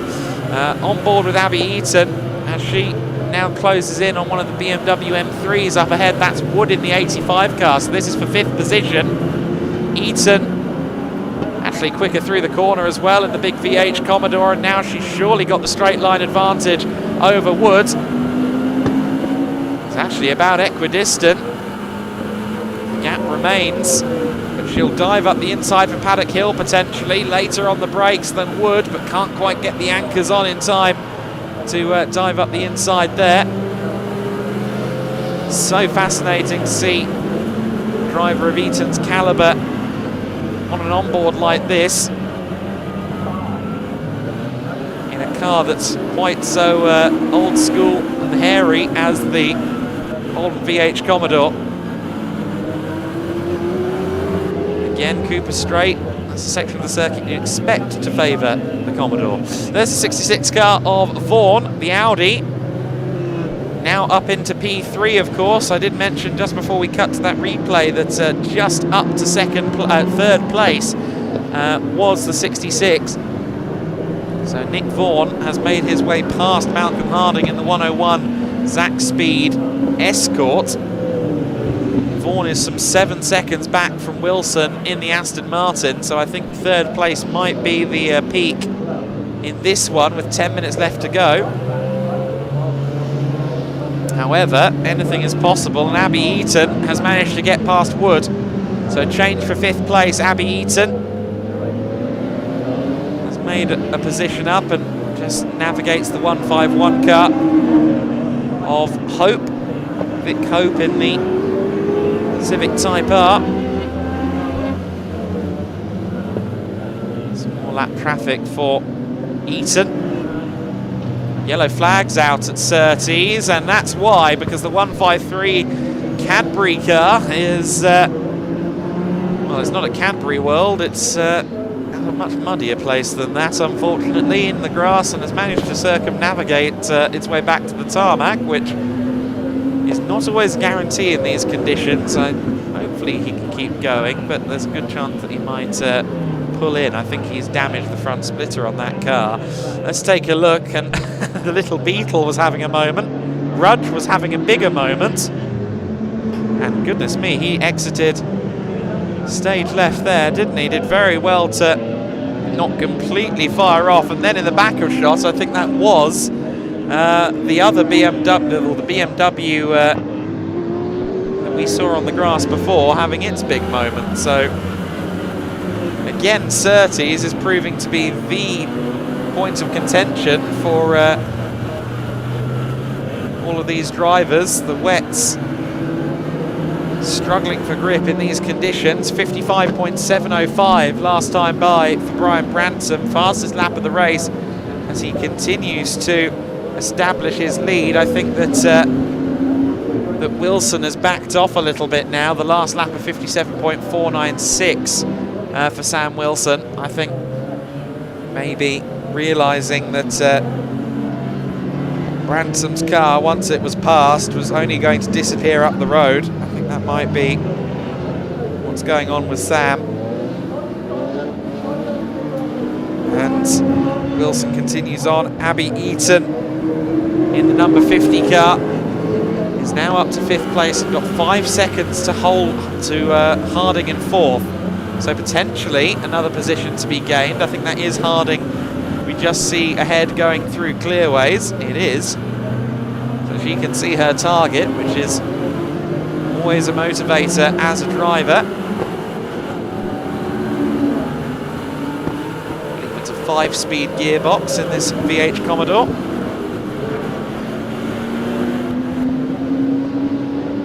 Harding is indeed there just ahead. Just put a car between them. That's the BMW 335D, the 88 car,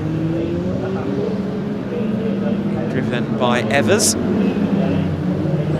The Evers in Class A. Only 2 cars in Class A, the other being Rod Burley in his E36, which runs in at 7th overall at the moment. Jasper Sapra, word to him, he's all the way up in 8th place now. So Sapra, who started right at the back of the order, has worked his way into the top 10. Eaton puts the power down, continues the pursuit of Harding. The gap was down to 4 seconds last time by, almost exactly 4 seconds. What's the gap now? It's 2.6.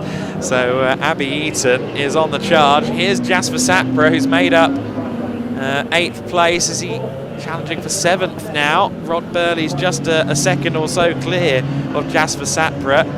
Sapra is currently leading the way for Adrian Bradley, carving their way through the traffic. So it's all BMWs here in this battle for 7th place, with Rod Burley in Class A, and they're not all in the same class, but they're broadly similar cars, and they're having a scrap on track. Here comes Jasper Sapra, looking to the inside of Rob Burley. Of course, we know Sapra's car has top 4 potential. He started on the 2nd row of the grid in the earlier race today and was running well until the spin a few minutes into the race. And Eaton is right there with the escort now. Malcolm Harding will be acutely aware of the big Aussie V8 that has appeared in his rearview mirrors. Here's a clash of generations. We've got a Zack Speed replica up against a VH Commodore replica. Mid-80s, mid-70s, I think, as Harding leaves the door open for Abby Eaton. I don't think Malcolm was fighting that particularly hard. Abby Eaton gets through and moves on. Next target for Eaton is 6 seconds up the road, and I tell you what, at the rate that she is driving at the moment, last lap of 56.4, she's lapping consistently in those mid-56s. I wouldn't necessarily bet against her at least getting close to the back of Vaughan in 3rd place. I think it might be a slight bridge too far, but who knows. Good scrap going on here then between the Alpina and the little Peugeot 205 of Thompson. This is for 14th place, and they happen to have 2nd place getting involved as well. So Howard Spooner in the Alpina has just lost out, as a matter of fact, to Thompson in the 118 car. So Gavin Thompson slowly picking his way through the order after starting some way back in the little Peugeot 205 Maxi. I think is kind of an interpretation of what the 205 would have looked like if it was built to Formula 2 kit car regulations. Remember, the 306 Maxi was a force to be reckoned with in rally in the late 90s, particularly when the rallying was done on tarmac, because the cars were front-wheel drive only. That was Vaughan that we just got a look at in the 66 Audi, and that's the next car up the road for Abby Eaton. The interval at the moment between them is 6.9 seconds. I think that is a bit too much at this point to expect of Abby. But she has performed very well in this race. Carved her way through the order after struggling a little bit in race 1. I think that might have been more car than Abby herself.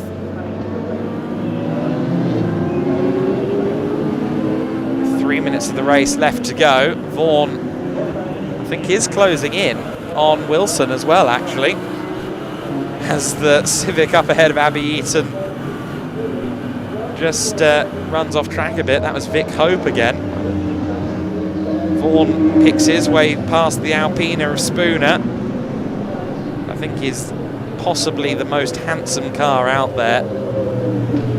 Classic Thunder, it's a hard-fought contest to have the best-looking car, but I think it is that Alpina, isn't it, if we're all being perfectly honest with ourselves.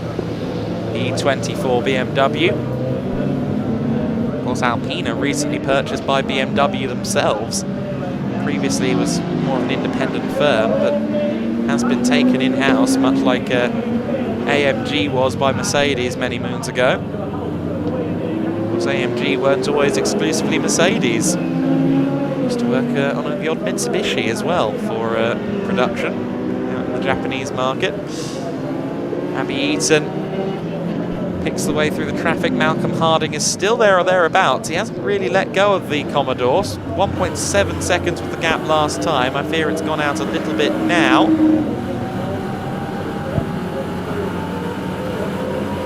Crossing the line to begin lap 18. For Abby. Ransom 11 seconds up the road from Wilson. Better part of 20 seconds clear of Abby Eaton. Race leader Brian Bransom has been exemplary in this one.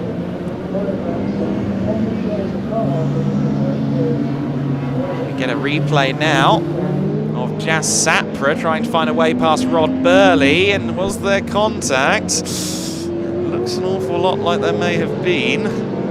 Did Rod Burley keep it out of the pit wall? Oh, it's a bad place to lose the car, but I think he kept himself out of trouble and well avoided there by Adrian Bradley as well, who lost out to Ronan in the process.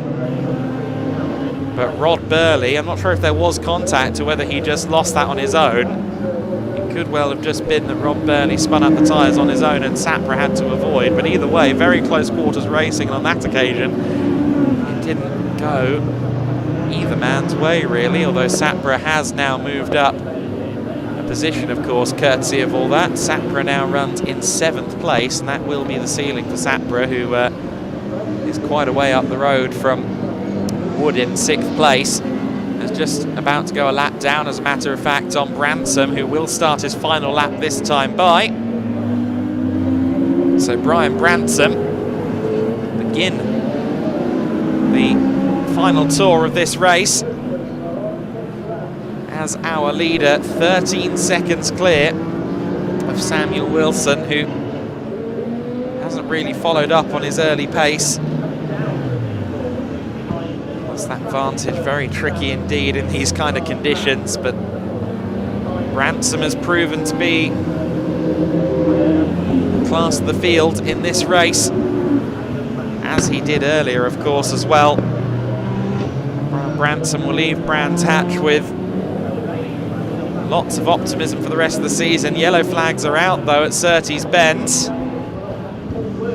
Not sure for what. There were yellows out. Nothing that's going to affect Bransom. Brian Bransom eases his way out of the final corner and we'll see the checkered flag waiting for him.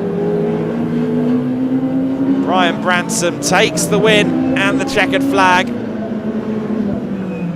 Wilson is next in the big Gulf liveried Aston Martin. Here he comes across the line in amongst the traffic. Second place then, and third place for Vaughan in the 66 Audi. Here comes Abby Eaton in fourth place, crossing the line in the Holden.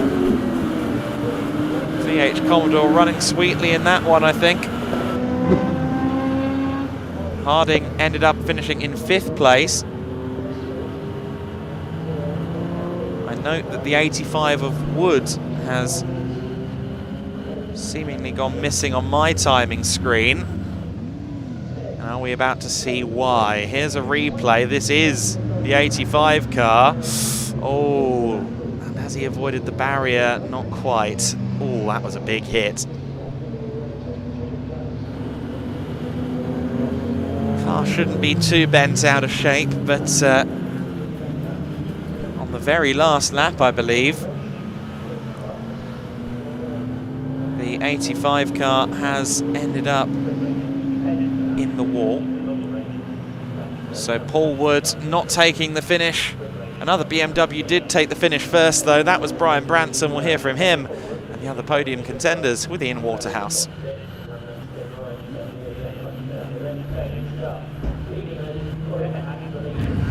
Right, welcome down to Park Firm, everybody. I'm delighted to say a number of things. Actually, it has stopped raining. How good is that? And here is Brian Branson. He's got a big smile underneath that helmet because he's made it a perfect weekend. BMW, we're going to have Aston Martin here and an Audi in third. What a lineup this is about to be. We'll just let Brian get the helmet off. But Brian, everything's just worked well this weekend, hasn't it? It's gone to perfection. Yeah, I got a bit scared towards the end of that race because I lost fifth gear.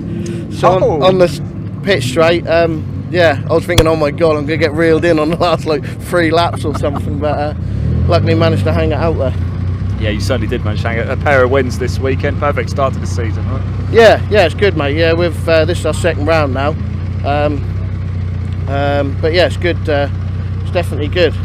God, I just noticed Woody up there actually. Jesus. Yeah, he went. I think there's some oil or something down there for the future races, you know, because I'll tell you something that's really sketchy through this part of the track. We've seen a lot going on. There's been a lot of action down at that part of the track, but it's over for you now, Brian. Well done, mate. Congratulations. Thanks so much. See you next time. Yeah, let's grab Sam Wilson as well. We spoke to him at the top of just before the race, and here we go again, Sam. Hello. A great weekend for you, eh? That was mega, yeah. That was great fun.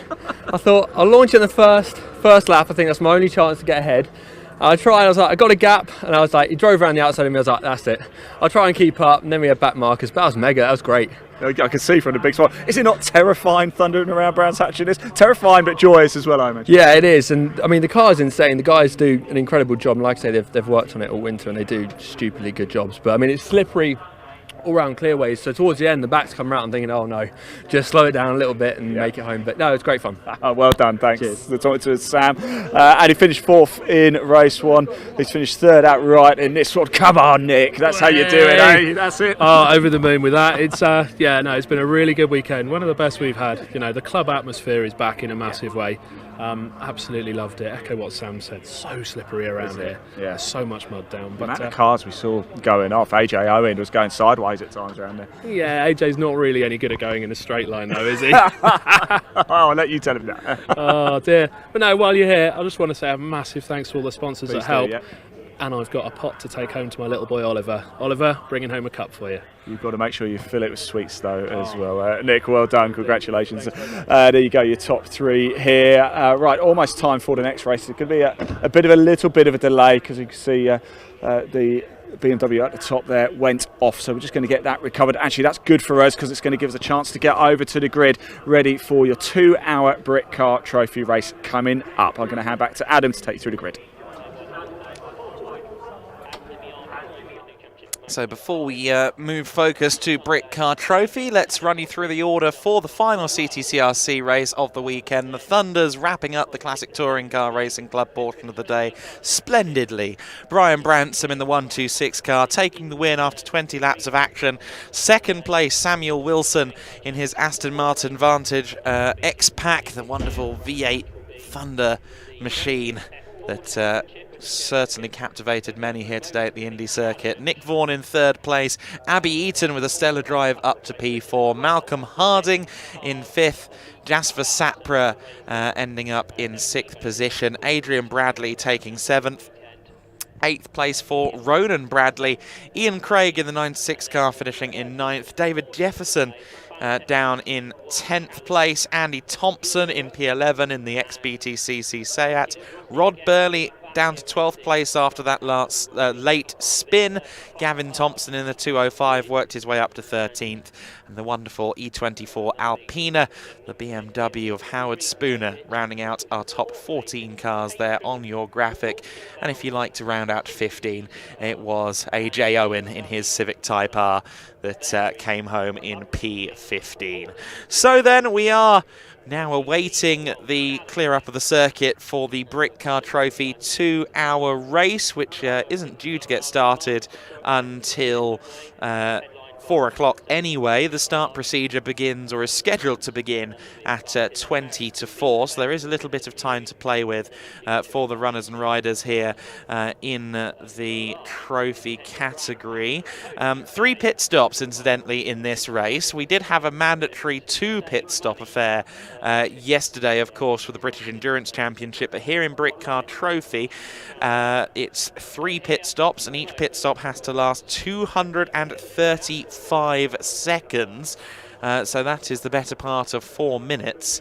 So each car will spend about 12 minutes in the pit lane during this 2-hour race. The reason for that is because a lot of these teams are much smaller in stature than the BEC teams, for example, and therefore they won't have quite the tyre changing technology and things of that nature that we see in the BEC. So if they do need to change tyres from, I don't know, wets to slicks, can we do that in 2 hours? We'll have to wait and see. But that is the drill there, that just because the pit stops are always going to take longer, the mandatory pit time is extended as a result. We've got the starting drivers in for the trophy category, so when we do get to the point of telling you the full grid, we will also give you the starting drivers. There are plenty of cars on this grid. We're not lacking drivers, to say the least, in the Britcar Trophy category. Of course, the Britcar Trophy category has its roots in the Production Cup from many years ago in the Britcar world. Runs for smaller GT cars, saloon cars, some of them purpose-built racers like the Ginettas, the G56 Academy cars, others like the BMW M3s, converted road cars. Now, as a rule, converted road cars are better in these conditions because they're softer in nature. Just the overall architecture of the car is more designed for the road and therefore designed to be a bit more floppy, I suppose.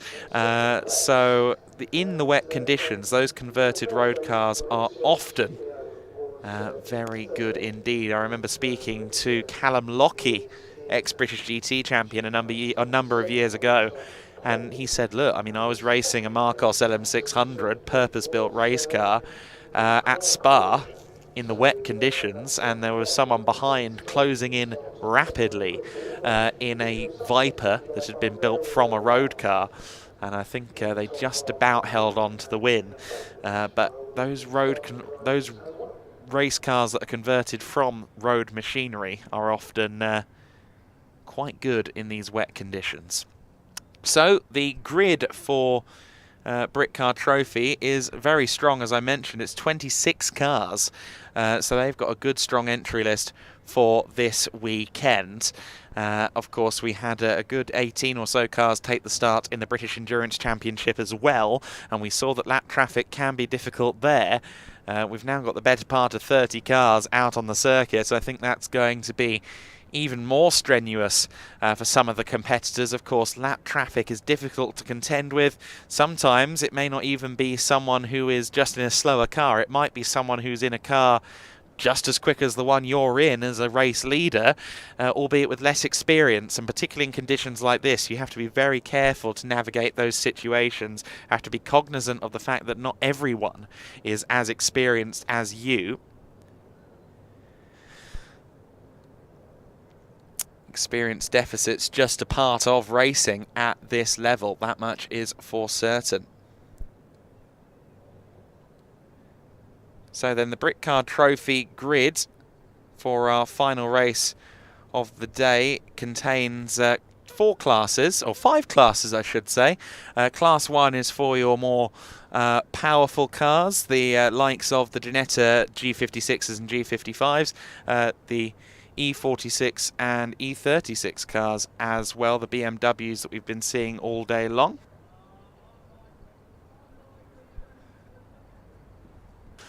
And as we can see here on this shot, can't help but think they're not going to need those slicks we were talking about earlier on.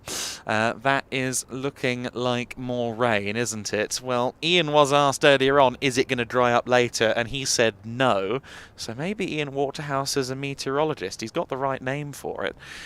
Class 2 is also home to a few tasty cars. You've got the likes of the BMW M240i. That's the Team Brit car of Paul Fullock and Tyrone Maythern.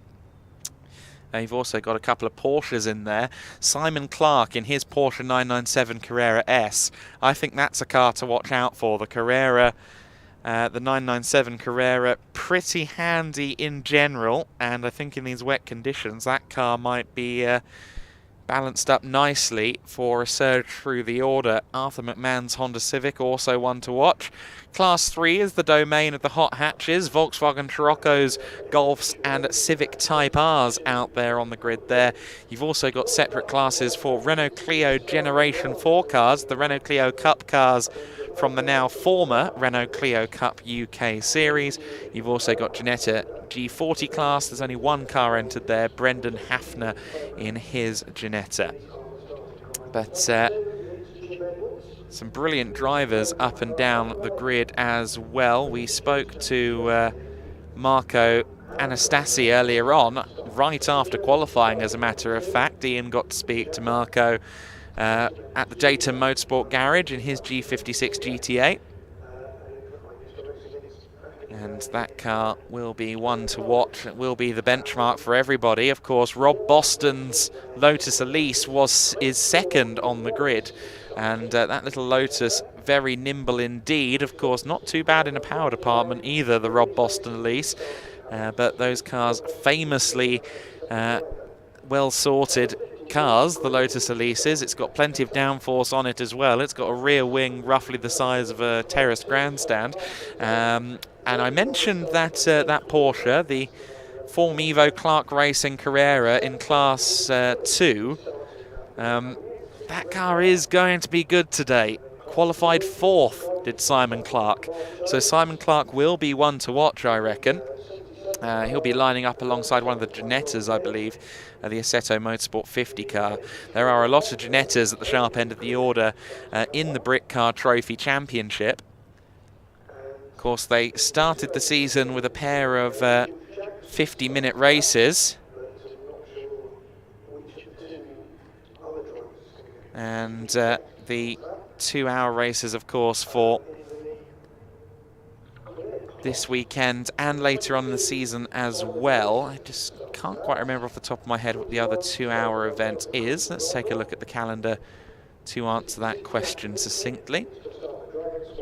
But it is a majority 50-minute races. The next 2-hour race is at the Silverstone Grand Prix circuit, a 2-hour trophy race there as well. The Alton Park, 2 times 50-minute races on the 29th of May. So then here is the grid in full. As we've mentioned, Datum Motorsports car is the pole sitter. That is the 47 machine. Let's talk you through the starting drivers as well while we run through the grid here, because that is important information. The leading car, the 47 machine, is actually, sorry, it's Maurizio Scilio in the Datum Motorsport 47. So he's driving on his own on pole. The Rob Boston Racing 49 car will be started by William Stacey. So William Stacey starts that car. Row 2 of the grid, the number 50, Assetto Motorsport Ginetta, that is being started by Robin Grimwood in the number 50 car. The Form Evo Clark Racing number 23, the first of our Class 2 cars, is being driven solely by Simon Clark.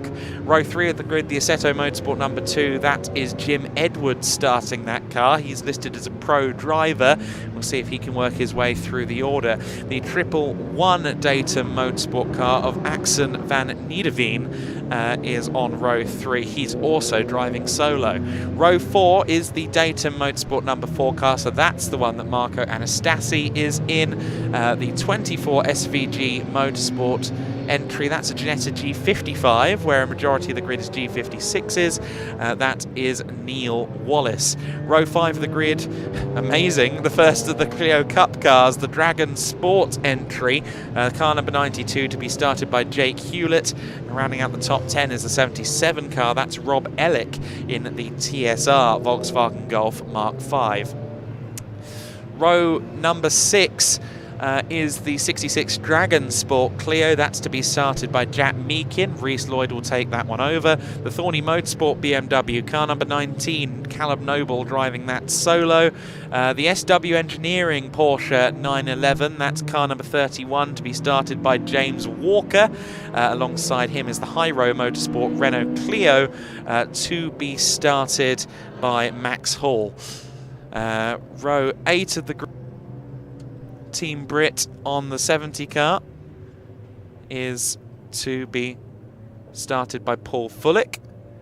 And row 8 of the grid, just to round that up before we go down to the grid, the number 7 car is Mark Jones. But as you can see, the cars are traversing their way towards the grid, and you can be sure that there's an Ian Waterhouse and a microphone down there to catch up with some of our drivers before this 2-hour race.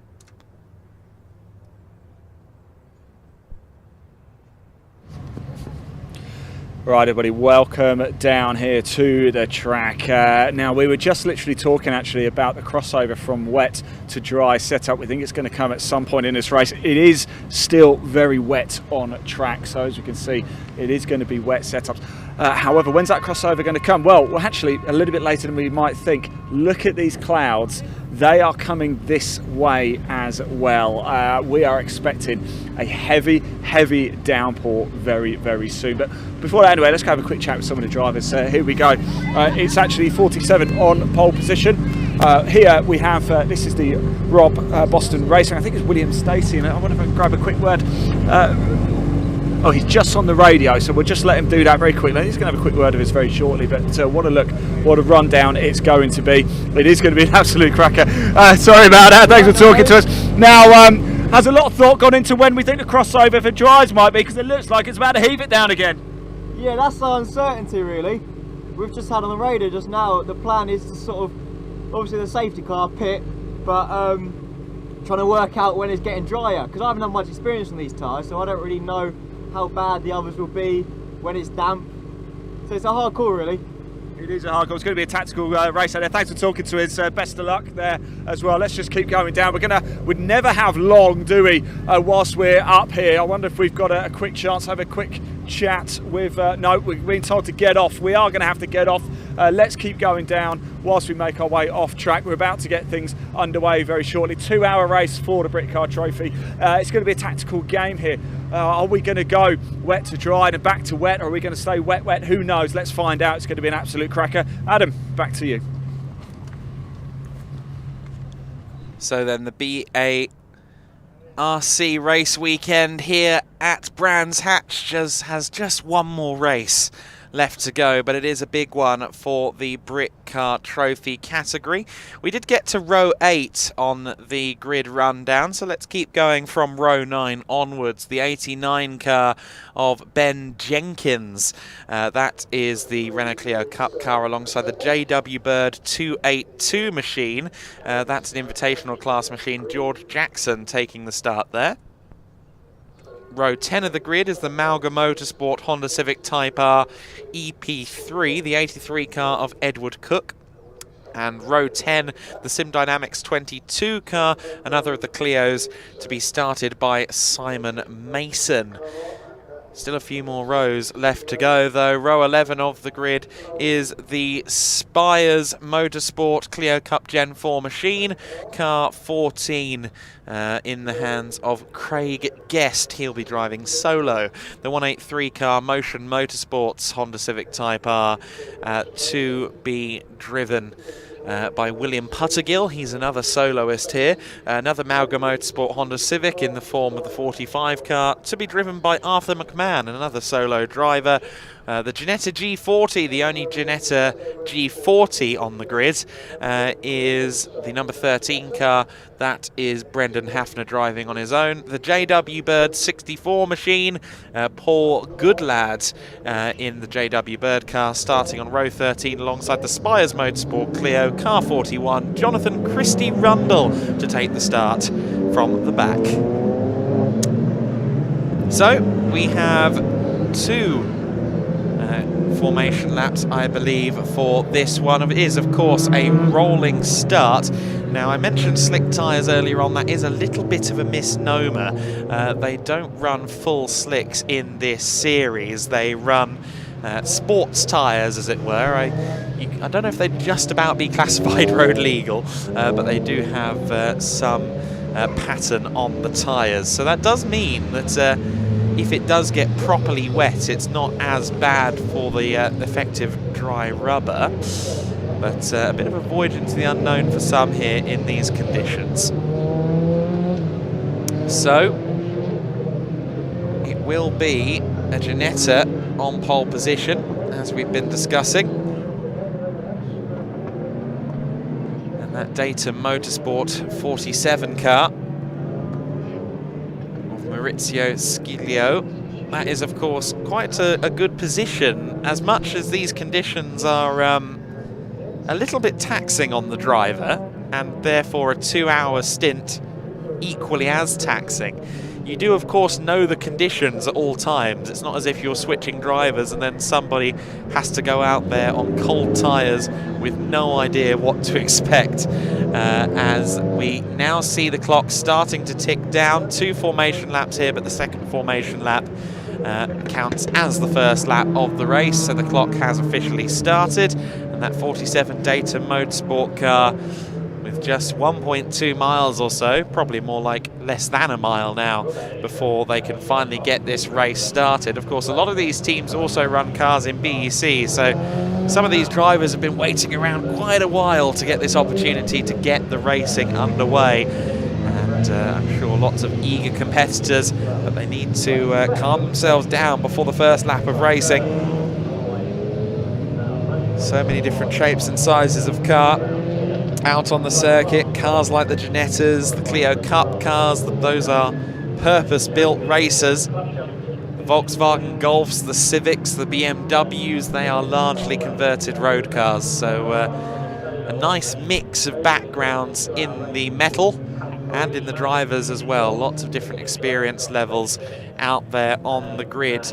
Keep an eye on that wonderful Simon Clark Porsche. I think that car could be good in these mixed conditions, and Clark has a good amount of experience at the wheel as well. So then,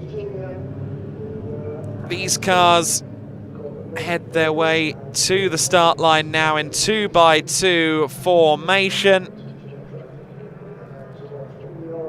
They now run towards the start line, and it's up to the 47 car to pull the pin. The pin has been pulled, and it will be Maurizio Sciglio leading into the first corner, unless William Stacey can do something about it around the outside. William Stacey has done something about it around the outside. The nimble little Lotus Elise leads the way then. Good driving from William Stacey. It's going to be Maurizio in second place then. Some of the Clios and Golfs getting into it further back in the pack, and already up into third place has gone the number 23 of Simon Clark. He is comfortably your leader in Class 2 at the moment. He's interloping among the Class 1 cars, the Ginettas and the Lotus. And just to confirm as well, I will shout out Steve Wood. Thank you as always to Steve, as one of the Golfs goes a little bit interlopey there at Surtees. But Steve Wood confirming to me that there are wet options here with the tyres, the Dereza tyres from Goodyear. They do have a wet option there, so that's what all of these cars will be running at the moment. There is no slick, but they do have wet tyres in addition to the ones intended for dry conditions, so they will have to consider a changeover potentially, although those clouds are coming, so I'm not sure that's actually going to happen. We'll have to wait and see. The Clio's running high up the order, and the leader in the Clio category is the 66 car, so it's a good start from from Jack Meakin, who will hand over to Reese Lloyd later on. Of course, Reese shared with Yannick Mettler yesterday in the Opel Astra TCR within the TCR class of the British Endurance Championship. Oh, and contact there. One of the Ginettas and the Clio's getting into it. The Clio leader, Meakin, trying to get up the inside of the number 24 of Neil Wallace. That was an excess of ambition from Neil Wallace. We've heard about just how slippery it is at Surtees, and it's proving true again because the 89 car has also gone off separately. That's Ben Jenkins. Jack Meakin just now getting to restart his 66 car, but Meakin was just sniffing up the inside of the Ginetta, and I don't think that the 24 car knew it was there. I think Neil Wallace was a little bit oblivious of the Clio. The Clio was approaching the corner and approaching the apex a bit quicker than Neil Wallace anticipated. And then we saw the 89 car off as well. One of the Civics getting a little bit sideways as, in addition to that. The cars run through the Surtees section once again. There is one of the other Porsches. That's another rather standard 911. That's the SW Engineering 31 car of James Walker. Tony Whitney taking over the Porsche later on. There's our race leader though, Rob Boston watching on. Of course, he will take over the eponymous Rob Boston racing car later on. There is Clark running third place, but the Ginettas are starting to fire up now. Of course, the Ginettas with more downforce than that Porsche that doesn't have any aerodynamic accoutrement on it. The traction on that Porsche is good. It's running fourth place at the moment.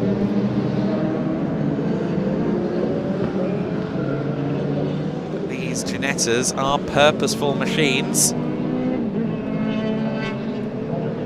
Of course, Ginetta running a standalone meeting at Silverstone in a few weeks' time. Ginetta Festival. There is the car that spun out, the 89 of Ben Jenkins. He's recovered from that earlier moment. Running well down the order in 25th, I believe. Yes, indeed, 25th place. Incidentally, that 66 car of Jack Meakin, the yellow and white Clio that made contact with the 24 Ginetta of Neil Wallace, that car has come into the pit lane and is currently there in the pits, so hopefully that car can get back out onto the circuit. Meanwhile, a watching brief being kept here in the lead battle as the pole-sitting 47 car, Maurizio Scilio at the wheel, is definitely there or thereabouts on pace. The BMW making its way through the order a little bit as well. That was the number 19 Thorny Motorsport car. Callum Noble, who started that quite a way down the order. That's the only BMW M3 in Class 1 here. The little Porsche has lost positions now. It's dropped down to 6th place, so Simon Clark has lost places. Yellow flags at Surtees. And there was a little look to the inside from Maurizio there, wasn't there? But I think he realised the yellows were out and that he wasn't allowed to make a move.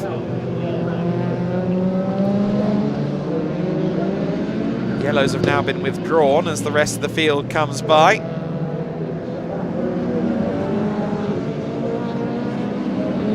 There is the 19 Thorny Motorsport car. It's actually lost a position on this lap to the SW Engineering Porsche, so James Walker has made up a place.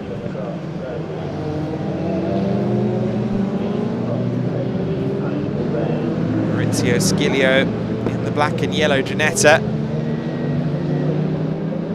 He's lost a few car lengths since we last saw them. I think not quite as confident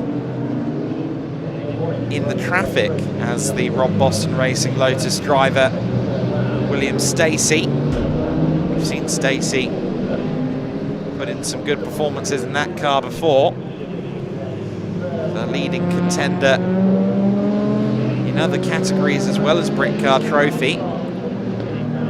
This is the 92 car, I should say. This is the leading car in Clio's, all the way up in 8th overall at the moment is Jake Hewlett. So Jake Hewlett is running well. There's the 70 car, the BMW M240i, the Team Britcar. That was started by Paul Fullock. Tyrone Matherin will take over later on. Of course, that car running in Class 2, so it's opposition, including those two Porsches. Simon Clark leading Class 2, 6th overall at the moment. That Renault Clio in the hands of Jake Hewlett all the way up in 8th place is very impressive, that 92 car. Certainly the wet proving to be an equaliser in some instances here. There is that 92, following it is the Golf, which is, I believe, already a lap down. The JW, in fact, I think it's the TSR Golf that's there, in 9th place actually, so no, that car is where it should be, up in the top 10. Simon Clark facing some more opposition, this time from the Assetto Motorsport 50 car of Robin Grimwood.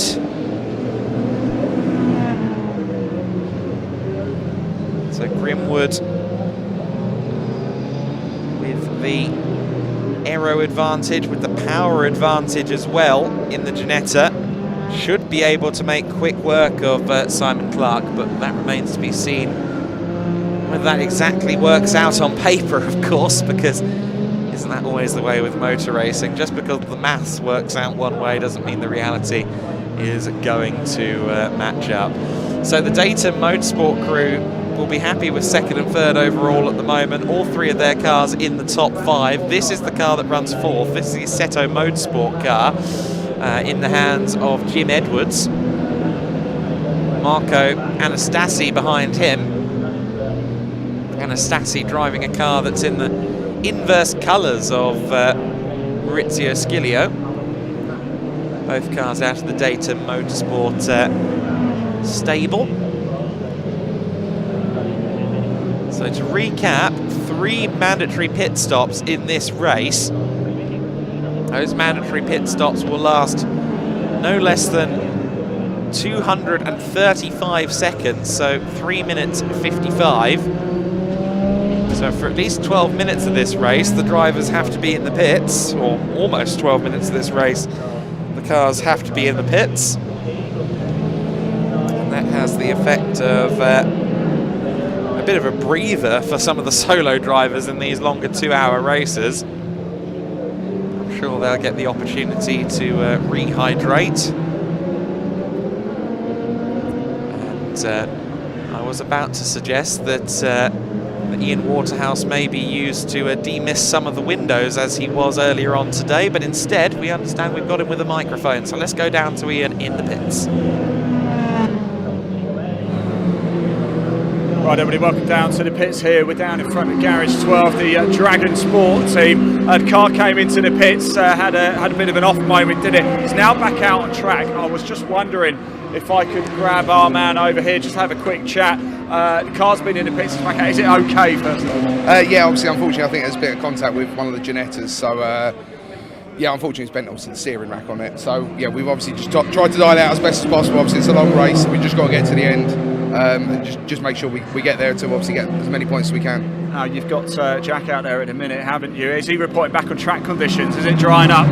Obviously, he only did the one lap, so it's he's a bit more not in the know as such. Obviously, Jake is reporting that it is kind of drying, but it is very, very slippery still. So obviously, we're nowhere near kind of changing any tyres and that. So we're sticking to the strategy with the first car, and obviously, unfortunately, with the damage on this one, kind of puts us a little bit out of sync, but we'll be fine. Long way to go. Thanks so much, mate. Really, really appreciate it. Yes, weatherman, I will not be. That big cloud we showed you when we were on the grid, it's actually passed by. There has been no extra rain yet. Adam, back to you. Good to hear then from Rob Gaffney. He knows a thing or two about Ginetta racing himself, having formerly competed in the Ginetta GT4 Super Cup, but these days a lot of his energy is put into running his Amigo Motorsport and Dragon Sport by Amigo concerns. And good to hear from him with Ian there. So he was talking about the 66 car there. Of course, we saw that contact between the Clio and the number 24 Ginetta. And unfortunately, it sounds like that steering is worse for wear for Jack Meakin and Reese Lloyd then. So not only did they lose time in this number 66 car, but they are now walking slightly wounded as well. So we see the car back out on circuit and seemingly roughly on pace, so hopefully not all is lost there. We are on lap 14 of the race then, with our leading car, the Lotus Elise, the Rob Boston Racing car, 2.1 seconds clear. Last lap of 55.006 for that car. The Data Motorsport entry of Maurizio Sciglio was actually some 8 seconds slower on the last lap alone. So right now, things swinging in favour of our race leader. Meanwhile, making up some headway through the traffic was that number 31 Porsche. Now, interestingly, the 31 SW Engineering car is closing, I think, slightly on the class leader in Class 2, the Clark Racing, the Simon Clark Porsche, number 23. After a good start from Simon Clark, he's now kind of being brought back down to earth as the Ginettas in Class 1 go past and say sayonara. There is the 14 car. It is the Craig Guest-driven Spires Motorsport entry. That car running a little down the order in 19th place right now. There's the 83 Civic. Some aerodynamic appendages on that. Big splitter, big diffuser as well, but no rear wing yet on the number 83 car. That's Edward Cook, who will hand over to Steve Cook later on in the Malga Motorsport garage. The cars continue to circulate in these early stages. No pit stops made yet, at least mandatory pit stops, non-necessary pit stops. That's because the pit window doesn't formally start until 20 minutes into the race. So they are yet to be in a position where they're allowed to make mandatory pit stops. In about 4 minutes' time, expect a few of these cars to start cycling into pit lane. There's the 24 Ginetta, the white car coming out of Graham Hill Bend there. That car is the one that made contact earlier on with the Clio, the 66 Opel factory coloured Clio. A bit weird that is the case, but that is what the car is wearing. That 24 machine, Neil Wallace at the wheel, of course, and running 7th in class right now, a little bit down the order in 11th overall. There is the 49 car then. There's the Rob Boston Racing entry. Rob Boston himself will take the wheel later on, of course. I believe Rob was in the paddock last week here as well for the BRSCC Mazdas. He's now at the hot seat of his Lotus Elise. 49 will be at the hot seat of his Lotus Elise later on after William Stacey graciously vacates it, of course. William Stacey putting in a good shift right now, 4 seconds clear and slowly building that gap. It is a battle for position that we've got just ahead of the little blue Lotus. That is for about 10th position at the moment, 11th position I should say. The SVG Motorsport Ginetta being pursued by the Thorny Motorsport BMW.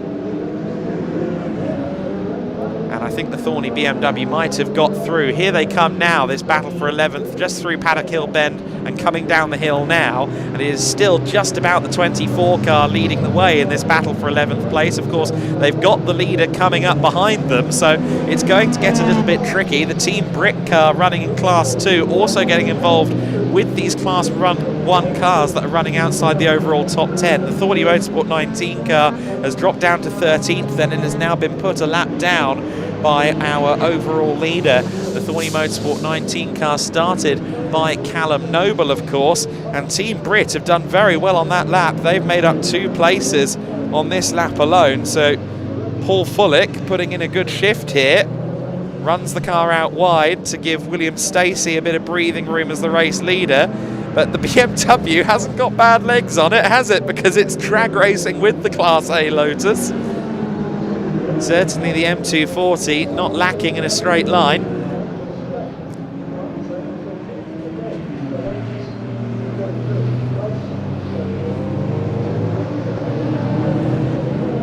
So as this race continues to unfold, we've got about 1 minute before the pit window opens, so we can expect some pit lane activity. Somewhere where there's always activity is race control, and I understand that Ian Waterhouse has got some VIP treatment.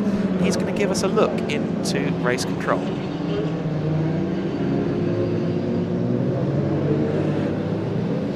Something a little bit different here. We are in race control right now. We've been granted very special permission to give you a little look behind. It's a working office, so if we have to get out, we'll have to get out quick. But if you come in, we can have a quick... Jason's just going to explain everybody, and we've come at a good time actually. Safety car's just been called, Jason. So who's doing what in here? Okay, so you've got various teams associated with the incident. The 3 primary clerks here are controlling the flags, boards and signal panels around the circuit. In this particular location they can see the incident, so the clerk's gone to the back office to check it. They will deploy whatever resources are necessary, in this case primarily safety car, that will neutralise the cars on track to give space on the track for the marshals to operate safely. So the other teams here, this is communication, so Alex on radio to safety in place. These two ladies are monitoring telephone communications and radio communications in, and the other team are monitoring vehicle safety and track limits. Come at right at a good time, haven't we? I think it's number 83 that's gone off. So yellow flags that they're going for full course safety car. That will compress the vehicles down into a closer proximity and give a gap for the marshals to work safely. So all of this is about managing safety. Fantastic. So everybody in here is making sure that everything is safe on track, managing the situation. You might be able to see on the monitors car 83 off the track at the minute. That looks like it's up at Druids, is it? It is up at Druids, yes. So that's the entry to Druids, into the Druids hairpin, and we've just entered the pit window. So we may expect teams to start pit stopping, and that's when our work is about to begin. So the pit stop regulations, primarily around safety, are about to start. So we've got minimum pit stops, fueling regulations, and pit lane speed restrictions. So if you'll excuse me, I've got a cutaway back. Thank you, Jesse. Thanks for letting us come up as well. I really do appreciate that. What a treat that is. A little look behind the scenes in race control. Just as we came in as well, the safety car was called out as well. It's working race control. We're going to get back to the pit stop because it's going to get very busy. Right, let's hand back to Adam. Sure, the pit's already busying up quickly, but that was great with Ian there. Thank you for bringing us that. As you can see, it is the 83 car of Edward Cook that is stuck in the gravel, and hopefully they can tow that car out and it's not race over, because we yet to see Steve Cook out there on circuit in this race. But first safety car of the day comes in then as the pit window opens, and as suggested, a few teams have already pulled the pin and taken the opportunity to make a stop, including the 49 car. So William Stacey in the Rob Boston Racing Lotus Elise has come into the pit lane to serve their first of 3 mandatory pit stops, which will take 235 seconds, 3 minutes 55 seconds of pit stop. So if you can get that done under safety car, of course that minimises the effect, minimises the damage of a safety car, and I can only assume we're going to get yet more cars streaming into the pits this time. It would be the logical thing to do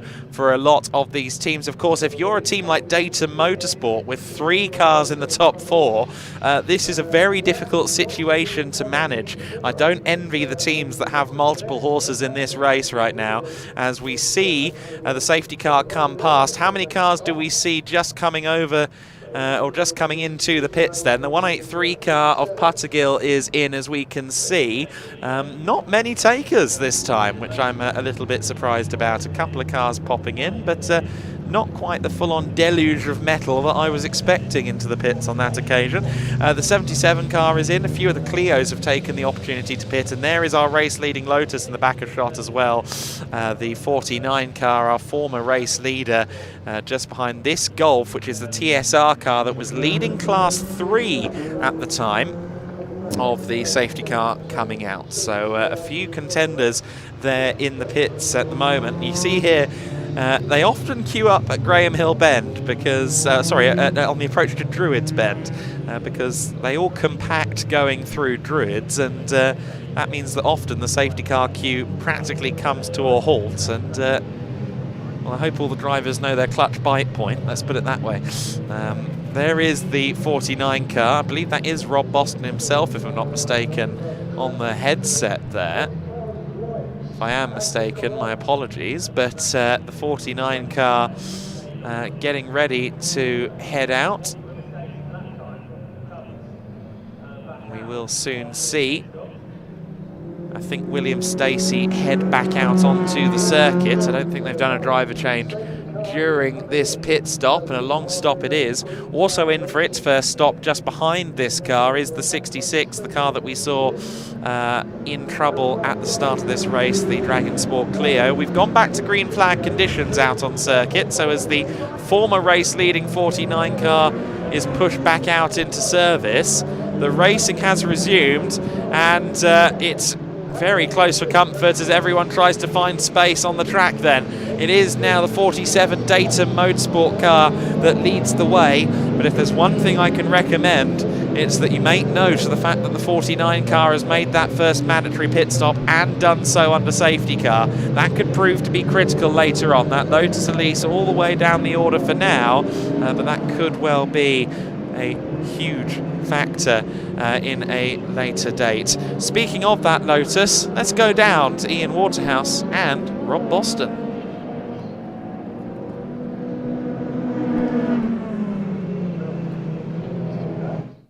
It's been a hive of activity down here. Rob Boston's with us in the Lotus. Going very well though, it's been a solid start, right? Yeah, solid start. Yeah, not without its troubles though. We're just managing a few issues already, and we've got a long way to go yet. So yeah, no, Will's doing a fantastic job, just keeping an eye on these temperatures. We're fortunate it's a cool day today, but we've still got the usual Lotus problems. But the lads have done so well. You know, they work tirelessly here.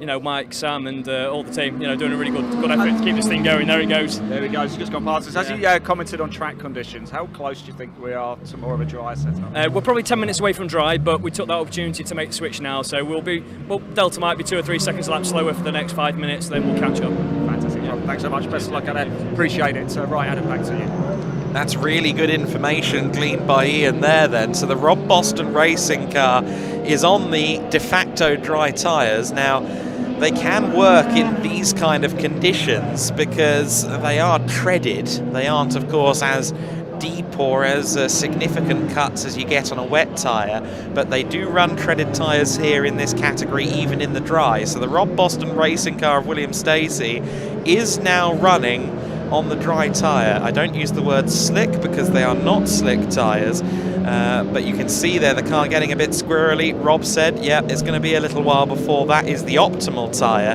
but they've taken the opportunity to make the switch under safety car conditions, as well as make their first pit stop under safety car positions. These could be the rolls of the dice that determine the race later on.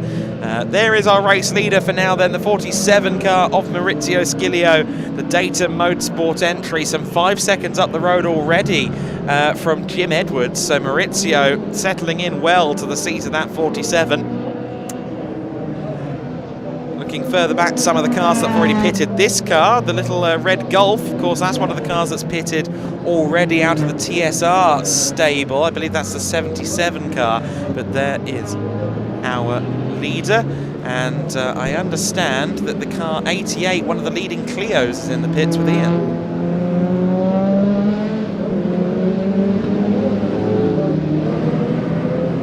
Right, everybody, welcome back to the pits. Car 88's just pulled into the pits, actually pulled into its garage as well, which is a little bit unusual. I'm just going to grab a quick word of Andy. Andy, everything all right? Because it's a bit unusual to pull all the way into the garage.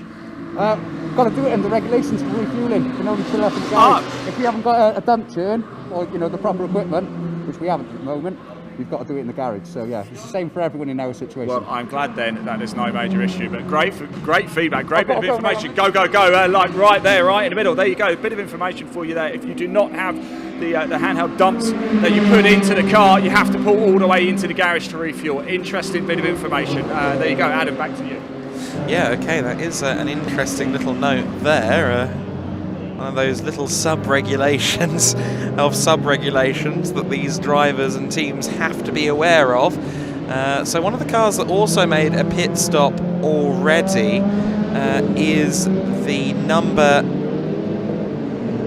Oh, just getting a replay here of not Simon Clark going off, but the number 50 car going off. You can see just how muddy it is there, because it's completely ruined his nice paint job up the front, hasn't it? The number 50 car, Robin Grimwood, with an off-track excursion there. That car running 4th place at the moment, but well held.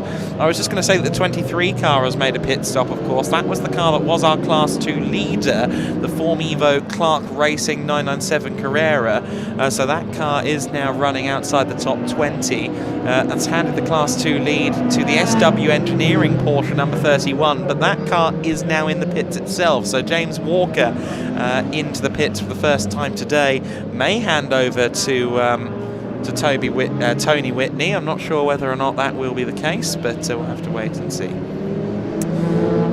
So then, this is the 111 car, the Datum Motorsport 111, the only of the Datum Motorsport cars to actually make a stop in that first safety car period. Axel van Niederveen at the wheel of that car, of course, and Axel always a top contender in the Britcar Trophy category, so a driver perhaps that would be confident in kind of introducing his own opinion to the talk of when and where to pit in this race, and has currently got 7th within class, but that is all the way down to 17th. But of course, as this safety car, or as the safety cars, the pit stops unravel, the race picture is more than unclear. Just putting a lap on the 24 car there was our race leader, so the Datum Motorsport 47 continues to make headway. Now that he's settled into a rhythm, Maurizio Scilio is just picking his way through the bones at the moment. The 14 Clio is also into the pit lane. That is Craig Guest, who is into the pits for the first time. A couple of Clios running line astern at the moment. The 22 and the 89 cars. Now these cars are not on the same lap, but the Sim Dynamics Clio, the 22 car, 3rd in class right now, and 10th place overall as this race continues to evolve under the pit window. The pit window will close with 20 minutes of the race left to go, so they've got to make 3 stops within the middle 100 minutes, the middle hour and 40 of the race. Hour and 20 of the race, I should say. Into the pits there has gone the 92, so that was the class leader, 4th overall, the Dragon Sport car. So Jake Hewlett has put in a mighty shift at the start of this race, and now comes into the pits from the Clio lead. That means the car just coming down the hill towards us is now class leader, I believe. That should be in fact, no, that isn't. That's second place in class. That's the 22 Sim Dynamics car again. The 89 Clio is now our class leader, and there, just behind the Clio, is the Rob Boston Racing Lotus. Now, what kind of time are we getting out of that car? 56.4 last time by, which is actually a bit slower than the top two out there on circuit, but matching the pace broadly that we expect of a car in the top 5 at this phase of the race. So the 49 Lotus here just picking its way past the McMahon-driven 45 Honda Civic, the sister car to the 63 that was in the gravel, the 83 that was in the gravel earlier on. But Rob Boston Racing's Lotus is on the pace, and of course don't forget that car is now on the dry option tyre, the treaded but more aggressive sports tyre, the Director dry tyre. So potentially things starting to fall more towards the favour of the Rob Boston Racing car, which does have the fastest lap of the race, 54.999, but I believe that was achieved during the early part of the race before they switched tyres. We now go down to Ian Waterhouse, who is down in the pits once again.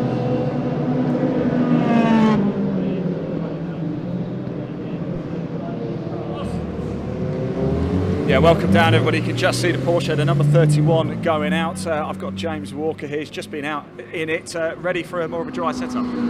Absolutely, yeah. We went to the grid, and I think that caught quite a few people out actually. It looked completely dry. Obviously parts of the circuit we couldn't see, so it was just a case. Actually the wet tyre is not too bad, but I think with the mixture in pace and straight line of a lot of the classes, you've just got to be a little bit patient, and that does look after the tyres. But yeah, we've just stuck Tony out on the cut slick, and that should be good to go now, assuming there's no more rain.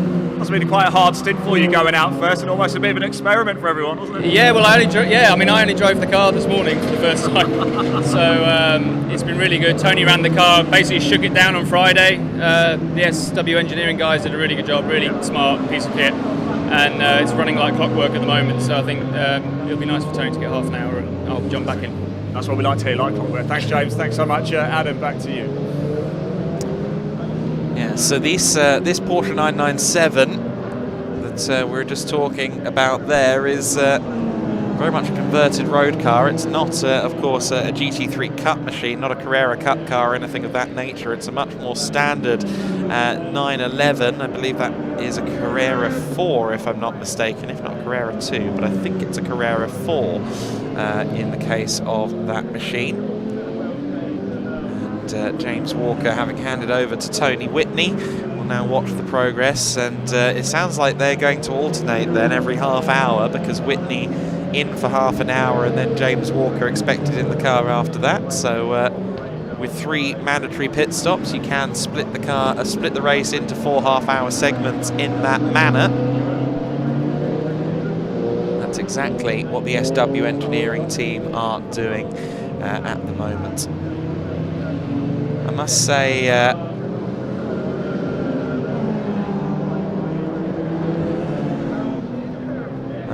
that a thank you to the Rainbow Lizard Racing YouTube account, who gave us a nice little bit of insight earlier on, saying that what if I told you that the entire JW Bird team were at Alton Park yesterday? So they drove 5 hours to get up here to Brands Hatch for the Britcar Trophy race today. So that is more than admirable commitment to the cause. The JW Bird Volkswagen team running, among other things, that Scirocco we were just looking at, the 64 Paul Goodlad car, certainly putting in a shift today. One of the Clios slow there through Paddock Hill, but that's just because it's rejoining the race. I think that could be the 92. In fact, yes, it is the 92 car coming back out of the pits, so that's Jake Hewlett's car that Travis Coyne may well have taken over now. And the 2 Porsches running together on circuit. Now, I don't know if that one is for position or not. No, it's not as of right now, but the 2 Porsches running line astern through shot, but there's the number 4 car, second in the race. Marco Anastasi, who started on the 3rd row of the grid, is yet to pit, of course. Both of the cars in the top 2 are yet to make a stop. The number 2 car is in, so the Assetto Motorsport number 2 of Jim Edwards has made its first visit to pit lane. Now starting to see more and more first pit stops made.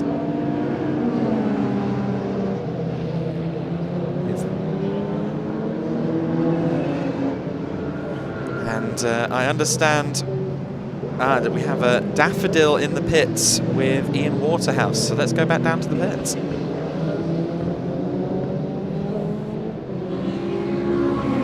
Yeah, you are seeing right, by the way, everybody. Last time out Silverstone, we had a Dragon / Platypus. This time we got a Daffodil. Jake Hewlett's with me. Jake, you've got to explain this. It goes back to our team owner again. He's Welsh, and it's the national flower of Wales. So instead of Welsh cakes, I brought this along, and it's been a favourite so far, which is good. I don't suppose the Dragon's back again today, is he? He is. Can you spot him is the question. There you go. There is a man dressed as a dragon somewhere around Brands Hatch. If you see it, do comment. Make sure you do as well. And we've got a Daffodil, we've got a dragon. First of all, how's the race going so far for you guys? Quite well? Yeah, really well. I think until the pit we were leading the class, but of course we need pit stops to take place and sort of see where everybody's at. The track is ever changing, so it's like wet, dry is wet. So what do we do? Dry is the optimum now. Yeah, so clearways is still wet, but areas are dry. I think a dry was the right choice. Struggle for a bit in clearways for now, and then pick up the pace as it keeps drying and hope that it doesn't rain. Thanks so much, Shane. This is brilliant, isn't it? Yeah. There you go, Adam. Back to you. Sorry about the mess of petals. I love it. That's one way to find out that Jake Hewlett is out of the car, isn't it? So the 92 Dragon Sport Clio has been taken over by Travis Coyne, and Jake the Daffodil will be back at the wheel of the car later on. The 49 car running in 3rd place now, so the Rob Boston Racing Lotus is all the way up into P3, having made that pit stop earlier on to switch to the Direzza dry option tyres.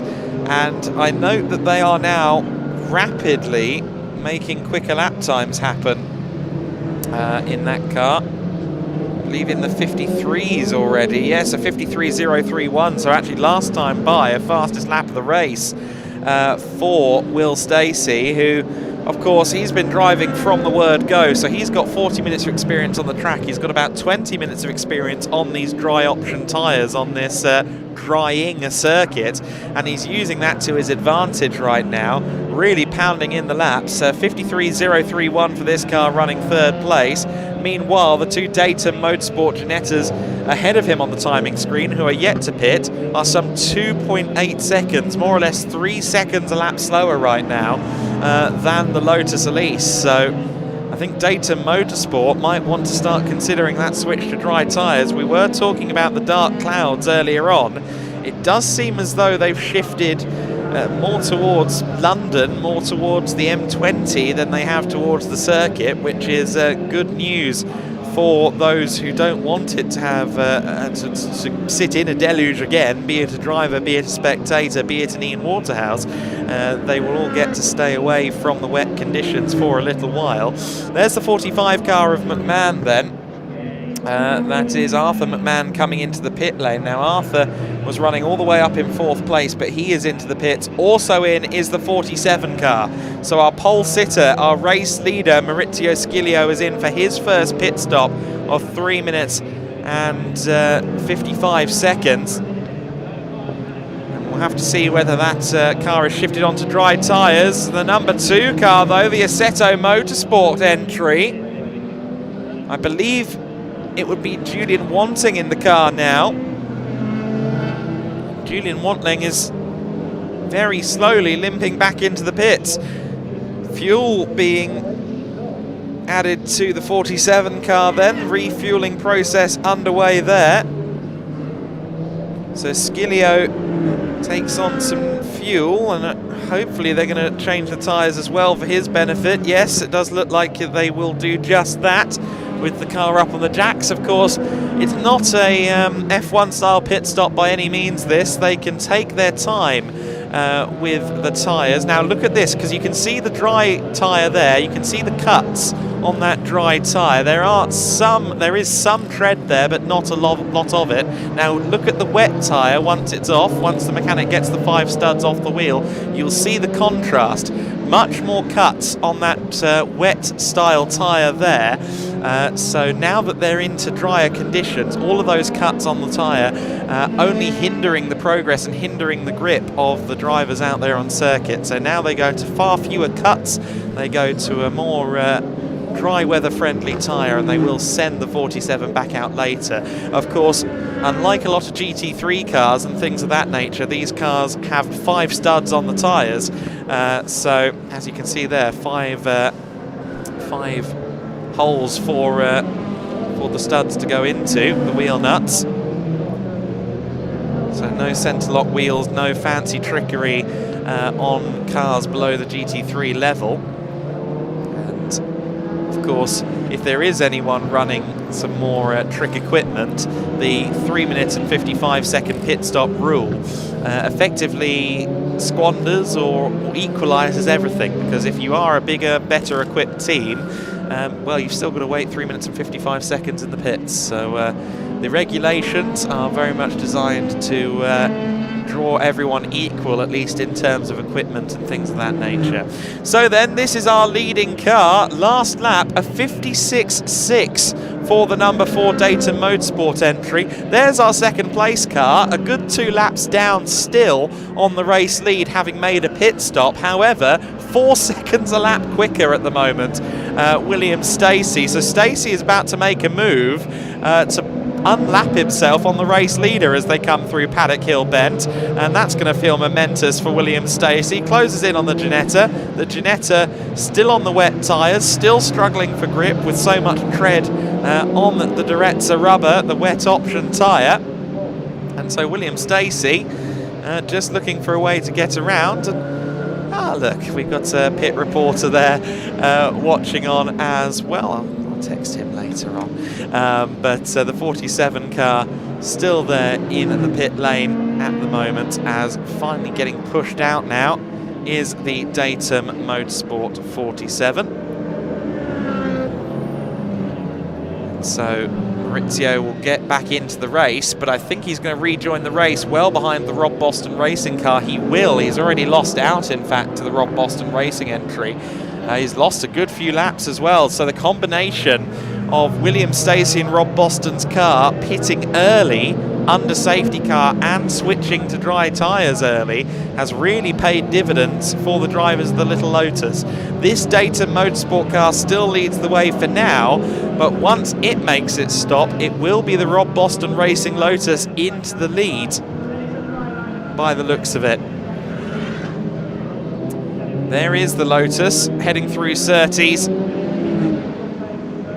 Will take over the race lead in due course. Let's see if the Dayton Motorsport crew bring this number 4 car in this time. Of course, they've just sent the 47 car out, so maybe they've now got the manpower to bring the 4 car in. It did look like it might have been sizing up for a run to the pit lane, but I'm not quite sure whether that was the case. I think maybe staying out for another lap is the leading car. Indeed, still on those wet tyres, still losing a lot of time to the Rob Boston Racing entry. Meanwhile, third place out there on circuit is this car, the 23 Clark entry. Simon Clark at the wheel, driving solo for this 2-hour race and running third overall, second in class. Another car that pitted early, of course, and that has paid dividends there.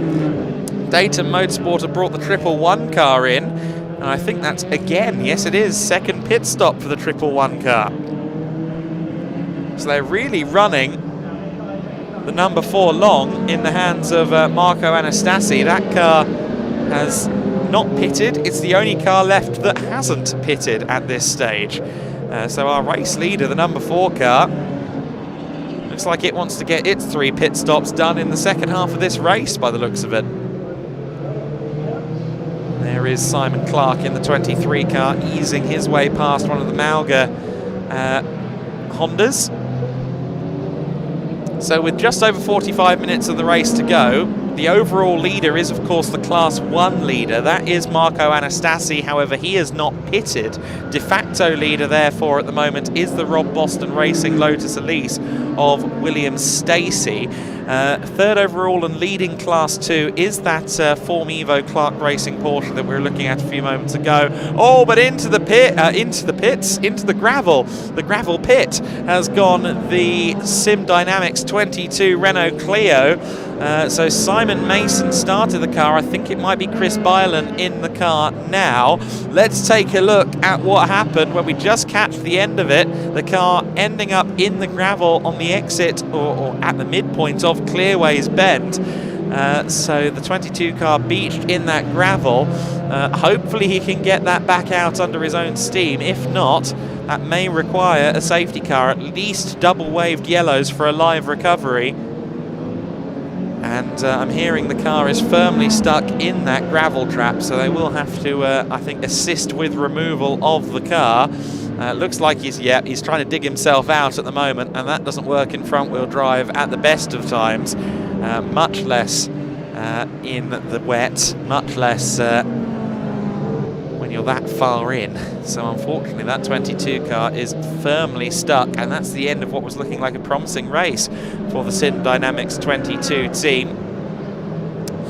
How's the pace then? Oh, just to say, in the pits has gone the Data Motorsport car. The leading car has finally come into the pits, and they've done so just as the safety car boards are displayed. You see there at the back of that shot we just looked at, the safety car boards were just starting to be reached for. So the safety car is out, and into the pits has come the Data Motorsport entry of Marco Anastasi, another solo driver here. You can see there he's still got those wet tyres on. You can see them smoking away. I think they've been firmly overheated over the course of that stint for Marco Anastasi. And he takes a bit of a breather out of the car. I believe they have to exit the car for the refueling process, regardless of whether you're a solo driver or not. So it'll be interesting to see where William Stacey's Rob Boston Racing car comes out in this. I wouldn't mind betting, I was going to say I wouldn't mind betting that the 49 car comes back into the pits. It's already back into the pits, as a matter of fact. So the 49 car is into the pit lane, and Ian Waterhouse is down there with the Data Motorsport number 4 crew.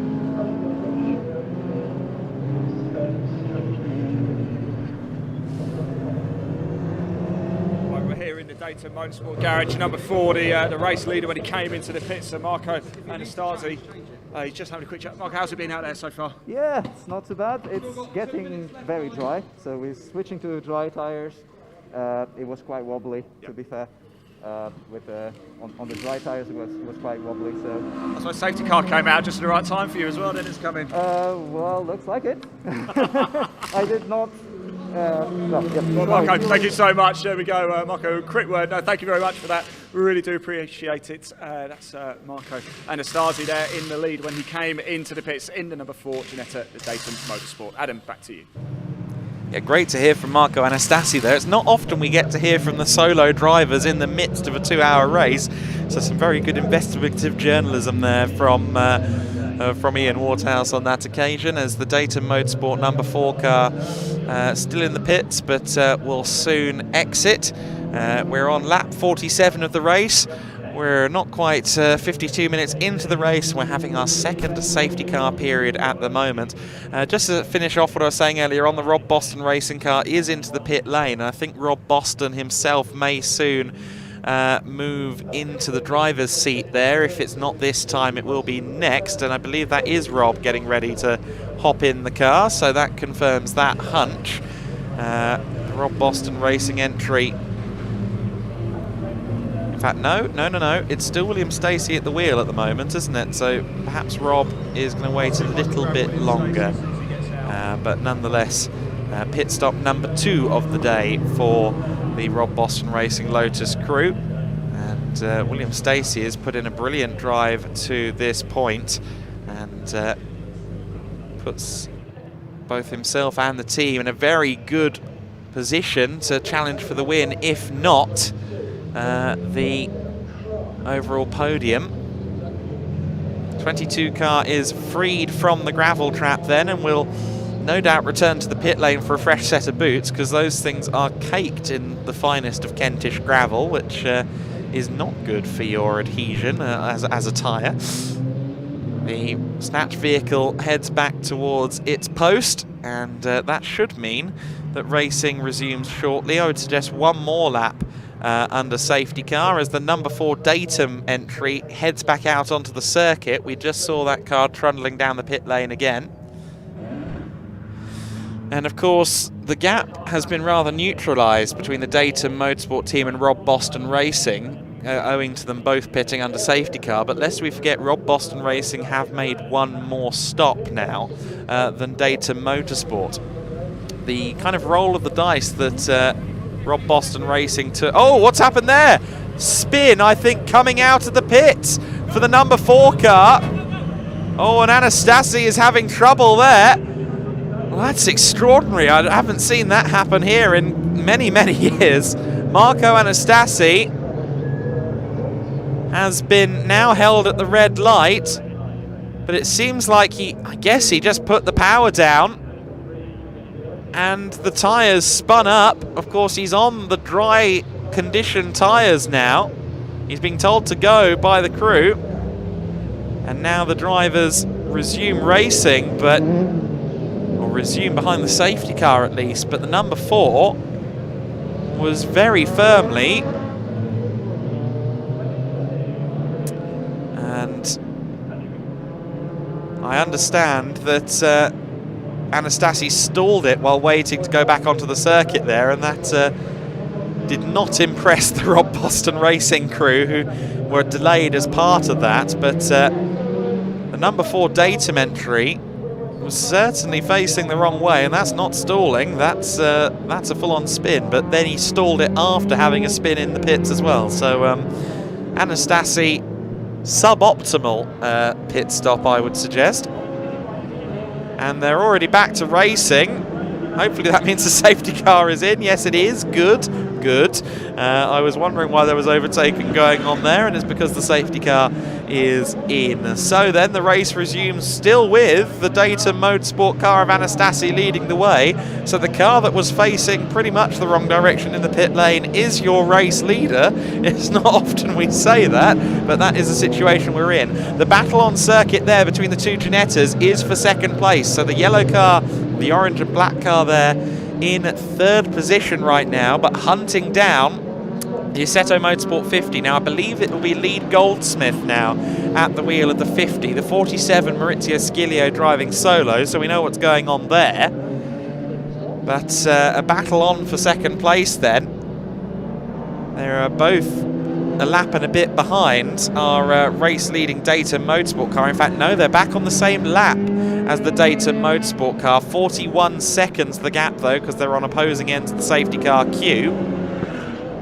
There's the Class 2 Porsche, the Class 2 leading Porsche at the moment, the 31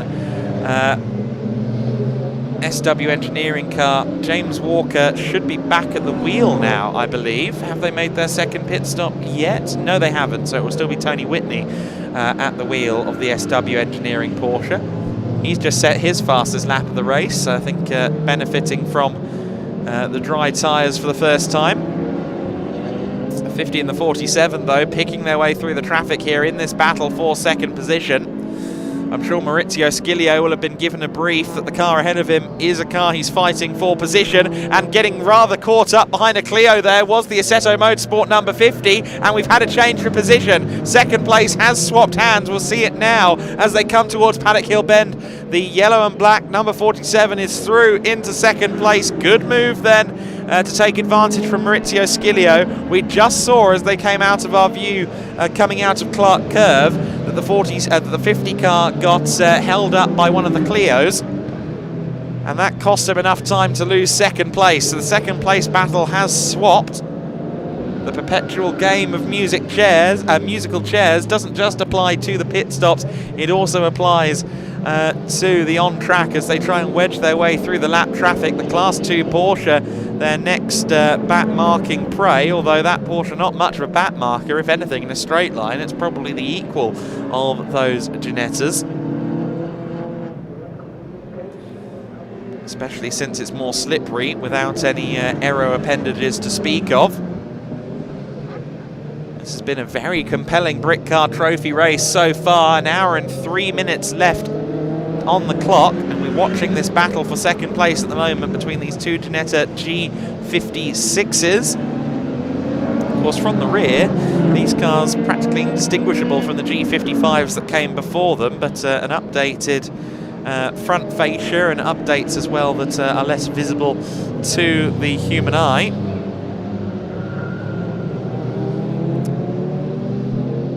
And that car introduced quite recently, I believe the beginning of the 21 season, I believe, was the start of the G56's run. And the previous G55 was introduced all the way back in 2011. So the G55 is still a popular car, of course, in various categories around the UK and even into Europe.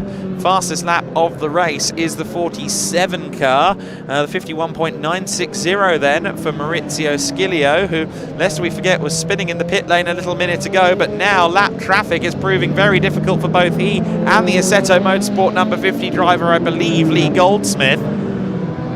And oh yeah, really getting caught up behind this Civic. It's been a rough lap for both of these drivers. Sciglio will be happy that he's managed to retain the lead of this scrap in all of that one, but Sciglio keeps his cool in the traffic, and that's so important in that situation there where you had two cars effectively as a rolling roadblock going through Druids. Keeping your cool is imperative. If you make an audacious lunge down the middle, chances are you're going to lose bodywork and potentially the entire race. There is the Rob Boston racing car in fourth place then. Still a lap off this battle for second place at the moment. In fact, not quite a lap, it's 15 seconds, I should say, between this battle for second and the fourth place Rob Boston car. So they are on the same lap in second, third and fourth. But the Lotus has exploded! Oh no! We were hearing that they were having to manage temperature issues at Rob Boston Racing. There's oil on the rear tyres, and that sends him into a spin, and that rather concerningly means there'll be oil down at Paddock Hill Bend as well, and that never bodes well in the dry in these rather damp conditions. That's even worse, and that is such a shame for Rob Boston Racing, who'd managed their race fabulously to that point. They were the main challenger to the Ginetta stronghold in Class 1, and their race has ended quite literally in a puff of smoke. That looked like the engine firmly saying goodnight, unfortunately. And William Stacey walks away, and that car got rather too warm. Looks like there is some oil down because people are very much tiptoeing through that part of the circuit. Hopefully no one, and safety car has come out. Safety car has been declared. So with just on an hour of this race completed, we have our third safety car of the day. And the 49 is the cause of it, and that's a huge shame for Rob Boston Racing. You heard that the, quote, usual Lotus troubles were a factor. That car was flying along, had the fastest lap of the race until very recently, but now it's pulled up to the side of the circuit and will take no further part in this race. Big dramatic spin as well under braking. Clearly had oil down on the tyres. Hopefully there's not too much oil down on the racing surface itself for the other drivers. I'm sure they'll be exploring the limits of grip there under safety car around Paddock Hill Bend and towards Druids to see what the circuit is like, because certainly there will be some oil down, and you want to know about that before you go back to green flag conditions, of course. Lots of cars cycling into the pit lane inevitably then with this safety car period. One of them, I believe, is the 24 or perhaps a 111 Ginetta. One of the all-white Ginettas has come in. But as we look upon Druids Bend, 'tis a forlorn scene, isn't it? That Lotus that was doing so wonderfully and was running a very alternate strategy, was very much feeling like a challenger for the win. That car is parked up, and Class 1 now very much the domain of the Ginetta. There's only one non-Ginetta out there, aside from the Lotus, in Class 1, and that is the BMW M3 E46 from Thorney Motorsports. That car is a little way down the order, I believe, at the moment. In fact, could that car be in the pits? Yeah, it is, and it's a long way down, actually. So the Thorney Motorsport 19 car, I think they've got problems because that M3 has been in the pits for a while, 29 laps down already. So it is going to be between the Ginettas, I think, in the Class 1 honours. If anything, they're going to have to worry about some of those Class 2 Porsches as challenges potentially for overall podiums as this race continues to unfold. Also that Team Brit BMW just going through shot, of course, the number 70 BMW M240i. Well, certainly this race has had its share of twists and turns so far. 3 safety car periods within the space of an hour. And the flatbed is out to collect the Rob Boston Racing Lotus. And Ian is down there at Rob Boston Racing at the moment, and I fear this is going to be a less positive interview than the one he had earlier on.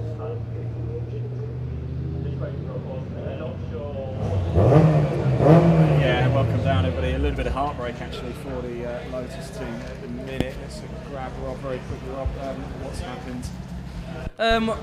It seems we've had a Lotus problem. Lots of trouble, usually serious. This one seems so serious that we didn't make it back to the pits. So yeah, really gutted. The lads worked so hard. Mike, Sam and the team have worked really hard. Will was driving brilliantly. At that point we'd actually got rid of 2 of our mandatory pit stops and would have been 2 laps in the lead there. So, you know, we were really commanding the race, though the timesheets didn't really show. You know, we were well in command of that one. We literally just had to cruise the last hour. So very disappointing. Did everything we could, but yeah, just not meant to be today, was it? Sounds a bit weak to say that that's motorsport, isn't it? But that is motorsport. Yeah, the highs and the lows. That's what we do it for. Without the lows, we wouldn't have the highs, would we? Well said, Ed. Thank you for talking to us as well. Heartbreaking for you guys, but Adam, back to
So the safety car continues, and as you can see, there are red and yellow slippery surface flags down there at the Paddock Hill bend and on towards Druids.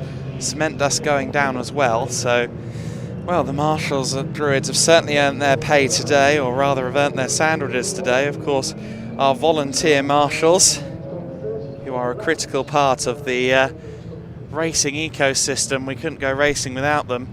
And I've seen before some amazing scenes at 24-hour races to make sure the marshals get fed. We've had to have safety cars during 24-hour races before here in the UK to make sure the marshals can get their dinner at circuits like Anglesey, where it's incredibly difficult to actually get food to the marshal posts. And the marshals definitely have a hard work on whenever there's a 24-hour race. Quite a few 24-hour races in the UK. This one is only 2 hours. Of course, Britcar introducing a 6-hour race at Donington later on in the year. Unfortunately, based on this evidence, the Rob Boston Racing Lotus may not be an entry, because just an hour into this 2-hour race at Brands Hatch, it's already unfortunately on the back of a flatbed and being unloaded to its team. That car was so quick and looked like a podium contender, so a huge shame that it's no longer going to be a factor in this race. We're still under safety car conditions, and I suspect we will be for some time, because look at the amount of cement dust they're having to put down here. All the way up Paddock Hill and towards Druids. The car let go, I think, kind of adjacent to the Paddock Hill Bend grandstand, up there behind the tree. And of course he carried on all the way down to Druids, where the car finally spat him out with oil on the tyres.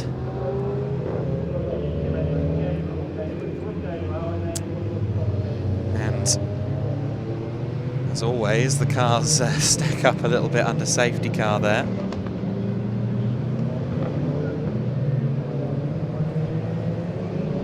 And the track staff, the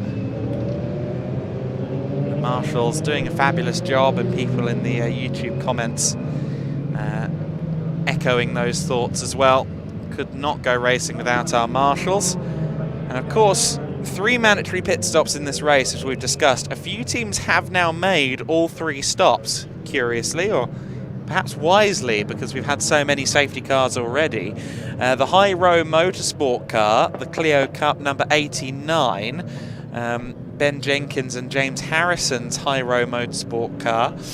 That car has made all 3 pit stops. It runs 4th in class. It's some way off the rest of the Clios, but all 3 stops have been made, and that could prove to be useful later on. We've also had 3 stops for the Motion Motorsport Honda Civic Type R. Now that car is 2nd currently in class 3. So the Motion Motorsport crew doing a really good job. That is the 183 car, William Puttergill soloing that car as well. So I assume he's just going to press on until the checkered flag at this stage.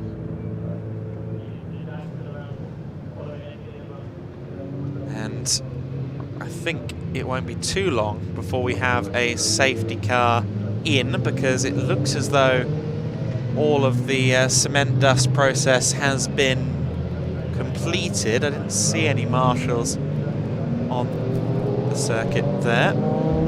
And I understand that the Team Brit garage has an extra guest at the moment. Ian Waterhouse is down there with Team Brit, a team that always has a great story to tell.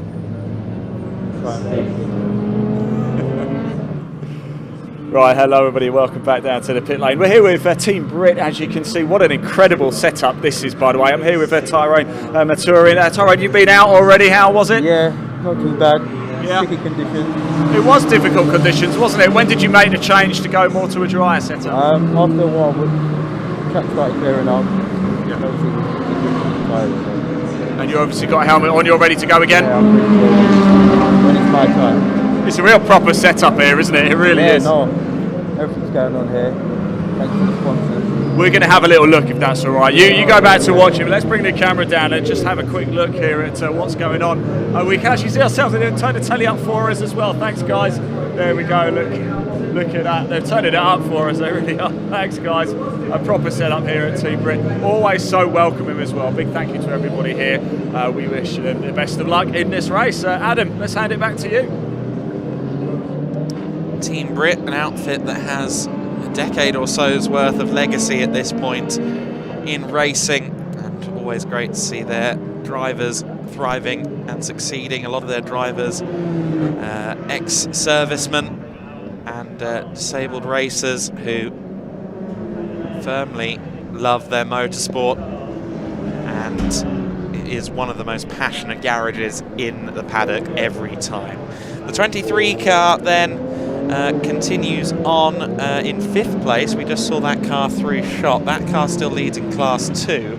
2 cars in the pits at the moment from the top 5. The Assetto Motorsport number 50 car is in for its 3rd and final stop. So number 50 car is in. There is the Team Brit number 70 BMW. Of course, we just spoke to Team Brit a moment ago. So that's their car for this race. And of course, they were running a McLaren 570S GT4 yesterday in the British Endurance Championship race.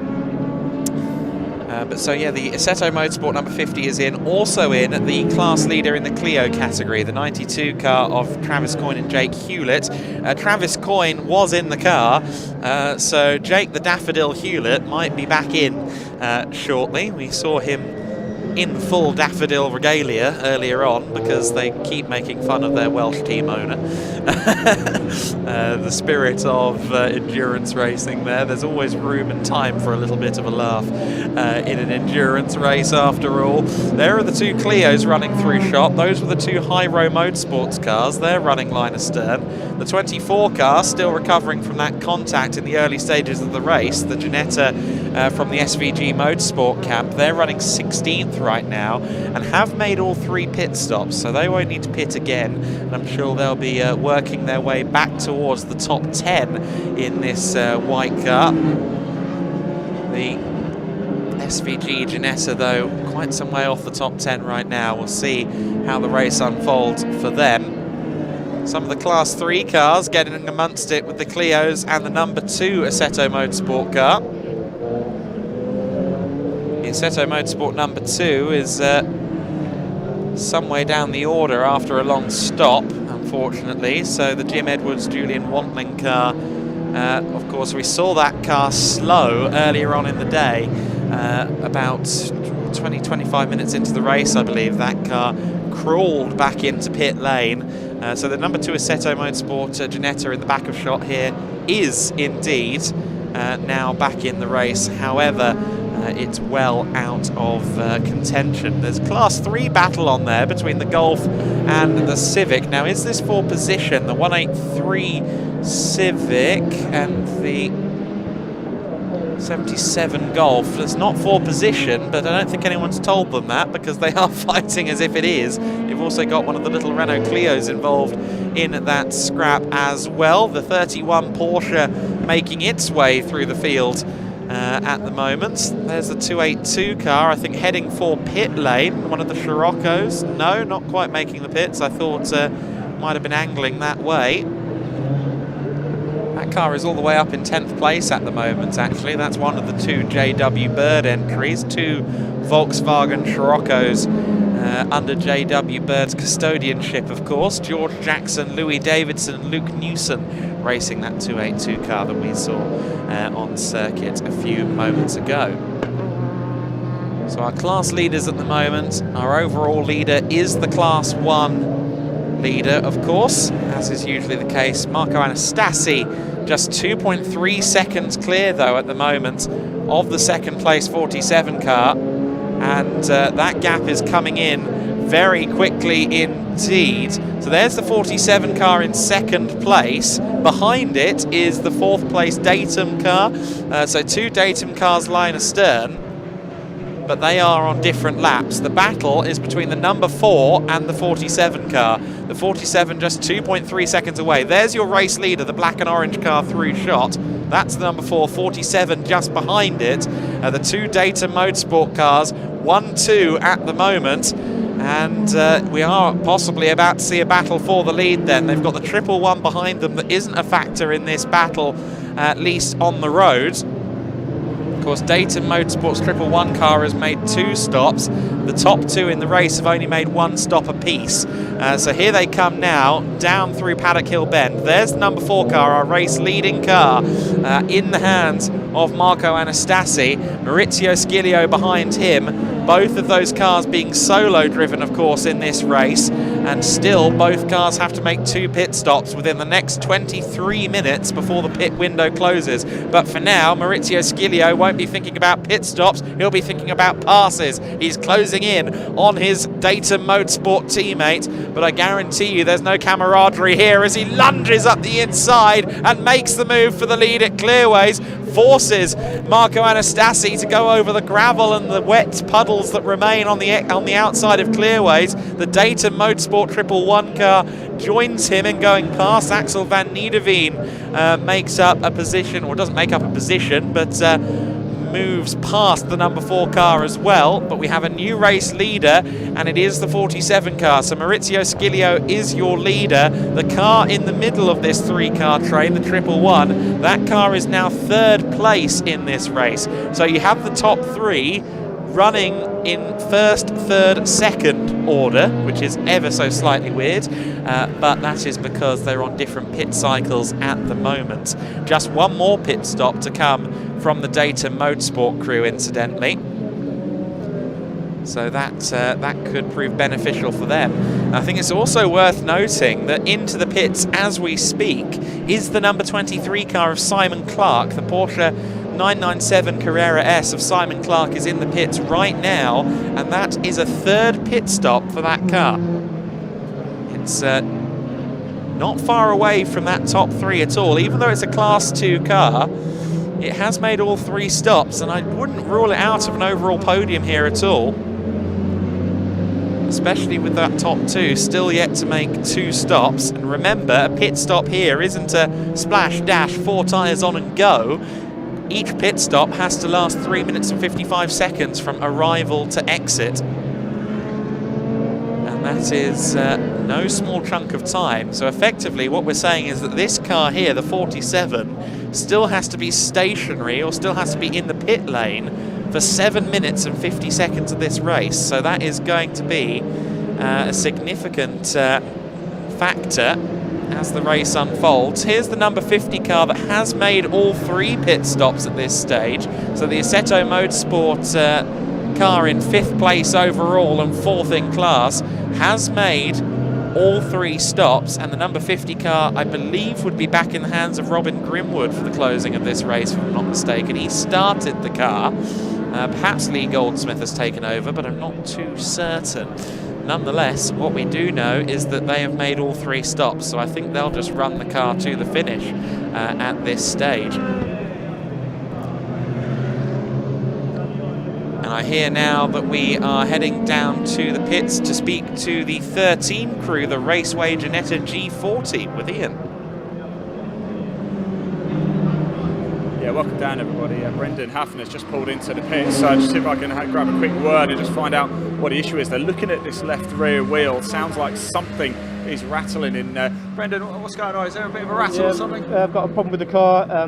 Really loud knocking noise round right-hander, so backed off, coming to the pits, and we'll see what it is. Hope you can figure it out pretty quick. Thanks, Brendan. All right, there you go. A bit of an issue here with number 13. Knocking sound left rear. Adam, back to you.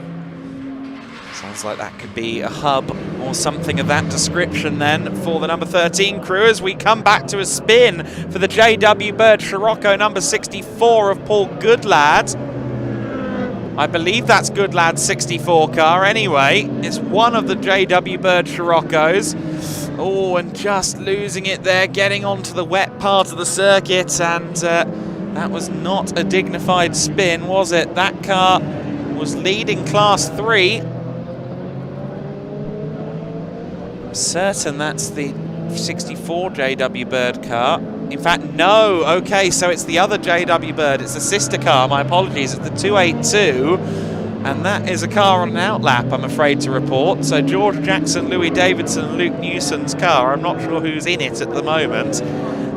But that driver just spun on an outlap, and that is certainly going to be the source of some ridicule among his teammates, I'm sure. But that is a shame for the 282 crew, and it was getting stuck on that wet grass. So hopefully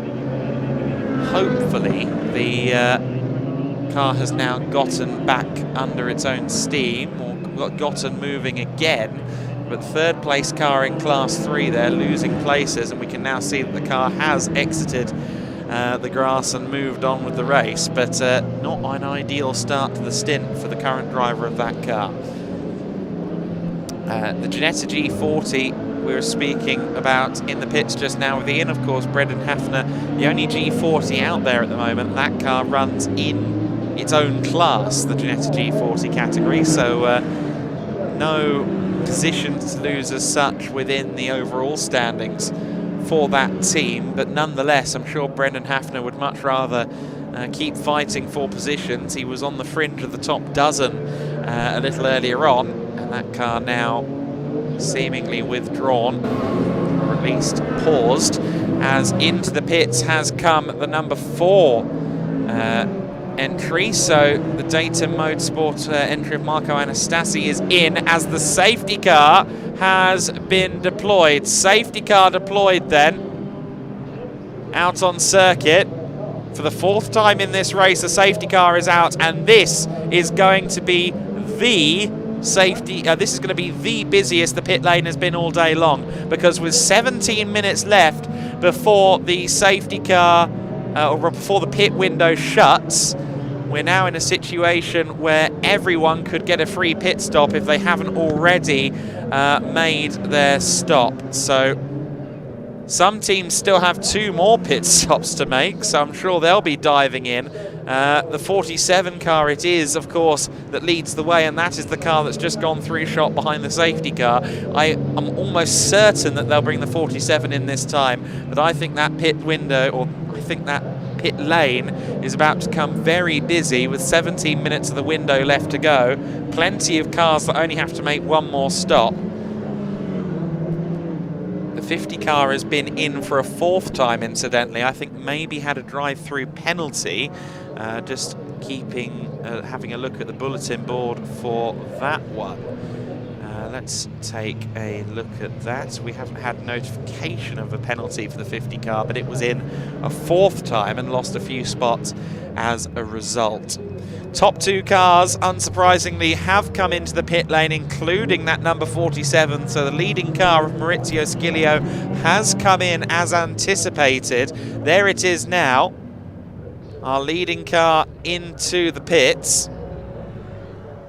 And this is its 2nd pit stop of the race, so we're going to see this car in again within the next 16 minutes. Of course, each pit stop lasting 3 minutes and 55 seconds. So, well, whether he likes it or not, Maurizio Sciglio has some sitting around to do over the course of the next quarter of an hour or so. The number 111 car, Axel van Niederveen, in for his final pit stop as well. So Axel awaiting his opportunity to just get out onto the circuit and focus in on the race. And of course, as we get these 3rd pit stops completed, the true picture of the race becomes ever clearer. Another car that owes us a pit stop is the 88 Hyro Motorsport car of Andy Tucker and Max Hall. Believe it would be Andy Tucker at the wheel at the moment, but that car all the way up in 4th overall, albeit still owing us a pit stop at the moment, and hasn't come in as of yet, so that is intriguing. The 47 car then, our erstwhile race leader, is in, and I think what will be the most interesting thing of all as we go back to green flag is how many cars are on the lead lap going into the final 20 minutes. That's going to be the critical component of this race from here. The number 24 car just following the 23, so we've got 23 and 24 line astern out there on circuit. Of course, the 23 and 24 may even be on the same lap, actually, just looking at that. No, they're not. But our Class 2... And I've just got information in my headset that the number 4 car was too quick in its last pit stop. So the number 4 car, the Marco Anastasi driven Dayton Motorsport Ginetta, was too quick in its last stop. Now it's also still got 1 more actual pit stop to serve as well. I think they might just be doing an actual 3rd pit stop there, as would have to be the case. But nonetheless, that car is back in, and the fact that the car is stopped with people working on it suggests to me that that's their third primary pit stop, because they do have to make 3 stops, mandatory stops of 3 minutes and 55 seconds during this pit window, which closes in 13 minutes time. It's a big pit window in the 2-hour races in Britcar Trophy. Opens with 20 minutes completed, shuts with 20 minutes to go. And one car that has made all 3 stops was that number 50 Assetto Motorsport Ginetta that has just gone past those Clios and the Honda Civic. Just coming out of Graham Hill Bend now is that number 50 car, running 5th overall at the moment, and oh, that's looking nasty. So that's the 282 JW Bird Scirocco. That's the car, I believe, that went spinning earlier on. And that thing has definitely come into the wars somewhere. I wonder if that might be the cause. Struggling to remember whether we actually strictly saw the cause of the safety car out there on circuit. We didn't, so I think we might have just found out what that safety car was. The 282 car looking very worse for wear, and you may remember we saw that JW Bird Scirocco in the wars at Paddock Hill Bend having a spin, and now it's come into the pits damage, so I think it's been a difficult stint for the 282 crew, and sadly that puts them right out of podium contention within their class. And just got a look at the 31 Porsche getting very, very sideways indeed. That's the SW Engineering Porsche 911, a car that has made all 3 pit stops and is now running 2nd overall. So the SW Engineering 31 car, which I believe is now in the hands of James Walker once again,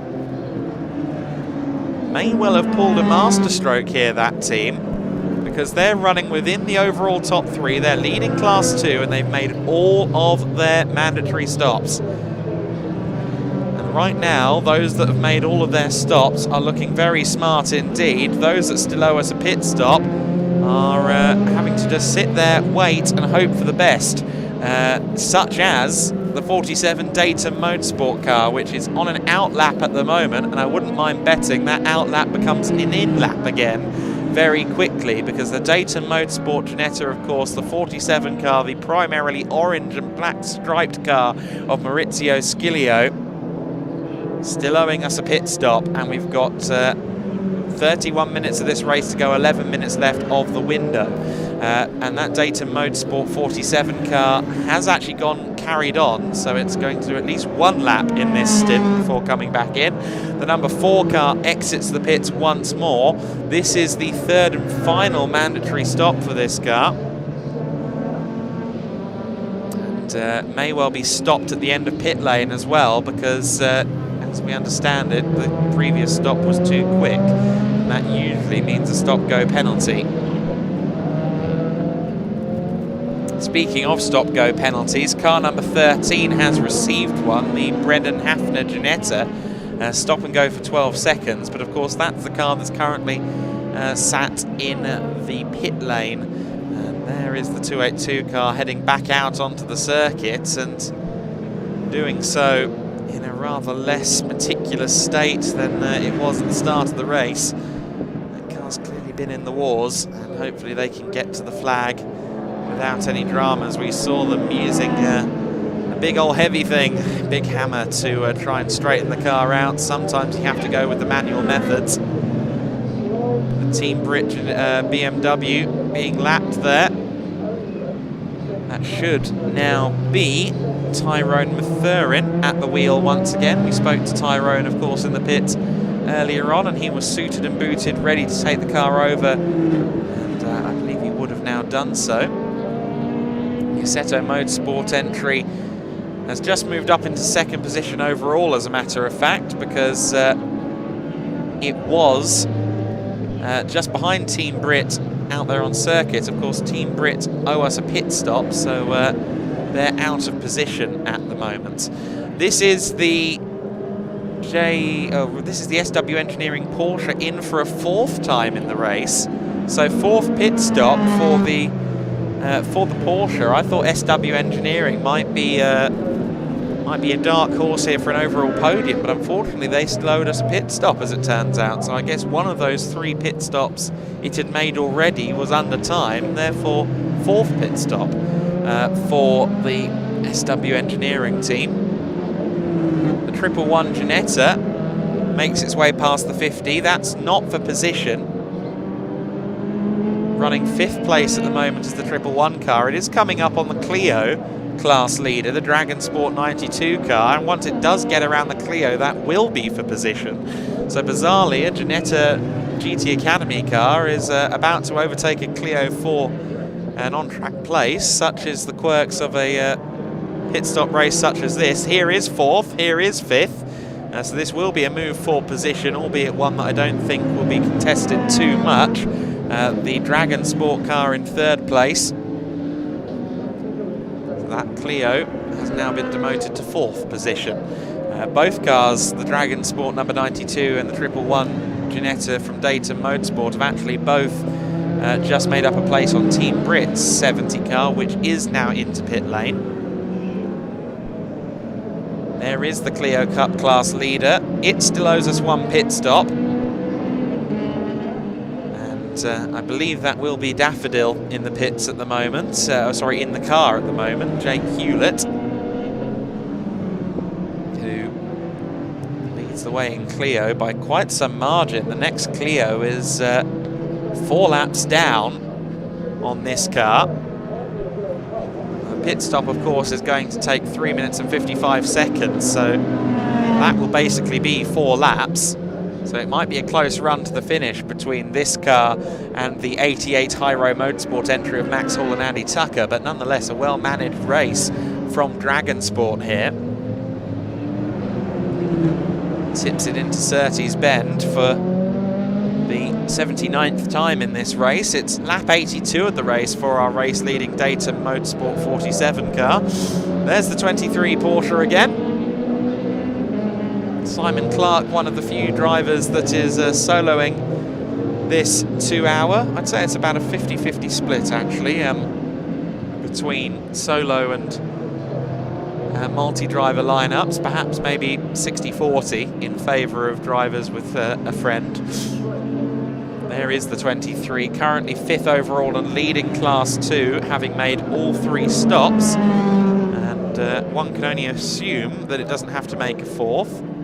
Into the pits for the final time then comes our race leader. The 47 Dayton Motorsport Ginetta is into the pit lane. So for Maurizio Scilio, this is his last rest, his last interval. They're going to refuel the car as well. Maurizio. And we're going to go to Ian, who's down there live.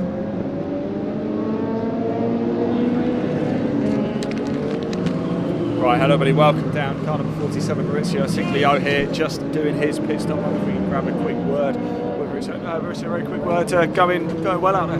Sorry, I can't hear anything. You can't hear anything, you've got to go as well. You've got to jump straight in. He couldn't hear me, believe it or not, but no time anyway. Straight back out. Remember, Maurizio, he's a solo driver here. A number of, in fact, all of the Dayton Motorsport team are running solo drivers. So we get a very short snap in to see if we can have a quick word. Let's just grab a quick word, see if I can have a chat with one of the guys here. We must be happy with how things are going. Yeah, quite happy. 3 cars, 3 different strategies. It gives you options, right? Yeah, let's see how it finishes. Thanks for talking to us so much. There we go. Dayton Motorsport going very, very well. 47 about to head back out on track. Adam, back to you. Be another couple of minutes, I think, before that car properly gets back out onto the circuit, of course, with a 3-minute 55 minimum pit stop time. But yeah, that final stop is ongoing at the moment down at Dayton Motorsport, and I think critically the 50 car is now on the same lap as the 47. I'm just trying to see if I can figure out where that 50 car is out on circuit at the moment. We'll see it come through this shot before too long if we hold it, but the 50 car is due to come past for the lead potentially on that 47 car.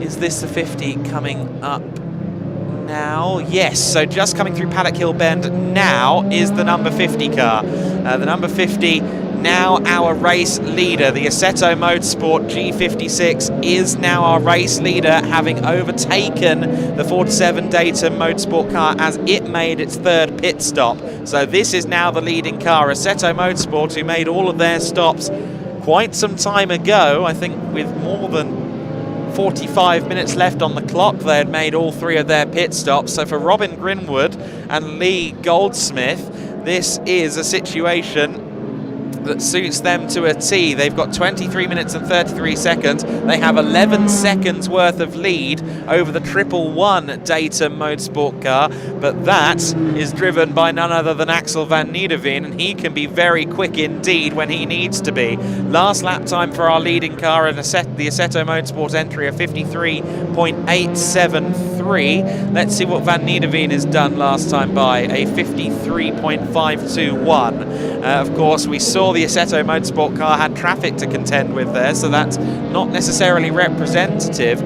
but with 10 seconds between our leading 2 cars and 22 minutes on the clock, I would say that this is far from decided. However, it's advantage Assetto. The 47 car painfully slow, these 3-minute 55 pit stops for the drivers, especially the soloists, who just kind of have to sit there and wait some more. Heads back out onto the circuit now then, but will do so not even in the overall top 5. It's going to exit the race in 6th position. Oh, but the number 50 is back in. The Assetto Motorsport number 50 car has just come back into the pit lane. Now, why? I thought it had made all of its mandatory stops, but maybe the pit stops weren't long enough. Nonetheless, Assetto Motorsport are back in the pits, and that means that the 111 Datum car is our leader. So 111 Datum Motorsport car that's just set its fastest lap of the race in the hands of Axel van Niederveen is our race leader. That's the 24 SVG car, which is running up in 5th place overall. I think van Niederveen will be somewhere approaching the final bends at the moment, but van Niederveen is in good stead here, to say the least of it. So Axel van Niederveen in the 111 car has just gone through sector 2, so he should be coming towards us now. Yes, here comes van Niederveen out of Paddock Hill Bend and up towards Druids. There is our leader. I thought Assetto Motorsport had pulled off the masterstroke, and I was looking forward to seeing the battle between van Niederveen and either Grimwood or Goldsmith. I'm not sure who's at the wheel of the 50 car at the moment, but it's in the pit lane again. I wonder whether the car maybe had a problem or something, because I mean, it has made, over the course of this race, according to TSL, it has made 6 pit stops, no less, over the course of this race. So something is afoot at Assetto, and I'm not sure exactly what. Perhaps Ian may be able to put his ear to the curb and find something out there, but what we do know is that car is no longer a contender for the lead. It may not even be a contender for a podium. All cars now have at least 3 pit stops attributed to them, so from here on out, with 15 seconds left before the pit window closes, from here on out, it's just a straight motor race. So let's tell you about the order as it stands as the pit window closes. It is the 111 Datum Motorsport car that is your race leader at the moment. Just saw it go through shot. In 2nd place and leading Class 2, also still on the lead lap, is the Form Evo Clark Racing Porsche. Simon Clark, I did say that I thought he was going to be a podium contender. Of course, started 4th on the grid, and there is the 23 car running 2nd overall at the moment. The car behind it is not on the same lap. That's the 24 SVG entry, which is in 4th place. But the 2nd place car, leader in Class 2, great driving from Simon Clark, And rounding out your overall top 3 at the moment is the number 4 Ginetta, the Dayton Motorsport entry of Marco Anastasi. Your other class leaders in 6th overall at the moment, the Motion Motorsport 183 Honda Civic of William Puttergill, who has run all the way up in 6th place at the moment. That's very impressive from the Motion crew. Your leader in Clio's is the number 88 car, running 9th overall. I believe that just went through shot there. There is our 3rd overall car, though. That is Marco Anastasi in the number 4, and just at the head of that 4-car queue, I believe, is our Clio leader, the 88, just coming through Surtees now, if I'm not mistaken. I only got the briefest of looks at it, but I believe that is the 88. Yes, it is. So that's our Clio class leader in 8th overall. Ah, it's the 89. So close. Ah, goodness me. So that's the car that runs 3rd in class. That's the other Hyro Motorsport car. So in my defence, almost the same number shape and the same livery. That's our leading car, the 88 Clio. That is running 8th overall and leading in the Clio category right now. So how far ahead of the Dragon Sport entry is it? Well, it's listed as 1 lap on my timing screen at the moment, but I'm just waiting to see whether the Dragon Sport car is in fact on the same lap. Nonetheless, the 88 continues on around the final sequence of corners. And yes, it is indeed on the same lap as the car in 2nd in class. The gap is about 39 seconds. So it's a comfortable lead for Hyro Motorsport in the Clios at the moment. Max Hall and Andy Tucker have done a good job. 2nd in class is the 92 Dragon Sport entry of Travis Coyne and Jake Hewlett. That's our Class 3 leader then, running 6th overall at the moment. Motion Motorsport's solo entry for William Puttergill, and Puttergill is still trying. He's just set his fastest lap of the race. So he is firmly still got the hammer down. He's well clear of any other Class 3 cars in terms of the class battle. I mean, the next Class 3 car is 4 laps down on this Honda Civic. So I think he's looking to be as high up the overall top 10 as possible at this point, Puttergill, which is certainly an admirable goal. At the moment, he's got a Porsche behind him on the timing screen, the SW Engineering 31 car of James Walker and Tony Whitney as 7th overall as it stands. 7th overall and closing in, I think, a little bit as well. In fact, no, SW Engineering have just lost a position, so the Porsche number 31 has actually just been overtaken by the Clio Cup leader, so that SW Engineering Porsche's rather petered out in the closing stages of the race. That's the 282 car that sits 3rd in Class 3. Of course, that's the car that we saw rather damage its own rear end earlier on. There's the number 88. There's our Clio Cup leader, and there is the Porsche we were just talking about. So that's the 31 car that's just lost a position in terms of the overall standings. It holds firm 2nd in Class 2 for now. However, just 10 seconds back from SW Engineering is the Team Brit BMW, which is circulating quicker. So the Team Brit BMW crew, the car number 70, will be there or thereabouts and challenging for 2nd in class before too long. So Class 2, as it stands, and all things being well, the car that runs 2nd overall, the 23, should be the favourite for a class win, but 2nd in class is definitely up for debate. Here comes the Team Brit 70. It will be just coming through now. There it is behind the 2 Ginettas. So that is the number 70 machine of Paul Fullick and Tyrone Mathurin. I'm not sure if it's Tyrone or Paul in there now. Paul Fullick and Tyrone Mathurin, the driver combo. We saw Tyrone getting ready to get in earlier, and the 2 Ginettas having a scrap ahead of him. That's not for position, mind you. The Assetto Motorsport car, after that 6th pit stop of the race, I'm a little bit mystified by that. That Assetto Motorsport car is all the way down in 10th overall, so not a factor in the slightest. Make it 9th overall now, but not a factor in the slightest for Class 1 honours, sadly. Team Brit, though, will be willing on their crew. last lap was actually a bit slower than the SW Engineering Porsche, so that Class 2 second place battle in a state of flux. It's very much a timing screen battle because it's one that relies on lap deltas rather than actual tussling on circuit right now.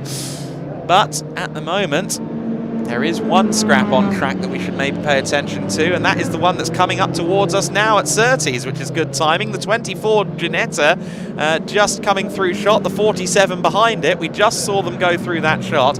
They are in 4th and 5th place, and the Dayton Motorsport 47 car in the hands of Maurizio Sciglio is coming in hot. They'll be approaching Paddock Hill Bend in about 10 seconds, and they'll be doing so, scrapping for position. Here comes the 24 car now, turning into Paddock Hill Bend, coming down the hill towards Druids now, and that is the battle for 4th overall. So the white car followed by the orange and black car, they've just gone past us. This is the 111 in the lead of the race, and has just put a lap on the 2nd place 23 car. So this is actually our 1st and 2nd place cars overall, albeit a lap apart. But just ahead of them is a battle for 4th position. There they go now through Surtees, 4th, 5th, just go through our shot. And this will be a move for position before too long, not just for 4th and 5th, but also for the final podium position within Class 1 as well. Maurizio Sciglio, who of course was our pole sitter, lest we forget. The strategy hasn't quite worked in his favour. You heard it from the Dayton Motorsport crew earlier on. 3 different cars, 3 different strategies, and unfortunately Maurizio's strategy hasn't paid dividends for him. But now he can at least try and salvage something by going up against the SVG Motorsport crew. Of course, at the very start of the race, Neil Wallace in the SVG car ended up in a collision with the 67 or 66 Renault Clio from the Dragon Sport crew, and that rather hampered their progress. But both cars running within the top 5. However, I suspect that 4th and 5th may soon switch positions. 3rd and 4th, though, in class at the moment. Our leading car on lap 96 of the race, so we are going to break 100 laps before the end of this one, with 11 minutes and 50 seconds of this race left to go. Here is that battle. Well, this is a battle for not for position. This is 3rd and 9th place. The Dayton Motorsport number 4 car 3rd overall at the moment, but just behind them is the continuation of that battle for P4 overall. So as those cars exit Graham Hill Bend, just behind them is that battle for 4th place. So those 2 cars that just go side by side through Surtees, they're having their own scrap that's not for a position. This battle, though, is for 4th place. So the number 24 car, I believe that might be Ian Astley at the wheel for the last part of the race, but I'm not too sure. We do know, though, Maurizio Sciglio is just behind in the 47 car now. And Maurizio is going to try and get that position. They're both closing in on some lap traffic, of course, which will no doubt throw a few flies into the ointment. And going defensive there is the SVG car. So be it Astley, be it Wallace, that driver is well aware that Maurizio Sciglio is fighting him for position. And the gap is coming down as well between them and the number 4 Dayton Motorsport car. So the number 4 Dayton Motorsport car, the one that is predominantly black with orange stripes, we've seen it scrapping with the number 50 Assetto car. The Assetto car is all the way down in 9th place overall.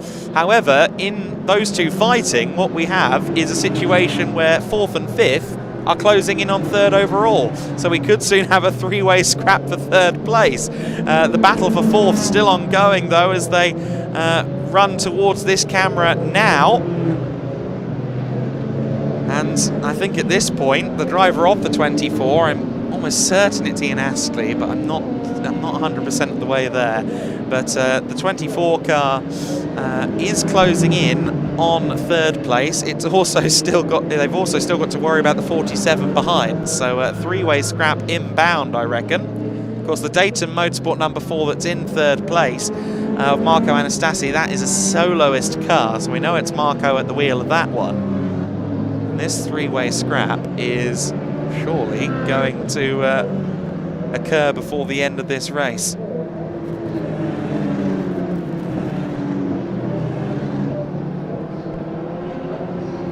Nine minutes and 10 seconds left of this race then. Positions are still firmly up for grabs. And there is the Renault leader being overtaken by the Ginettas. Been a good showing for High Row Motorsports 88 crew, Andy Tucker and Max Hall. And there you go, third, fourth and fifth are now in one queue. We saw that just as they go out of shot. So the Assetto car leading this quartet through.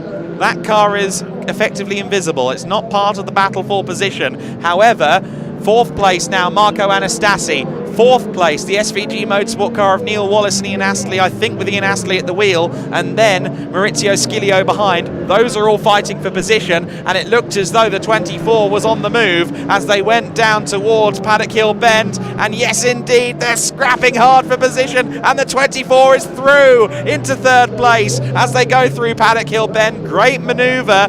I'm going to credit it to Ian Astley, with apologies to Neil Wallace if it's him at the wheel. Ian Astley into third place then potentially for the SVG Motorsport crew. The number 4 car of Marco Anastasi has dropped down to fourth place, so Dayton Motorsports have lost third place there. They've still of course got the leading car out there on lap 101, all by himself, a lap clear of the rest of the field. But they've lost a podium contender there, and 2 cars off onto the gravel, including the Datum number 4. Anastasi runs it wide in sympathy as the 282 car makes an error.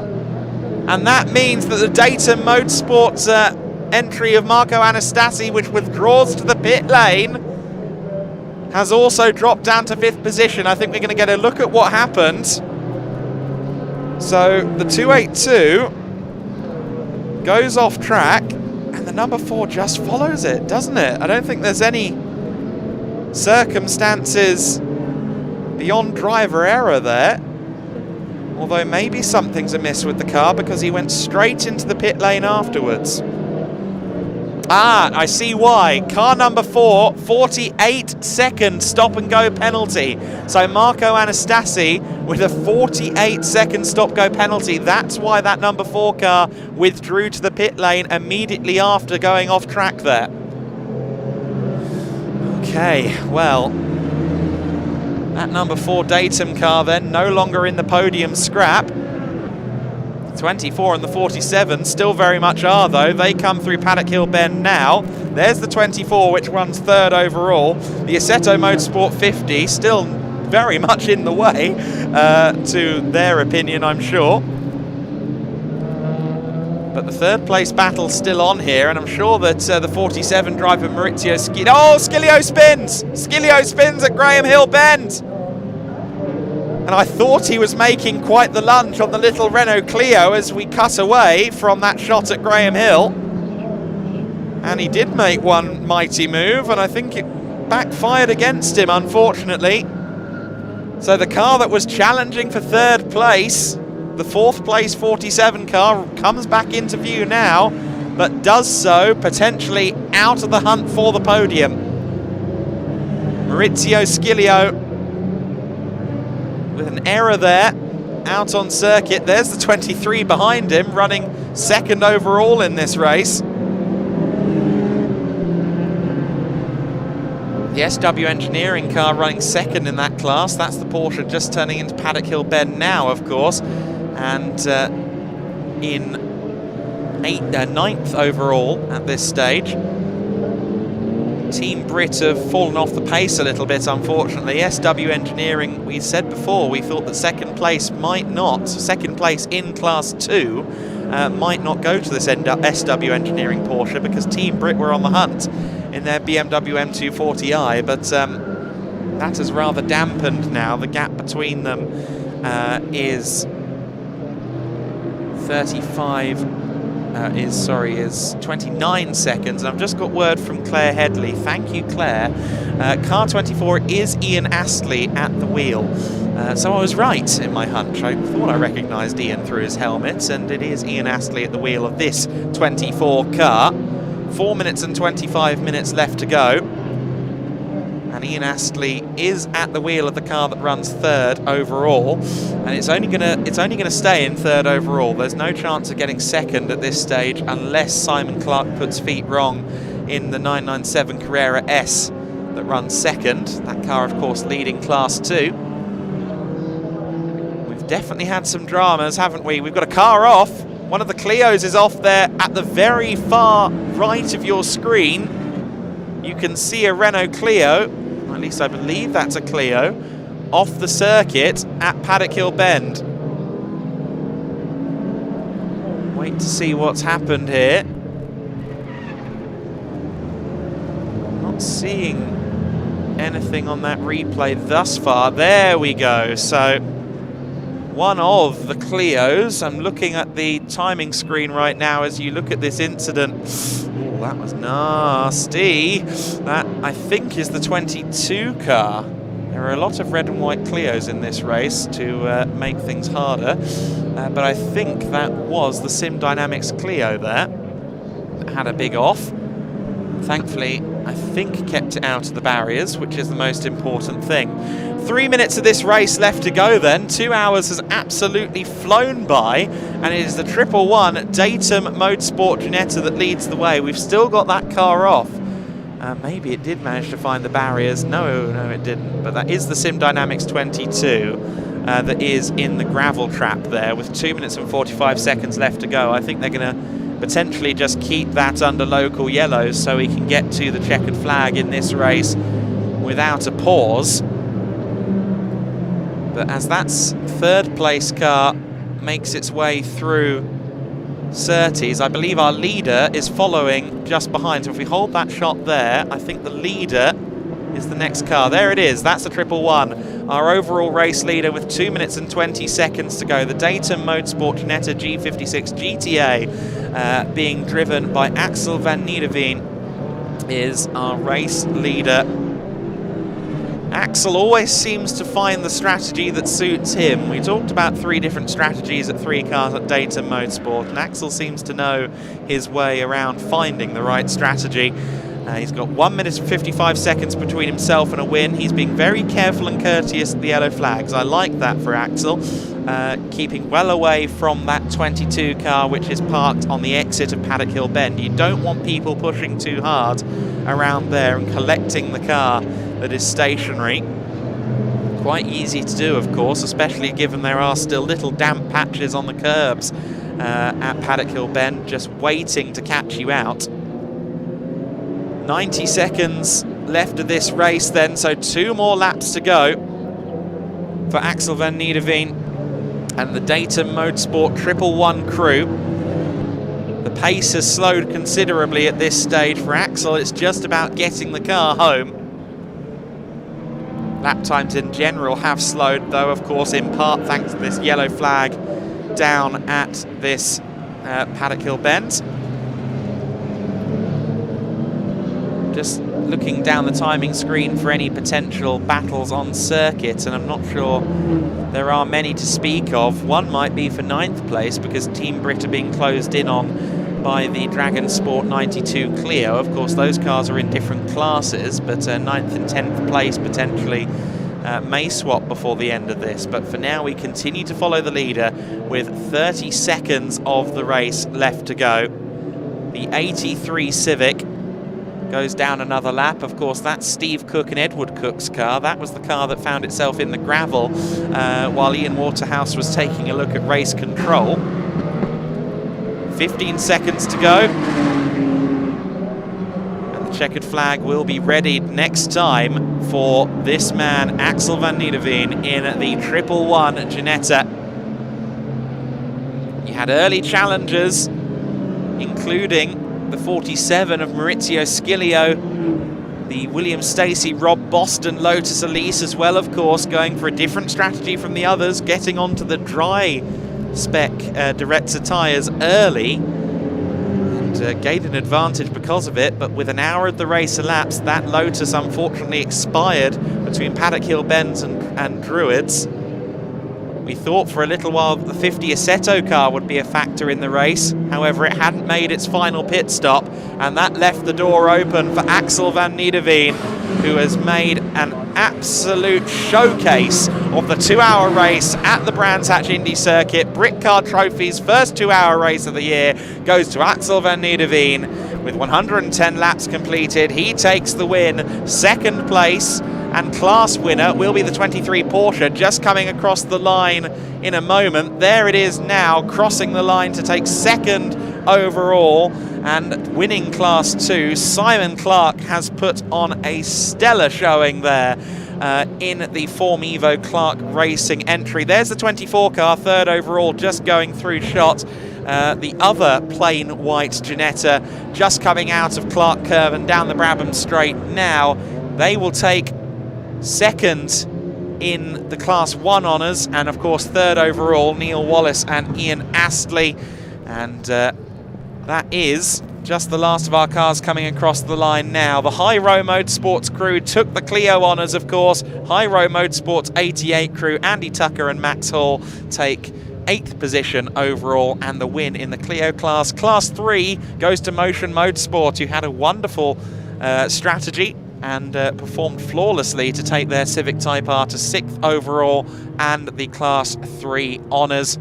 The Ginetta class, of course, is a class of 1 this weekend. Brendan Hafner did get back out onto the circuit in the Raceway Ginetta G40. That car will live on to, or will celebrate a class win nonetheless.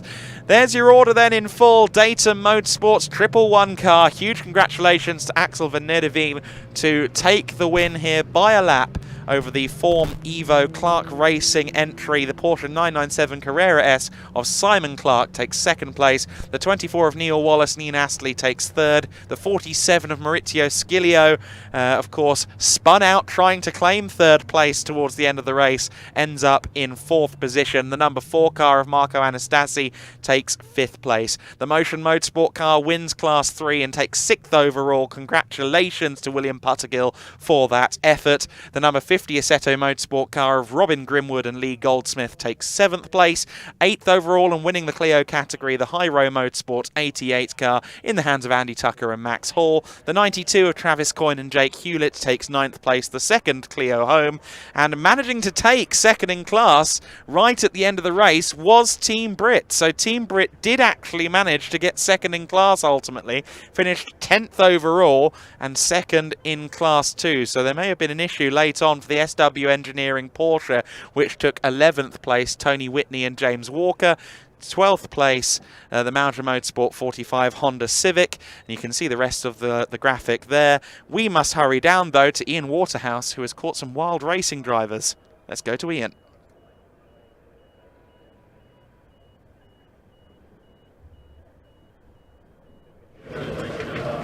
Radio, everybody, welcome down.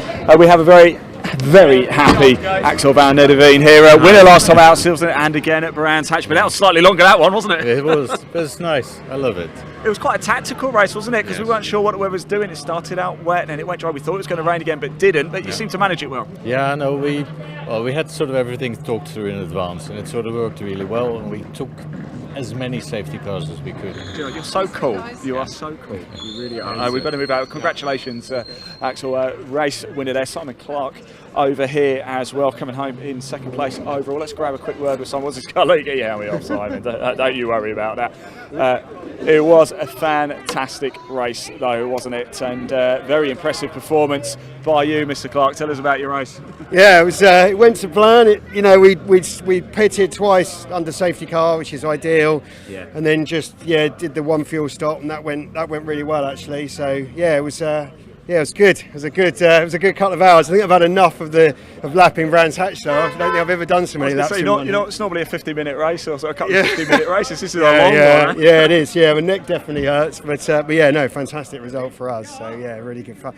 The team did a cracking job. County Classics, it's all about it's driving and strategy, and they really did do a good job. So. There you go. I can see it on your face. Amazing work. Well done. Congratulations. Well done, mate. Look at that, handshakes, fist pumps, everything all around. That's what we like to see. Finishing third place. Neil Wallace and Ian Astley, the SVG Motorsport, I believe actually it's Ian Astley, was in the car. Look, you look like you need that. Why don't you open it and have a drink?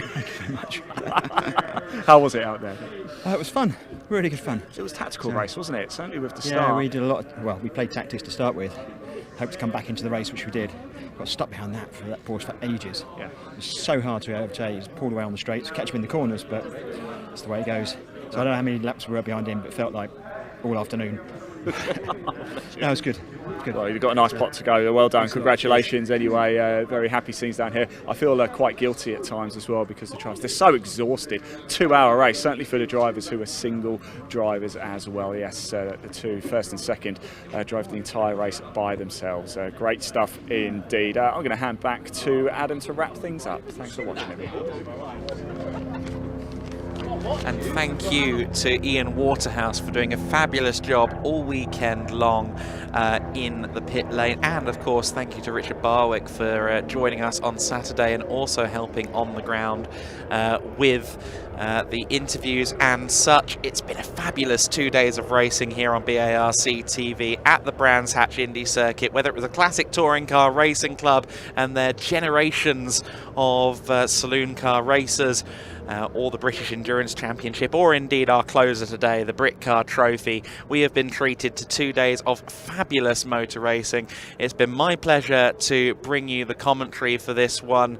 The production and everyone here have been absolutely stellar. We hope you've enjoyed watching over the last 2 days. From everyone here at BARC TV, we wish you a very good evening. If you've been watching all weekend long, thank you so much for doing so. We'll hope you join us again for lots more live streams as the season progresses, but good night for now.